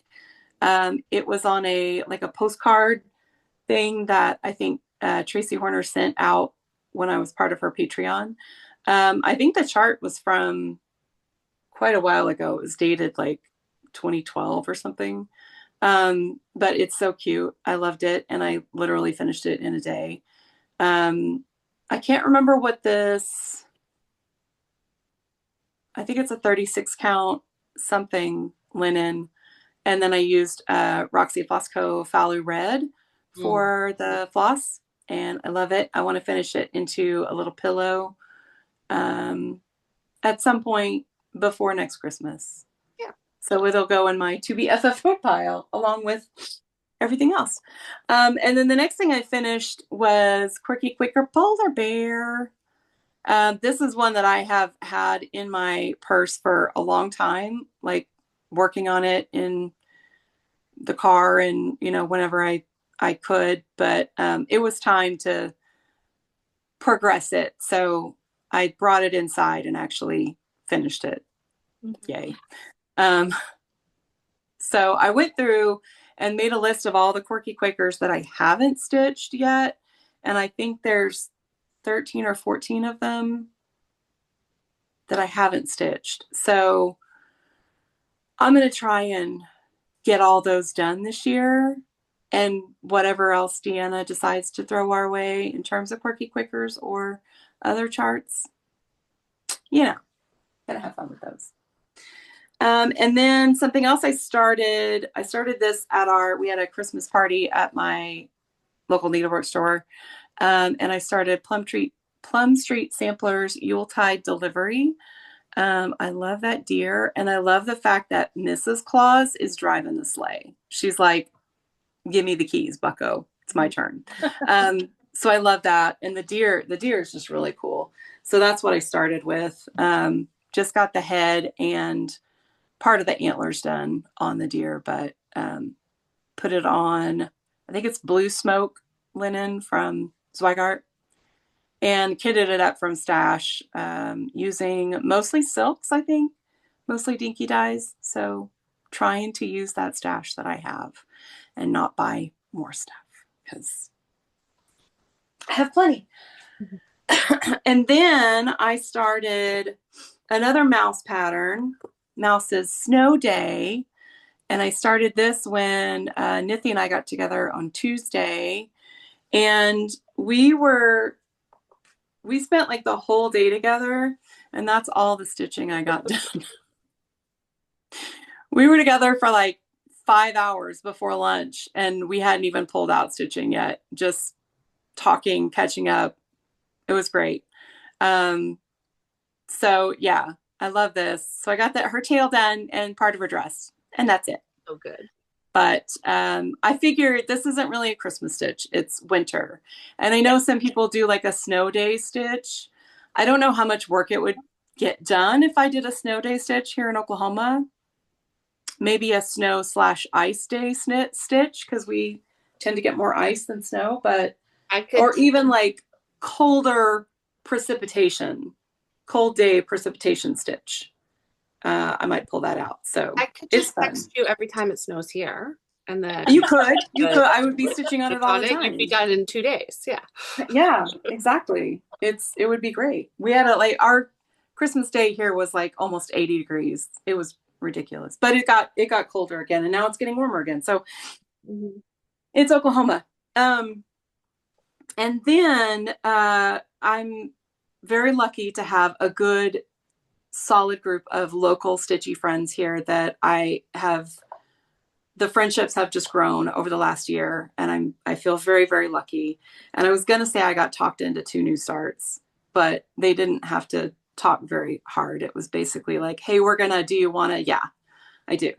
So one of the things that they're stitching is they wanted to start Baldequin Birdies, which was 2025's Modern Folk Embroidery Stitch Along, which I bought at the beginning of 25, intending to stitch along with it then, but I couldn't decide on my fabric and floss colors, so I just never started it. The nice thing is that Jacob also, when he released that pattern, he released a small version of it as well.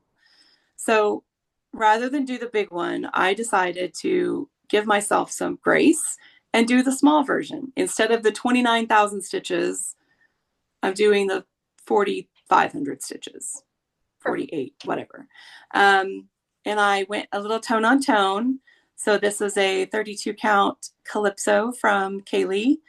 And I think it's Cosmo 566, I want to say. But yeah, I got about 400 or 500 stitches in the other day. So this was my New Year New Start, one of my New Year New Starts.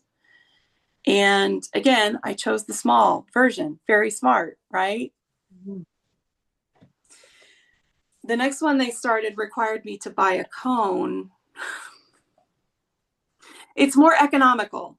It's more economical for me to have bought the cone. I figured I wanted to do this monochromatically, and I went through the DMC book, and this was the color that was just kind of screaming to me. And then I wanted to do it tone on tone as well. So I dyed some fabric, some 18 count fabric, and we started long dog pennants.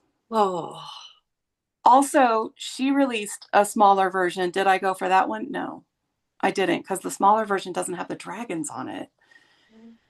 The dragons are what drew me to this chart. The dragons, the knight, the castle, the unicorns, the bunnies, the everything. So now I have my third long dog start. It's whatever. It's whatever. It's only, I think it's her second largest pattern, like 80 something thousand. It's what it's fine. I'm having fun. I'm having fun so far. Clearly, I was still working on it just yesterday. Yeah, so this is my newest start, and probably going to be a WIP for quite a while, but it's okay. I got a whole cone of floss. So if anybody needs any DMC 29, I got you covered. But yeah, that's it for me. That's my all of my WIPs and finishes that I had since the last time. I have just a few more things to share. Um, so I had another start and finish, and then I FFO'd it when I got home, but I did this when I was at my little retreat with Amy and Helen. It's gonna blow out because of the light. But I got this kit on Orkney as well. It is a Highland Coup by the Crafty Kit Company. And it just 14 count Ada, the kit floss, and then it came with the little, it's supposed to be a keychain. It had a little keychain attachment, but I think the wood would break if I tried to use it as a keychain. So I'm just going to add something so I can hang it on something. Or I could put it in So the cute. fridge. I'll do something with it, but I love it so much. I did not see a Highland Coup in person, but Amy, if I can up the come visit Megan factor, I have just as of yesterday gotten a local Highland Coup source. Friends who have a property outside of town and know somebody who raises. And those you can hug sometimes. Presumably. I mean, you probably shouldn't, but there's only one way to find out, Amy. Right. And I volunteer as tribute. Perfect. So that was another quick little finish. That made me very happy. Then I started, so when we had our little retreat, Helen had bought a kit from Trouvé Stitch Kits. That was these 3 Newcastle themed baubles, so very on brand for our Newcastle retreat. And so Helen has stitched and finished the angel. Amy is stitching the bridges, and I have a small start because I started it because they had started theirs.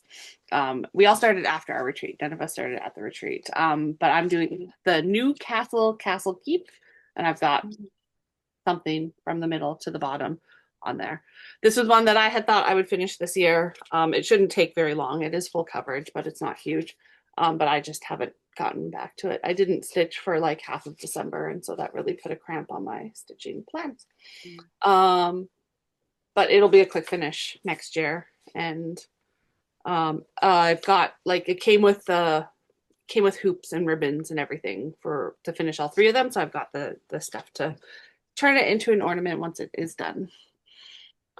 Then I had an impulse finish while I was in a hotel room in Terrace. So I bought some really crunchy 18 count Ada from the craft store there.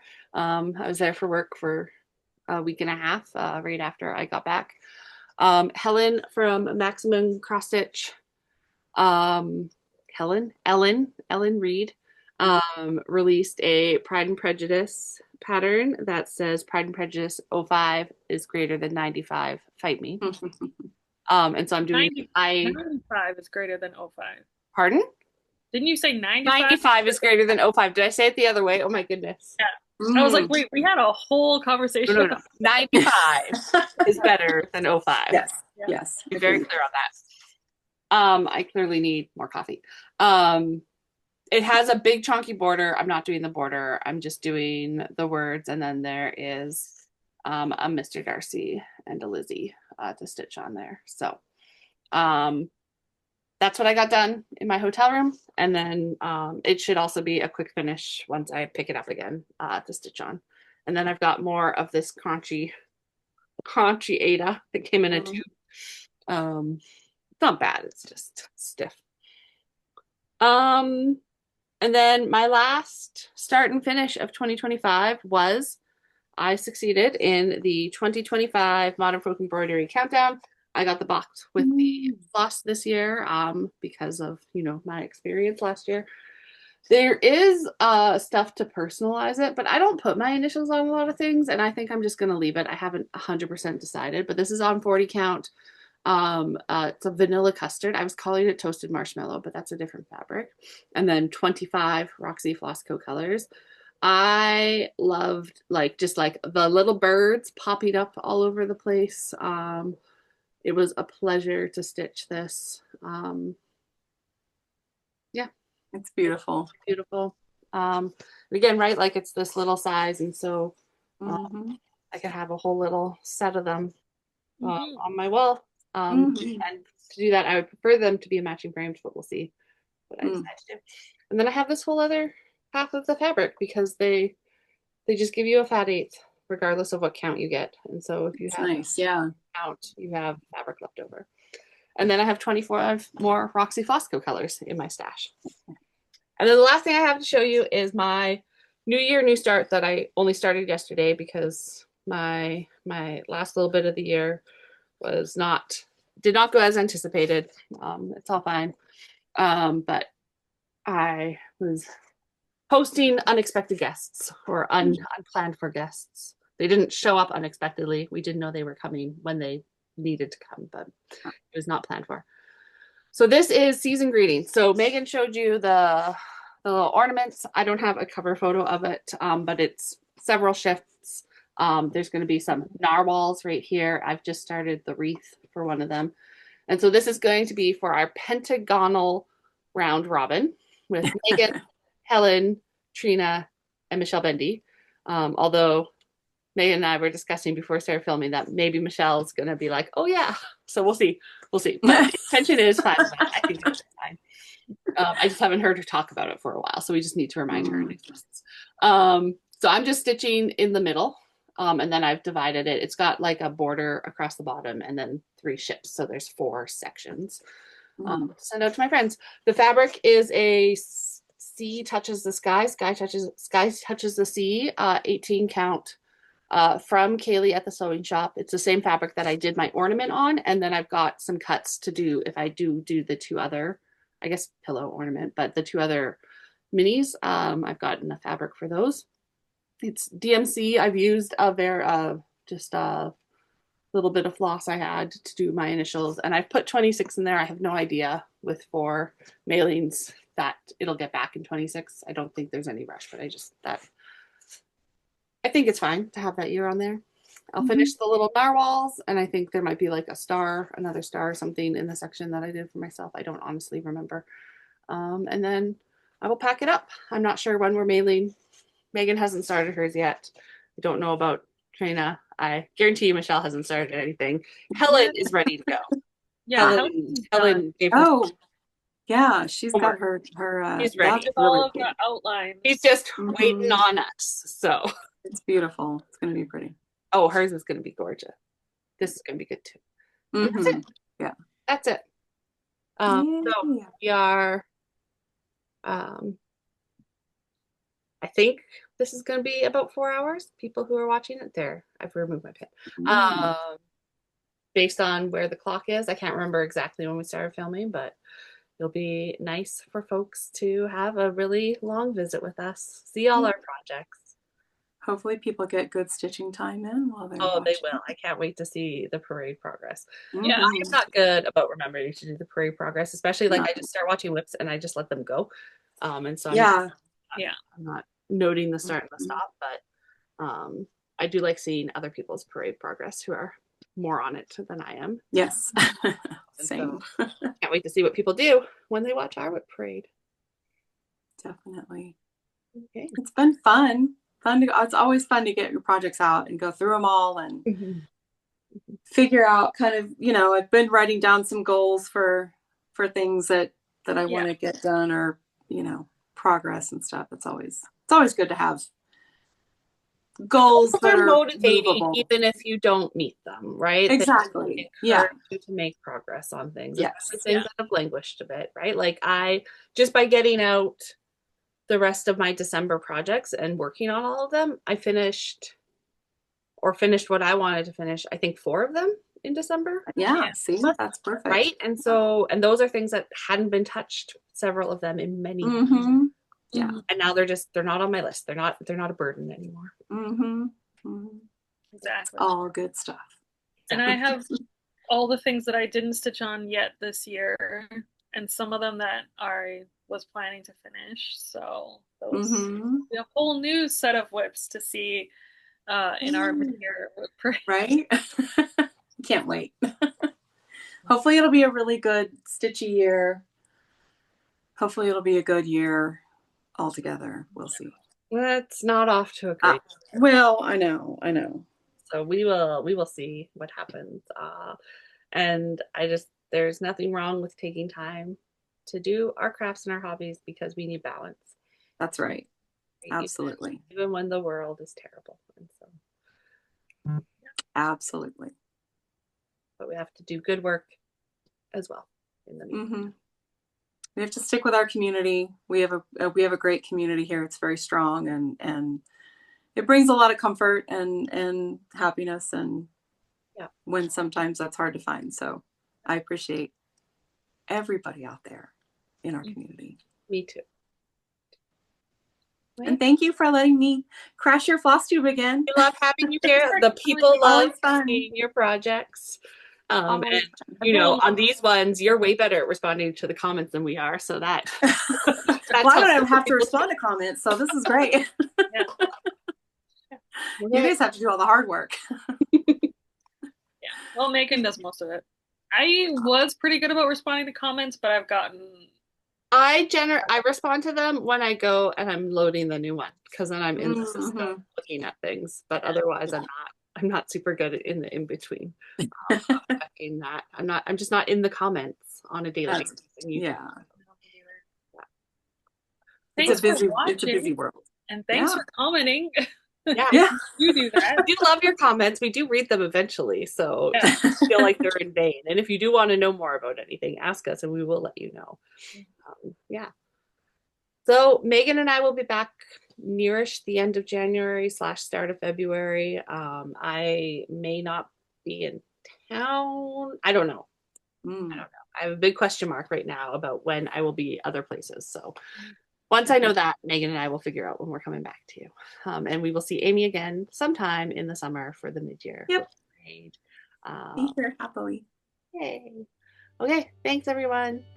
Bye.